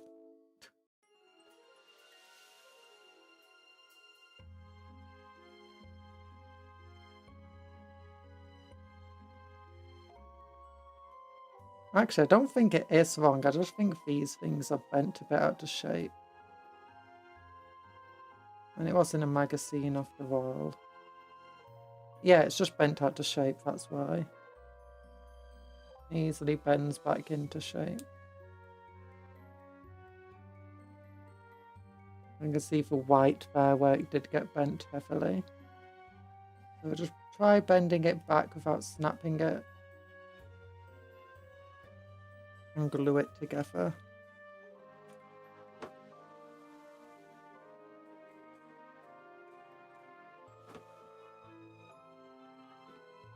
Oh gosh.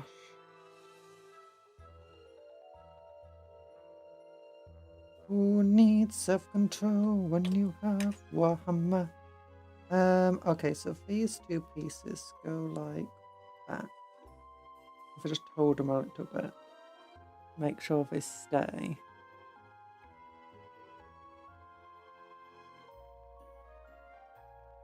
There we go. Yeah, perfect.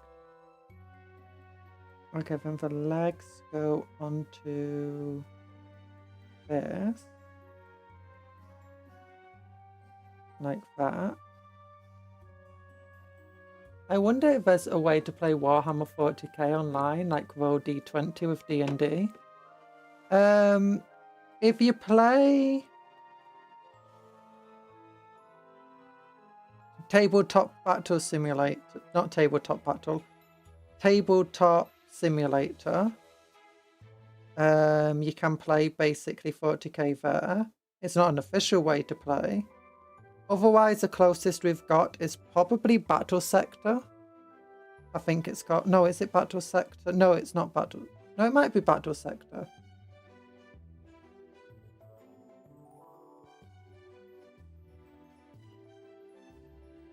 Okay, this goes like that. That's nice.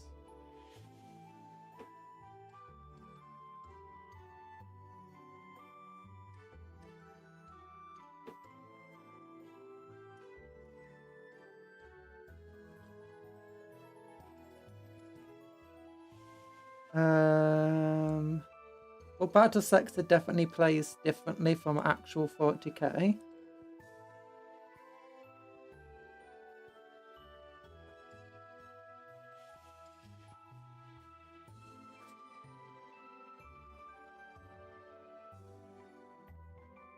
But it does play relatively, I say relatively similarly.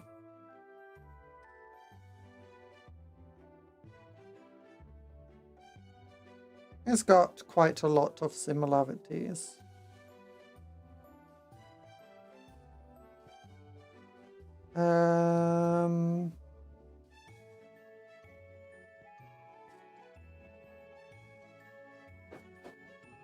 I think in general though, Games Workshop is going to be heavily opposed to, you know, making something like that.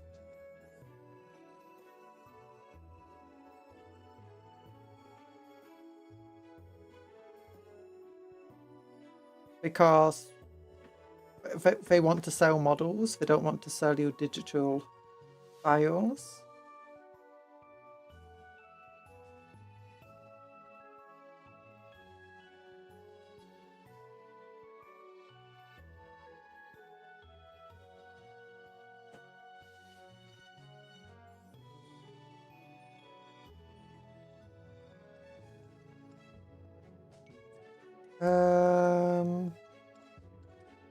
Yeah, I do know a lot of people play Tabletop Simulator, and then you can just find models and stuff online, or just take pictures of models, and then just make little standees with them.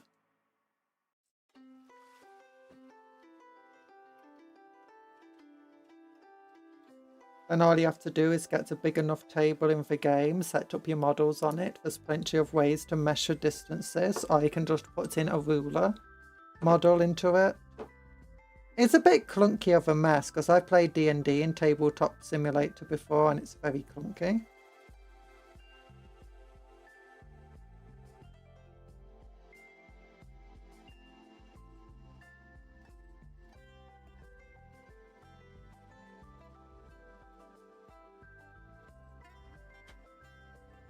Okay. What do we want on this now?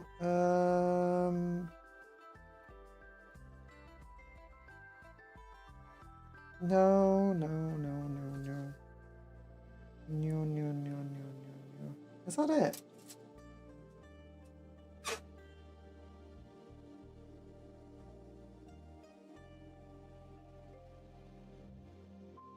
Oh, that's what that was, right? So for multi-laser.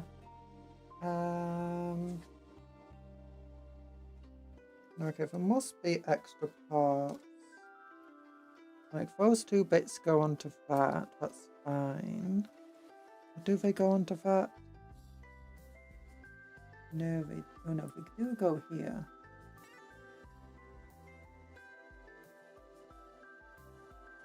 Yeah, the 2 arms go into here pretty nicely.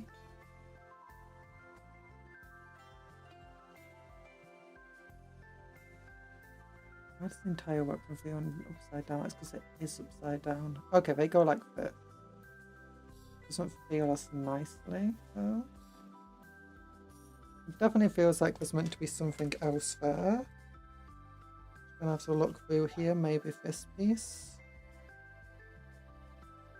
Unfortunately, it doesn't even have instructions of putting this bit together. Just gonna have to guess.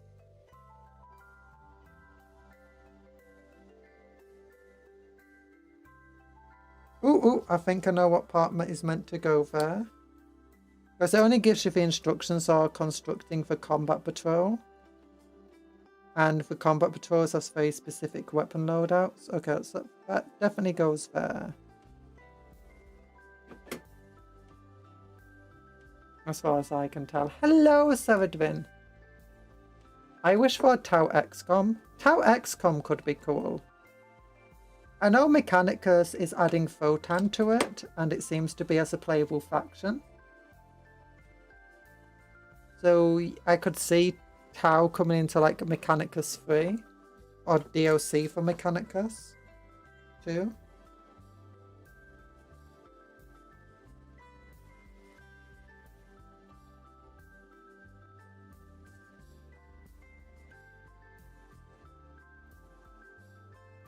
And how you doing, Seredwin?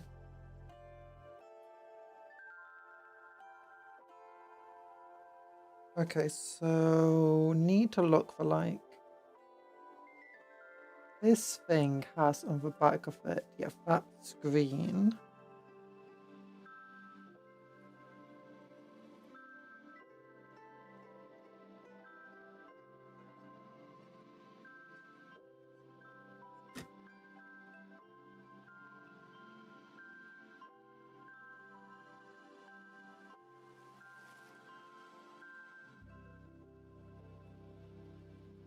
Okay, that might be upside down. Yeah, that's upside down. So that definitely goes here. Like that. Okay. And does that just smooth section go on it? Might do. Might not have like a little turreted thing. We just make sure we get glue on the wire as well, because those wires are really fragile. But if we glue them at the... we make sure it's glued on properly, it significantly increases its chance of survival.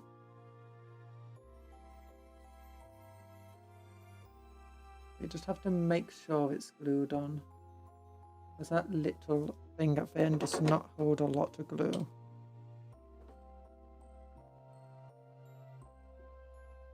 You don't want too much glue on it either. There we go.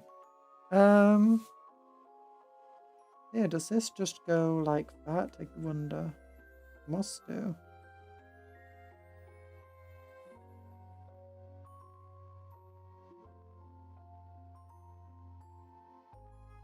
Okay, now that feels weird.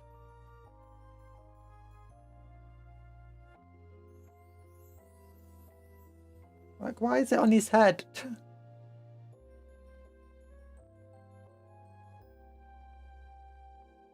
Oh, I think I glued it in at an accidental angle here. There we go. It's right above his head. He just woke up. Oh. And I hope you're doing okay. And you had a good sleep. I hope your sleep was better than mine, because mine was absolutely terrible.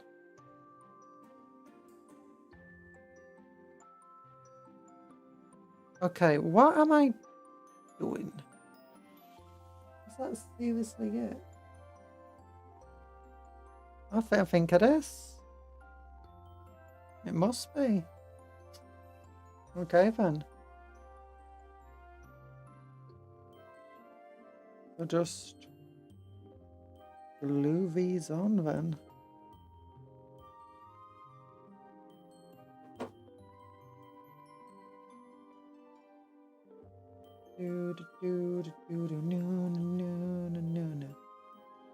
What colour do you think I should paint with my Votann?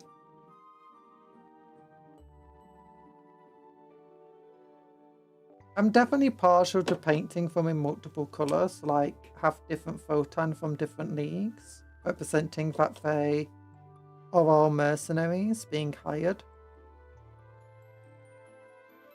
by the same person from different places. But equally, I imagine that the mercenaries would like all choose to wear the same colours.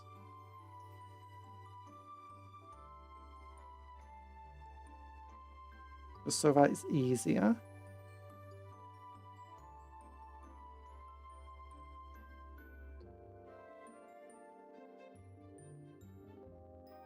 No, you guys, your arms go up here, like that. No, the hand arms coming off. Slipping and sliding all around. That's what it's all about. Oh, do the okey dokey.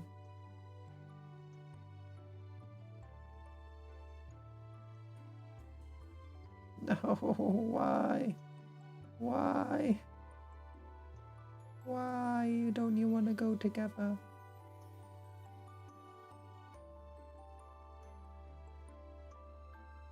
Oh, this is finicky. This is hellishly finicky. Oh, it looks so perfect. I was like, oh, it's on. It's on. It's good. It's good. It's not good.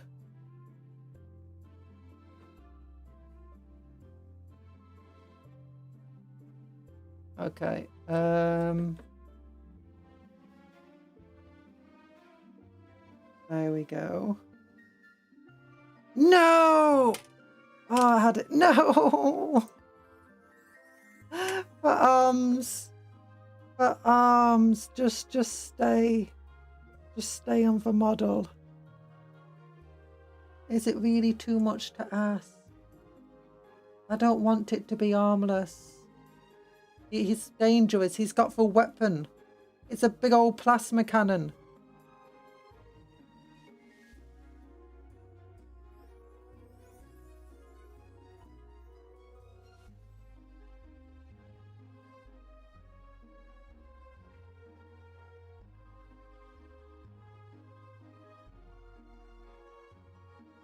The more I look at doing like other factions plasma cannons, the more you just realise that the Imperium just is basically for arts or for humanity.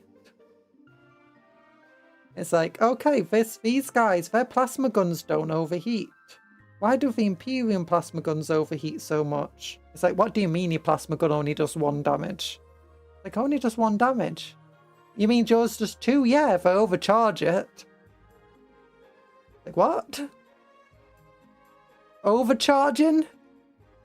I don't think you're meant to overcharge a plasma gun. That's how you die. It's like we have safety functions to stop it being overcharged. It's like safety. What is this word? Safety. Sounds like heresy to me.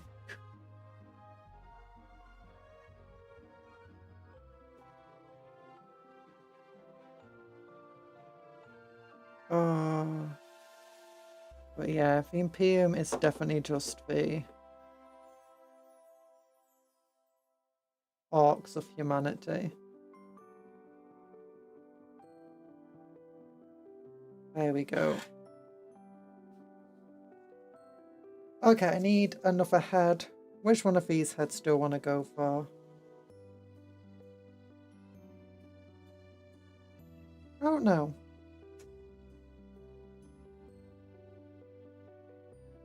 There's not many heads here. Could go for Votann. Not for Votann, the robot head. No, no.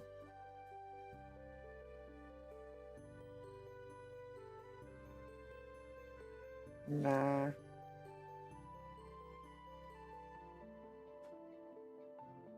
What about...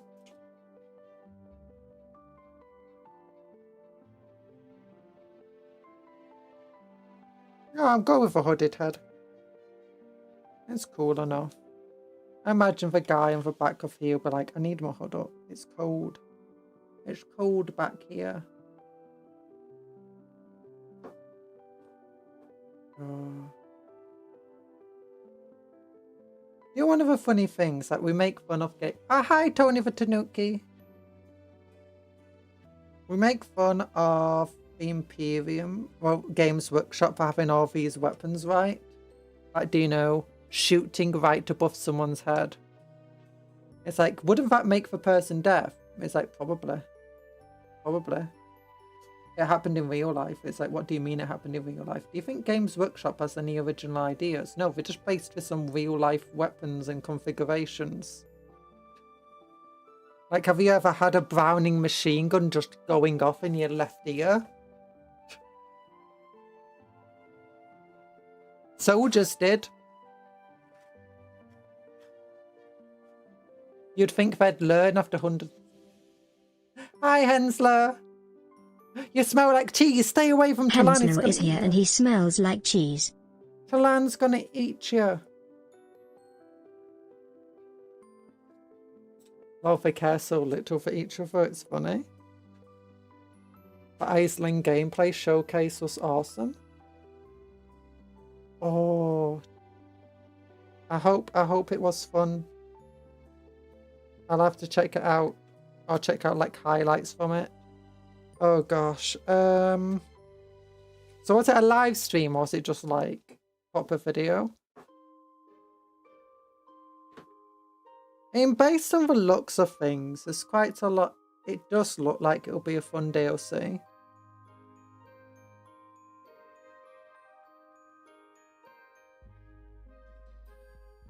Oh my goodness. These are not fun to put together. I am not going to get any more pioneers. My goodness. These models are just taken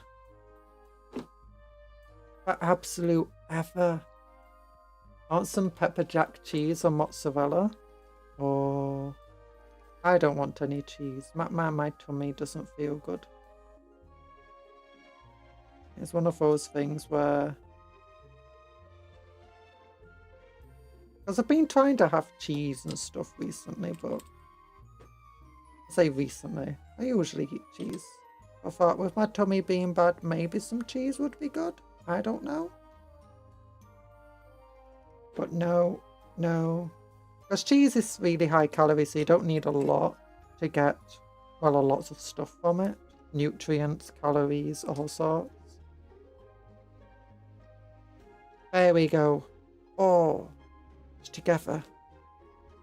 15-minute video. Ooh, I should watch that video. It's on the Total War channel, right? It's not like a special channel for it. Did I forget to put this on? Oh, no, yeah, that's on for you. That's on for you. Okay, good, good. I'm lactose intolerant as a native is. But I must taste the forbidden fruit that is cheese. Oh.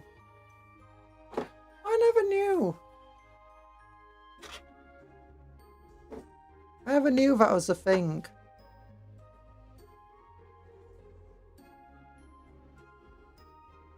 No deal being lactose intolerant. Well, I knew lactose intolerance was a thing.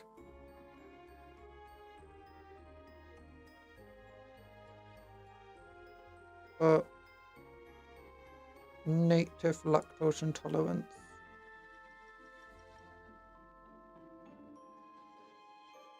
Oh, why am I trying to put that on for? Obviously it doesn't go on yet. Oh gosh, I am tired. My mind's just broken.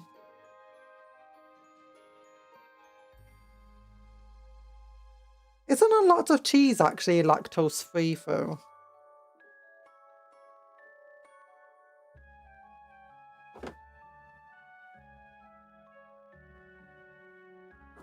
I keep wanting to shake the bottle even though it's a fresh bottle. Be careful. There we go. What do I want? I want the foot pedals next.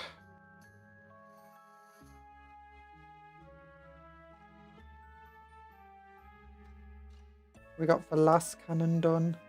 Not the last cannon, plasma cannon. Yeah, these pioneers are pretty cool because they got Magna rail cannons on them, meaning they're like... The shooting is a lot more dangerous than like Space Marine bikes. And since they can have up to... A squad of 6 of them can have 6 plasma cannons. Or 6 of these plasma things. Which, it's not the most dangerous thing, it's only damage 1. But at 3 shots, blast... Was it D3 plus 1? I don't know. Strength 8, AP minus 2 or 3, was it? It's pretty impressive amount of firepower it can have on it.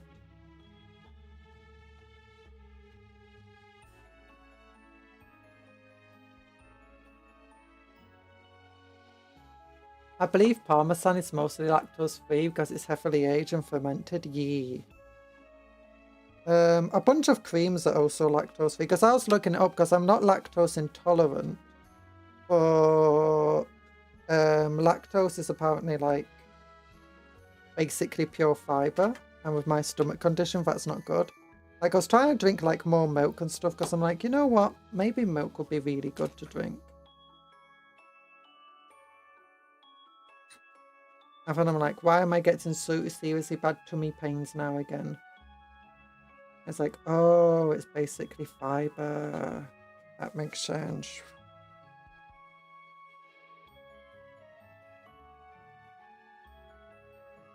I actually wasn't seriously bad tummy pains. It was basically just making my everyday symptoms just a little worse.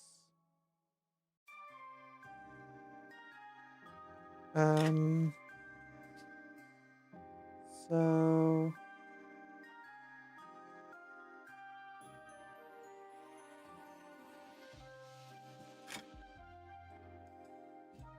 Dun, dun, dun, dun, dun, dun, dun, dun. Yeah, that had that on, that had that on. Good, good, good. Where's my machine gun? There it is. Auto cannon. Yeah, they have auto cannons on them as well, which is pretty nasty. So they got a plasma cannon, they've got auto cannon, they have bolt shotguns, they have bolt revolver pistols.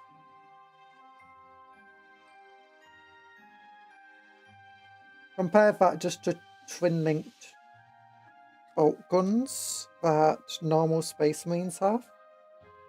And the amount of damage that they can do is just way higher.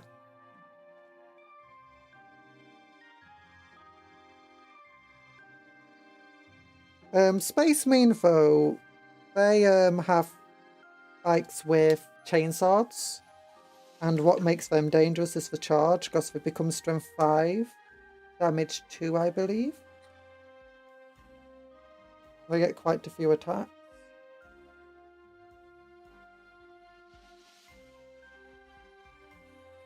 So they can quite quickly eradicate an enemy threat in melee. These guys not very good in melee by comparison. I also think these... Oh no, maybe they're not tougher. Aren't Space Marine bikes also like toughness 6 or something?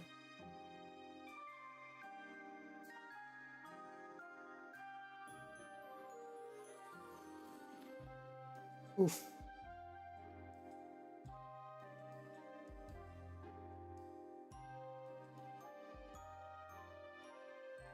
The issue at the moment, I feel like, with mounted units in 40k is there's very few good ones.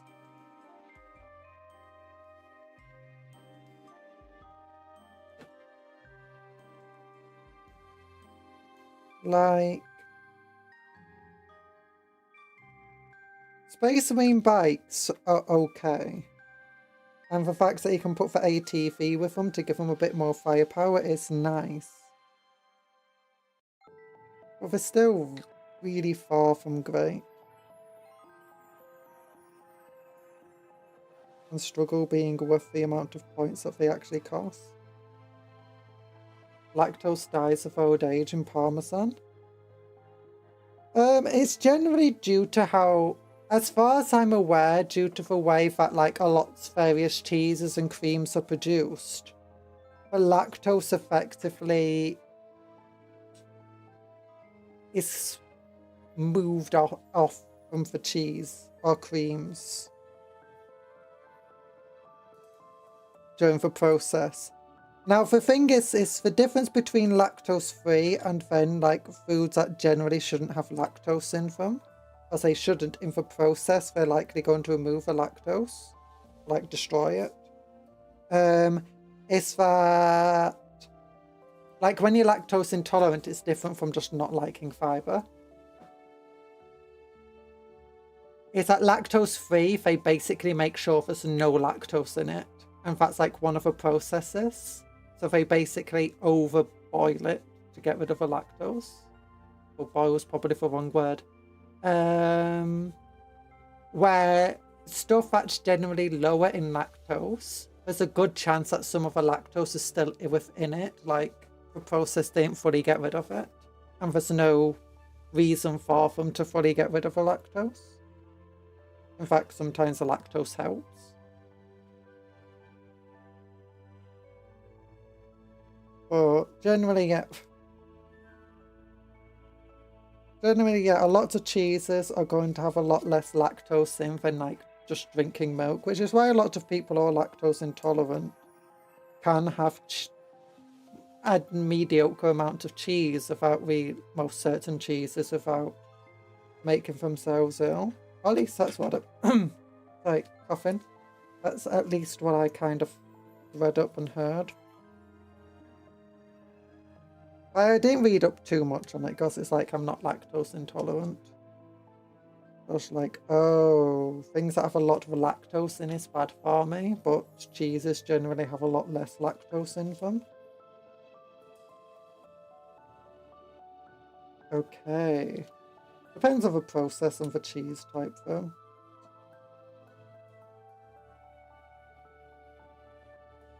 If I could have easily been misled and now I'm just speaking out of my butt, but you never know.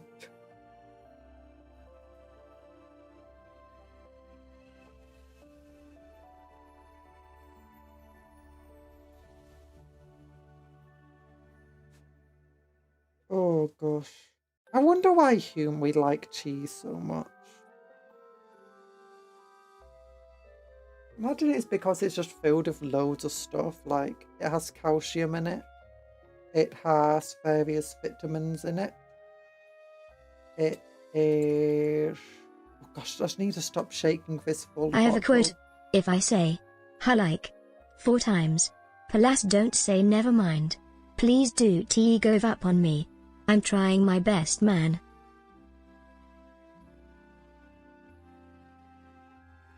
Because it tastes like cheese. How's my day? It's been okay. I have no idea what you're talking about, French Puff. I have a quote if I say like 4 times.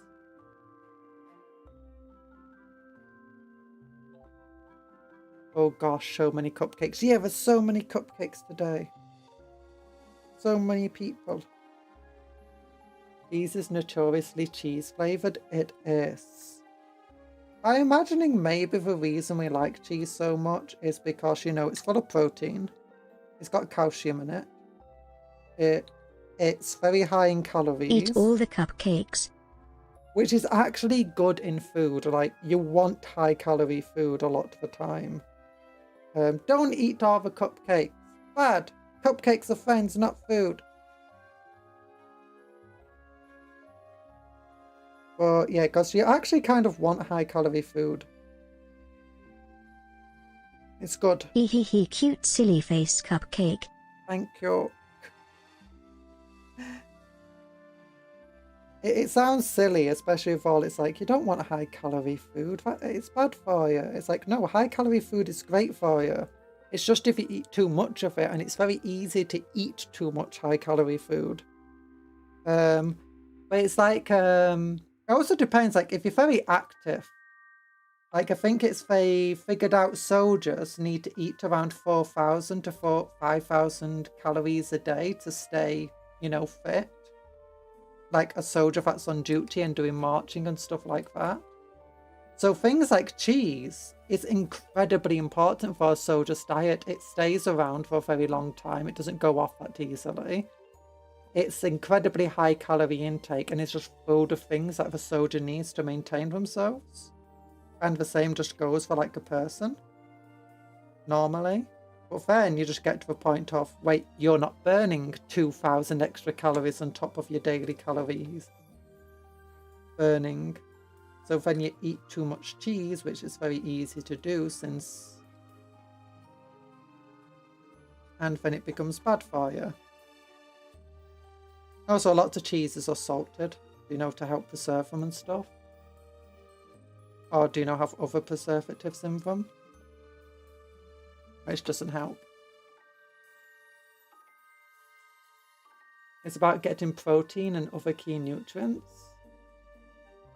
Not about calories anymore. Yeah, I mean, getting calories is important though, especially for like someone who is active. Key nutrients, incredibly important. And cheese is filled with a lot of these key nutrients. That's one of the things why I said cheese is good.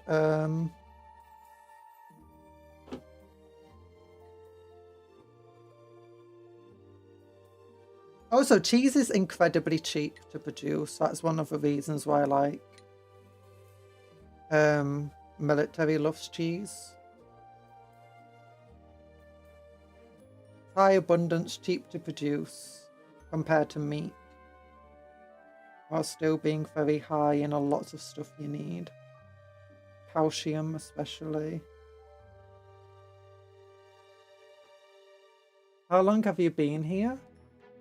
Who's this? Erland. Erland's been here for longer than you have.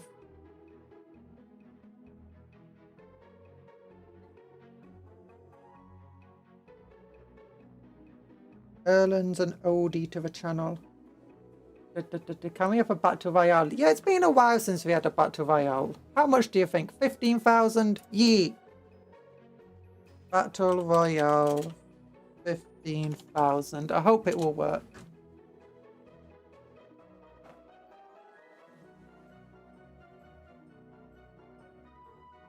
Oh, it's working. Yay! Okay, so that's done. That's done. That's good. We can have a shotgun in one hand.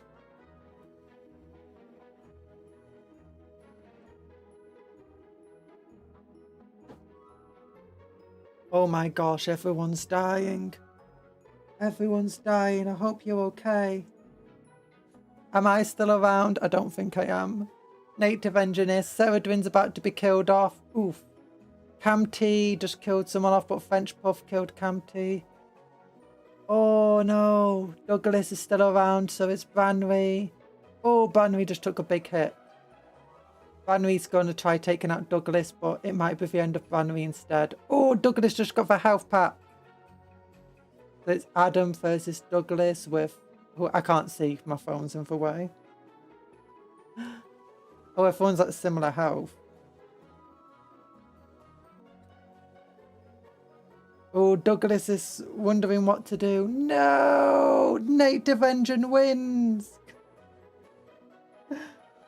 There we go.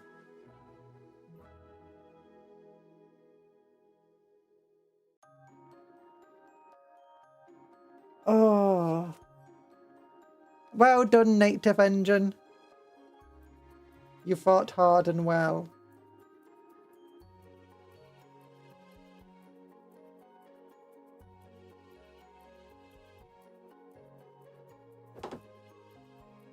Huzzah! I won.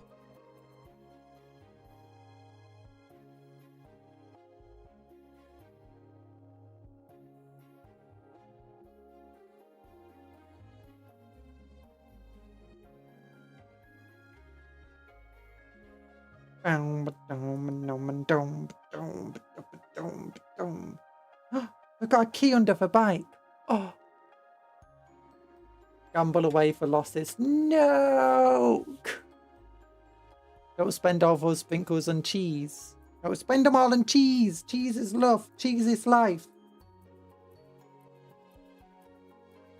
Cheese is going to stop your wife. Try this. Sneering face emoji. Playful face emoji. Playful face emoji. Okay. Oh, goodness. My cat's still out. Oh, gosh. Yeah, this is a hell of a kit to make. Like, my goodness. There's just so many bits for each of them. I remember we built the Cupcake carriers, and they're like a proper big old vehicle. I say big old vehicle, a relatively small old vehicle, but still. I'm being turned into a worm. No! You're betting 50. Actually, for most you can bet it's 5,000.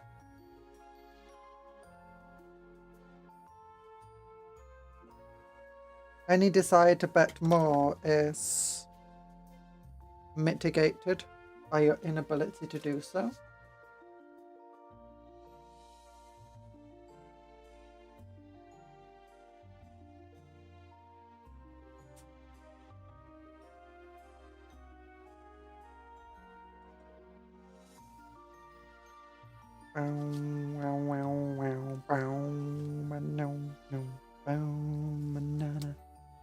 Na na na.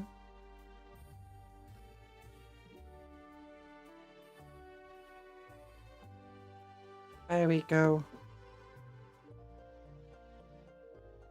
And then we go here. I'm a worm. I'm a worm. I'm not a worm. It's impossible. Impossible. Who would be a worm in this day and age? Oh my goodness. Okay, we got these two pieces. Go together like that. That's good. Then these pieces go together like that. And that's good. And then these pieces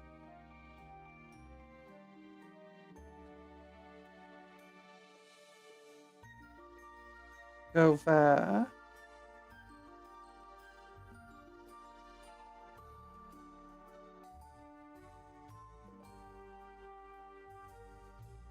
There we go.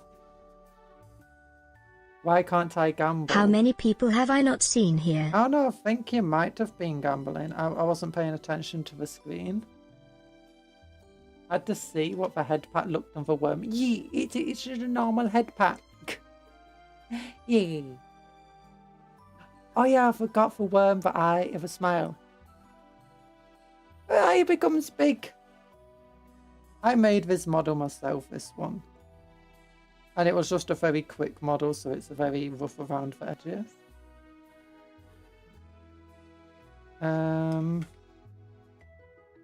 Which of the new Total War DLCs? Which of the new DLC heroes are you going to play first for Total Warhammer 3? I don't know. I want to play the Norscan one most, I feel like. But I also really like the idea of Iceland. Or Aslan. The Lion Man!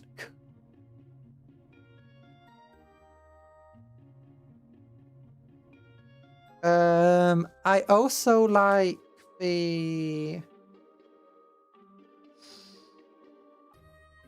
Right, I mean, all of them are pretty cool. I'm going to be testing out what the Slanesh is like at the moment. I also like the mask. Do you know the free hero that's coming out? I kind of want to try that one out. But I think what we'll do is we'll just have a stream where we just have like a quick playthrough with each of them, like do a battle, do a battle, have a look at how things are going.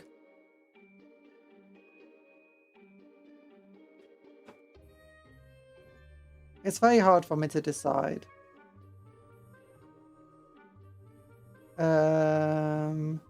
I kind of want to play Norska just to see how Norska is now. Slash and Norga are my fav too. Like, if they've got, like, a proper rework done. Because I think that Norskans are getting a proper rework along with the DLC. Don't know if the others are or aren't.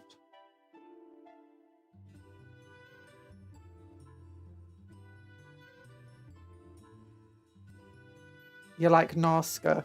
Norska's fun. I think I'm most excited for Norska, to be honest. Just simply because it needs a rework. And the idea of them having some actually potentially good units, like some actual charge. Not charge, oh, what's the word I want to say? I can't remember it. Cavalry. Shock cavalry. Having proper shock cavalry would be great. But a lot of it is like, we don't know how good it's going to be at the moment. And sometimes things get listed as shock cavalry, but we kind of suck at it. And I've got a bit of a fear that's what's going to be happening for new Kurgan cavalry. As long as they can fix Tzeentch's stuff in the game, I'll happily reinstall it.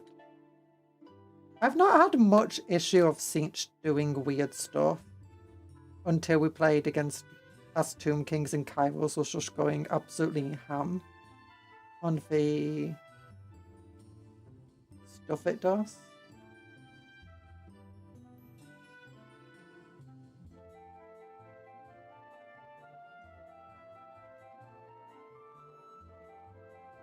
Yeah. But yeah, they need to fix... The issue with Tzeentch I found is that I don't mind Tzeentch doing Tzeentchian stuff. What I do mind is the fact that when we were playing Tomb Kings, he used his ability, you know, to put attrition onto us. And then immediately used it again. There's no 20-turn cooldown or whatever for him. It was just immediate. And the same goes for like all of his other abilities. He seems just to be able to spam them at least much quicker than what we can. Like, even if you take out into account all of the costs and him having 3 costs, he still does it way too quickly. Because he doesn't get the cooldown, it feels like. And they need to fix that. Sorry, my throat is dying a little bit.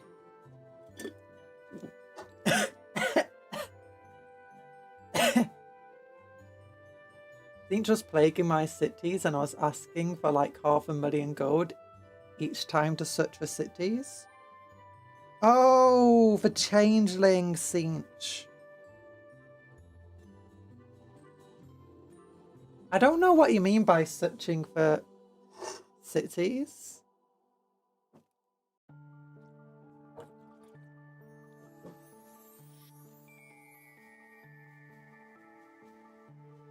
Like, it shouldn't cost you that much to search for city because you don't need to do a thing to search for city. All you have to do is just locate them. Just wait until they get located. If you want to find them, just put like a witch hunt or something in the area or a hero or an army, and it's more likely to find the cult.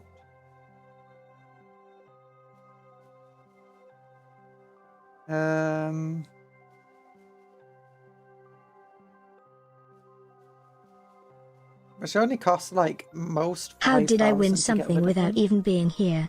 Did I sleepwalk again? Did you win something? Oh yeah, because Clemoniac used the bomb ability. So what that does is it just explodes and sends loads of people flying up. So then you won for star because you were one of those people who went flying up due to the bomb.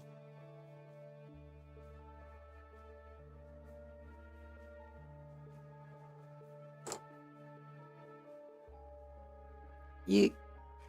Is that it? Is this finished? No, he needs the scanner on his back. Scanner, scanner, scanner, scanner. Where's the scanner? Scanner, scanner, scanner. There's the scanner. The scanner is here. Scanning everybody. Well, no, it's a searchlight. Which one's a scanner? Oh, here it is. There's the scanner.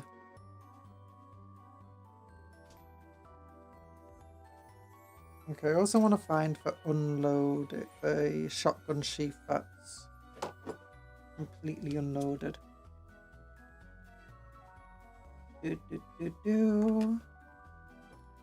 Oh gosh, I think we're going to have to build the Siphonian Berserk because that's another time. I'm just going to have to build them off stream. I expected these bikes would not be this long to build. I guess I'm just too used to the Space Marine bikes being push fit. Heck, even the Guardsman Cavalry doesn't take this long to build. Oh yeah, Guardsman Cavalry is like one of the few mounted units I'd say is undoubtedly good. Or at least for Attilan Cavalry. When it comes to bikes though, there's not many that are good. Chaos Space Marine bikes are okay, I just don't feel like they're strengthened by any detachment that well. The Eldar bikes aren't that terrible. Because they're not super expensive. And they do have quite a bit of utility. Because, you know, they can have quite a bit of firepower on them. Shining Lances aren't the worst, but somehow Attilan Rough Riders are just better. Okay, there we go. 3 of them finally done. We got the plasma cannon. We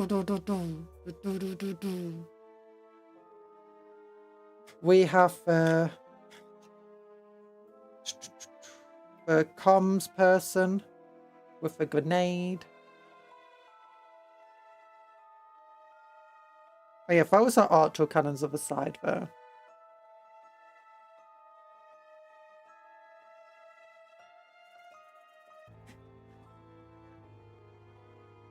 And then we have a scanner with his big old shotgun. But yeah, we've been streaming for too long as it is. It's almost 5 o'clock. I did want to do a longer stream, but I have no idea how long these Siphonian Berserkers will take to build. Should we build one? Remember Dark Angel bikes being really annoying back in 7th edition, but I don't play a whole lot to tabletop. I can't imagine why they're annoying, thinking about it. Because they had loads of those spindly bits on them and stuff. But let's look, so you got that piece that goes with that piece, it looks like.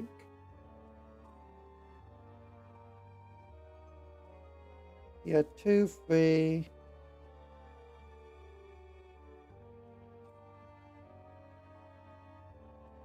Four. 1. Oh gosh, yeah. Just to make his body, these pieces need to fit together weirdly. And what do I actually want to give him? I think I wanted to give him hammers. Siphonian Berserkers, yeah, 3 with concussion mauls, 1 with grenade launcher and concussion maul, and 1 with concussion gauntlets. So I've got a notification. There you go. Yeah, okay, he doesn't look like... We'll make 1 of them. We'll see how quickly it goes together.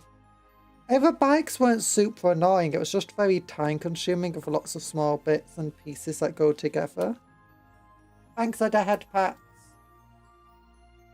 And I am still a bit sick at the moment. You can probably still hear it in my voice.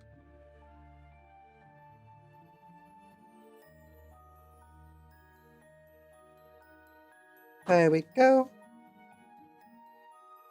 So these two pieces go together like that. That makes sense.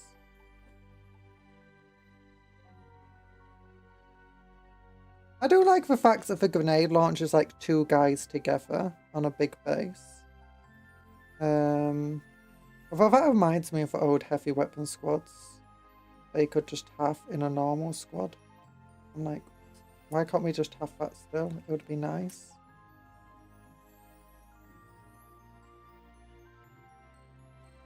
Getting rid of infantry squads fully was kind of sad.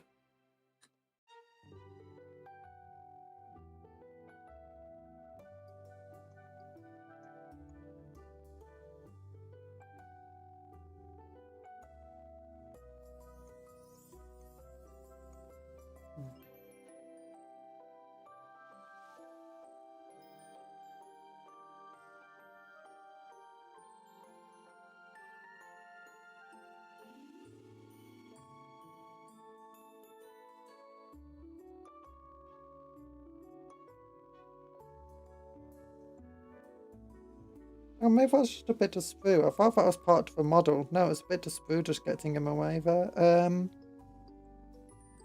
Okay, so then I want to give him like a concussion maul. So we want 4.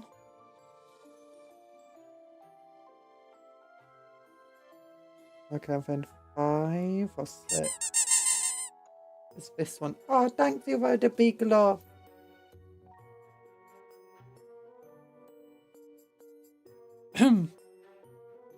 And then 6 goes over here. And we got it. We got it. Okay, no, that one doesn't go there. This one must go with that hand then.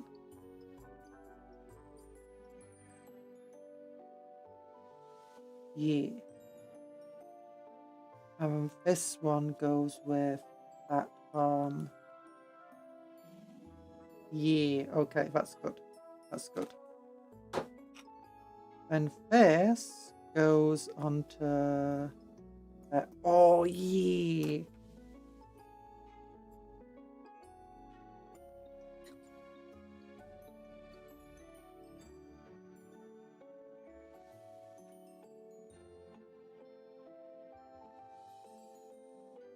I kind of want to do battle reports on the channel to some extent. Oh my goodness. I watch some YouTubers sometimes. And do you know what's like really excited about everything? I'm like, how do you be that excited about it? How do you even pretend to be that excited about things?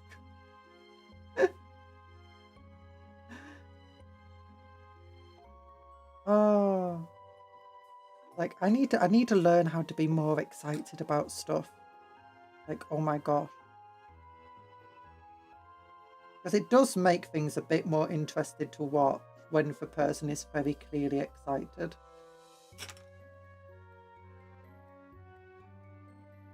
There we go. Flip, flip. I am a very slow person at making models, oh my goodness. Okay. Okay, this wasn't too painful to build. Look at him, he's got a maul. Oh gosh, I keep shaking for glue. I'm so used to having to shake. Do you know when you get to the end of a glue pot? And then you have to like shake it so it gets glue onto the brush? I'm so used to doing that. Oh, but it's a new one. It's a new one. Oh, I think there's the like, yeah, there's a hammer piece that needs to go onto the end here. And then we need a head for him. Okay, I don't think their heads there's like a specific ones I have to use. Count back to the parts of AOS or Warhammer Fantasy.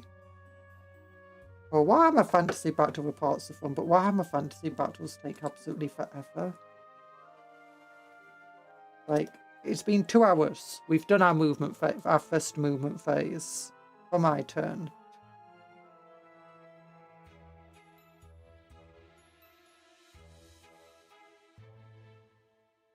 There we go. Okay, head. Which head do we want? I just realised, I don't think Siphonian Berserkers can be women. Like, is there a law thing saying that they can't be women? Because the models definitely can't be. I say definitely can't be. You can't tell the difference between the male ones and the female ones anyway.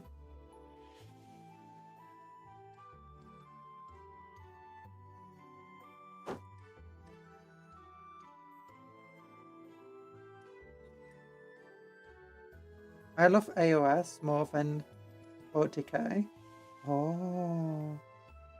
I don't play AOS. I have some AOS models, but that's more because I just wanted them for fantasy.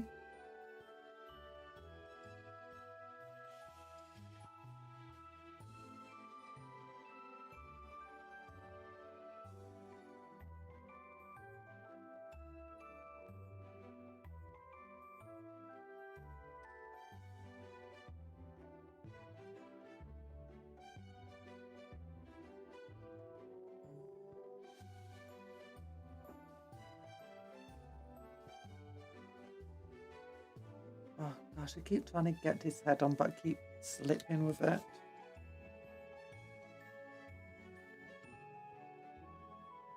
Oh no, you can have the female ones.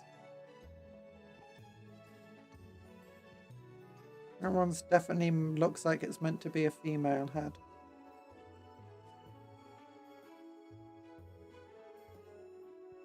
Oh yeah, and some of them have proper chest plates on. Not just bare-chested. 40k is getting bland because of all the focus on the Space Marine chapters. I can kind of see that.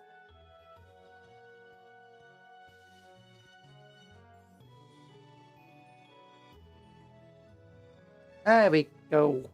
A head's on now. A head was a bit fiddly. But let's compare him to an orc. I think he's toughness 6 and this guy's toughness 5. Like, this does not feel like it should be a fair fight. And the reality is, it's not. The little man wins easily. Like, this is an orc mech. He gets one attack that hits on like 4s or something. It hits very hard if it does hit. But he gets one attack. His main thing is he can fix vehicles, and his shooting attack is ridiculous. He's got like a pistol that does blast. Is there any female soldier models? Yeah, this one over here is using the female head. Or at least one that looks a bit more feminine. And what's that? Not going back on. Well, whatever. Oh, there it is. This one is also using female head. No girls allowed. Yeet. No, girls are definitely allowed.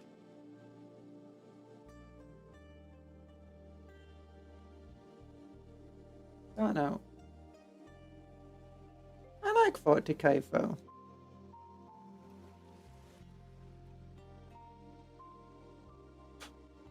My God does not want to go back under that thing.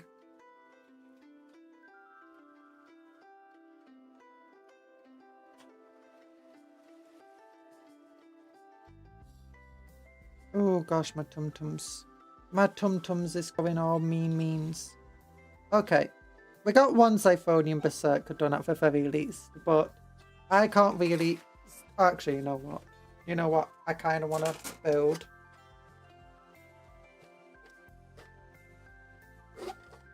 I kind of want to build. Look at how it goes together. Oh.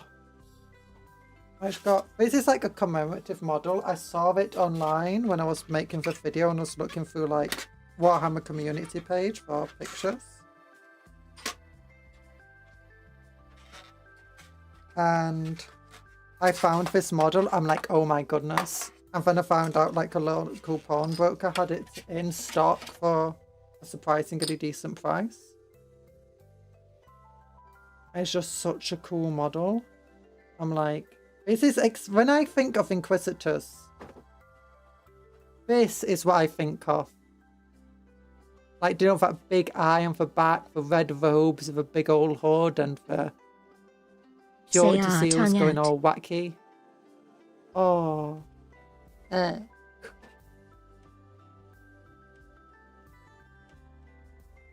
That's what I imagine. Space Marines think girls are icky.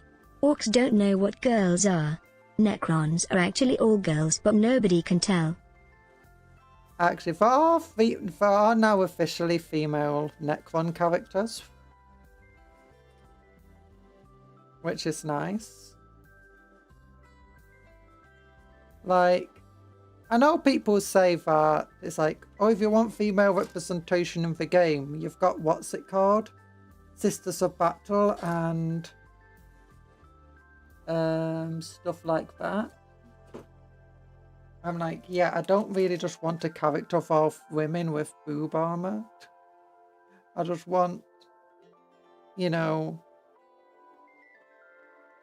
to play guardsmen and to have female models within them. Or to play Necrons, be able to canonically have a female character, or Tau and canonically have female characters.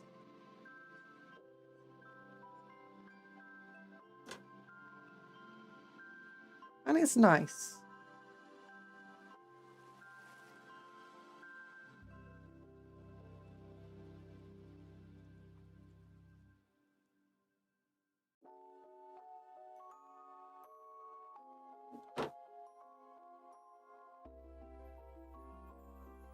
There we go. Oh, look at that. It's quite a monopose model. So, I mean, I could replace the head on it. Not a big fan of all the Purity series actually flying everywhere, to be honest. I just woke up and realised I was still in the stream. I hope you had a good sleep, Longstop. It definitely needs to go up the back here before we do anything else.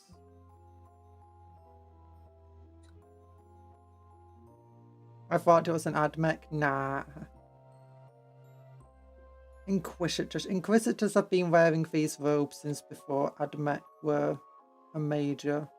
Well, before they had any official models. And I think initially, like in lore and stuff, admech, a lot of admech stuff didn't really look like how it does today. Like, I've been hearing that the battle pilgrims that released are more accurate to what the admech was originally described like. Back before they had any models. So a lot of people are very happy about the new battle pilgrims. Even though I kind of don't like the look of them.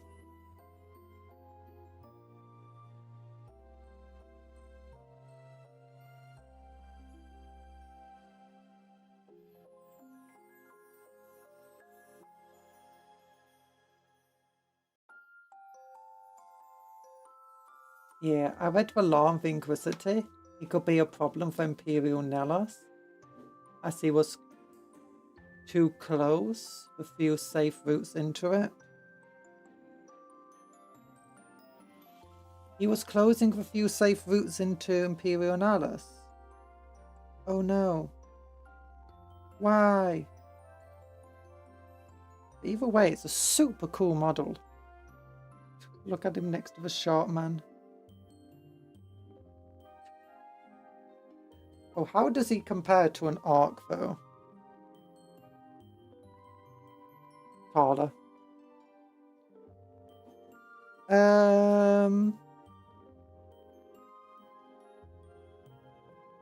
Yeah, the... Oh, so hi, Nano Fate, how you doing?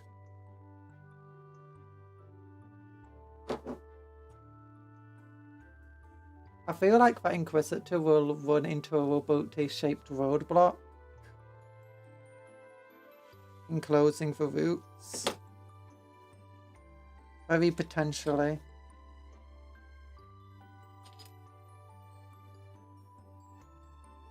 Or perhaps he'll prove Roboto Gilliman is not entirely infallible.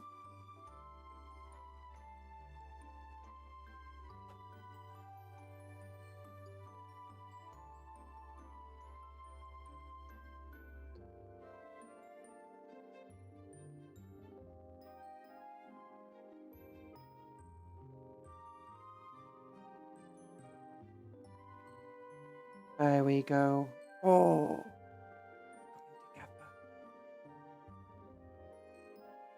Hey. I mean, we're about to Gilliman. He needs like a few. Oh, what's it called? Antagonistic forces within the Imperium. Otherwise, it'll start feeling a bit too, you know, not grim dark enough. To be 40k.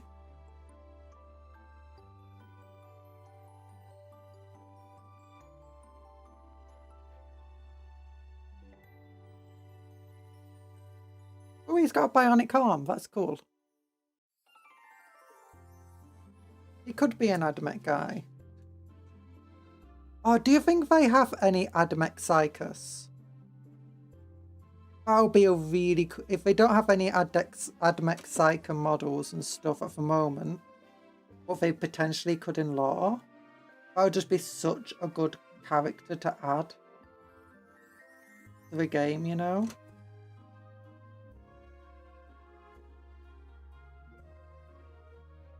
What would a Admech Psycho do, though? Like, we know what the Votann Psychos are like. They basically commune with the Votann cores.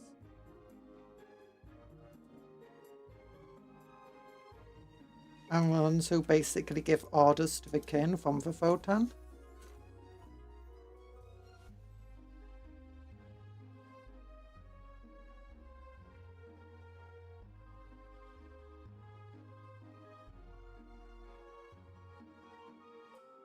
Being on a Primarch's bad list is not a good place to be. Equally though, being on a powerful Inquisitor's bad list is not a good place to be. And Inquisitors are probably a lot more used to playing for political games than Gulliman is. Oh, Gulliman is very good at the political game too. But I think against Inquisitors, he'll honestly be not quite meeting a match, but Gulliman already has problems with lots of High Lords and Terror. Or at least one rebellion from them, but he outplayed them. Yeet. Well, that's the thing is, the High Lords of Terror, most of them are kind of stupid. They a lot, like, you got this entire thing of it being a cult of,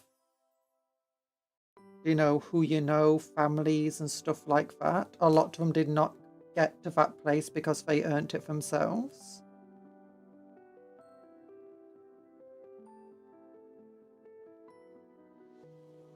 And one of the reasons that they wanted Gulliman, you know, basically gone is because of that.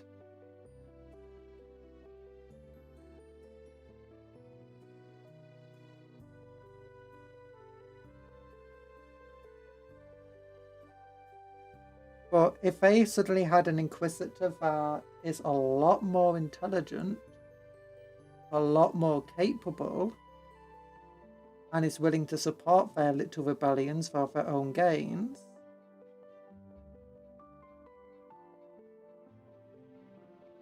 suddenly, and maybe not just one Inquisitor, but a number of them,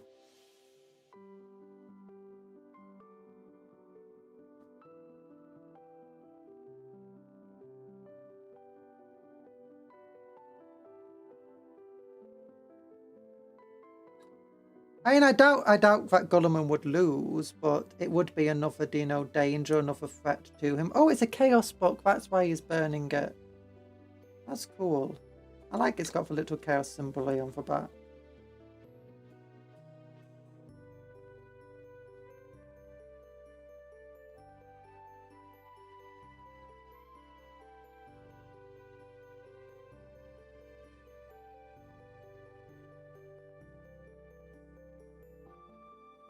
Okay, just moving back a little bit. This is a really nice model.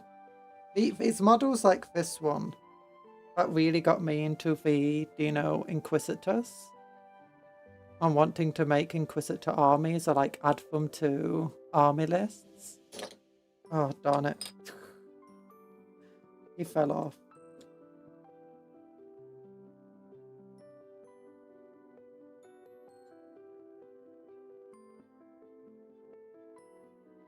The High Lords of Terror are pretty much the same as the current day Lords of Terror. Kind of, yeah, except even more corrupt and incompetent.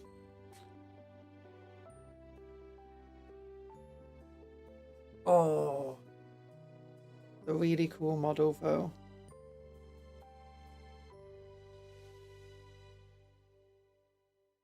Yeah. By the way, do you know that entire thing of the Imperial Primer? Of, a guardsman easily stopping orcs? Yeah, that used to be a thing that you could actually do in 40k tabletop. You got a bunch of orcs that are about to charge a guardsman? Well, don't worry, if you charge, you're getting more attacks. You're going first. They're only strength 3. Oh, yeah, guardsmen could beat orcs in combat. Not reliably, but relatively well. Especially if a guardsman decided to preemptively charge the orcs. But that was back when orcs were strength 3. They were toughness 4, so as tough as a space marine, but they're only strength 3, so only as strong as a guardsman. The main thing that the guardsmen... They also had worse armor than they do now. So they were just like... Yeah, and also that's back when initiative was a thing and orcs was super slow.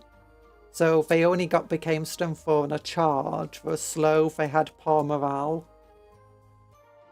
Hello, that guy over there. And unfortunately, though, please like the stream if you've not liked it already. And it's almost 5 o'clock. We built a lot of stuff today. We read through a lot of those magazines and lore and stuff. We got an Inquisitor model built. Oh, that hood is not, put together very well. Here. Like and subscribe. Yeah, like and subscribe. Do all that good stuff.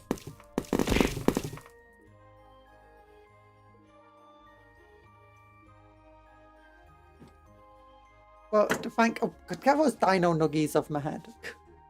Well, big love hearts to you all.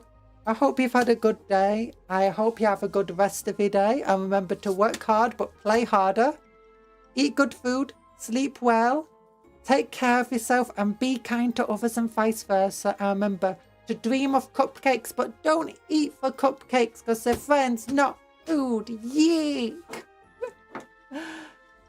Oh, goodness. How do I end the stream again? Press button. Whee! Ah! Love you all.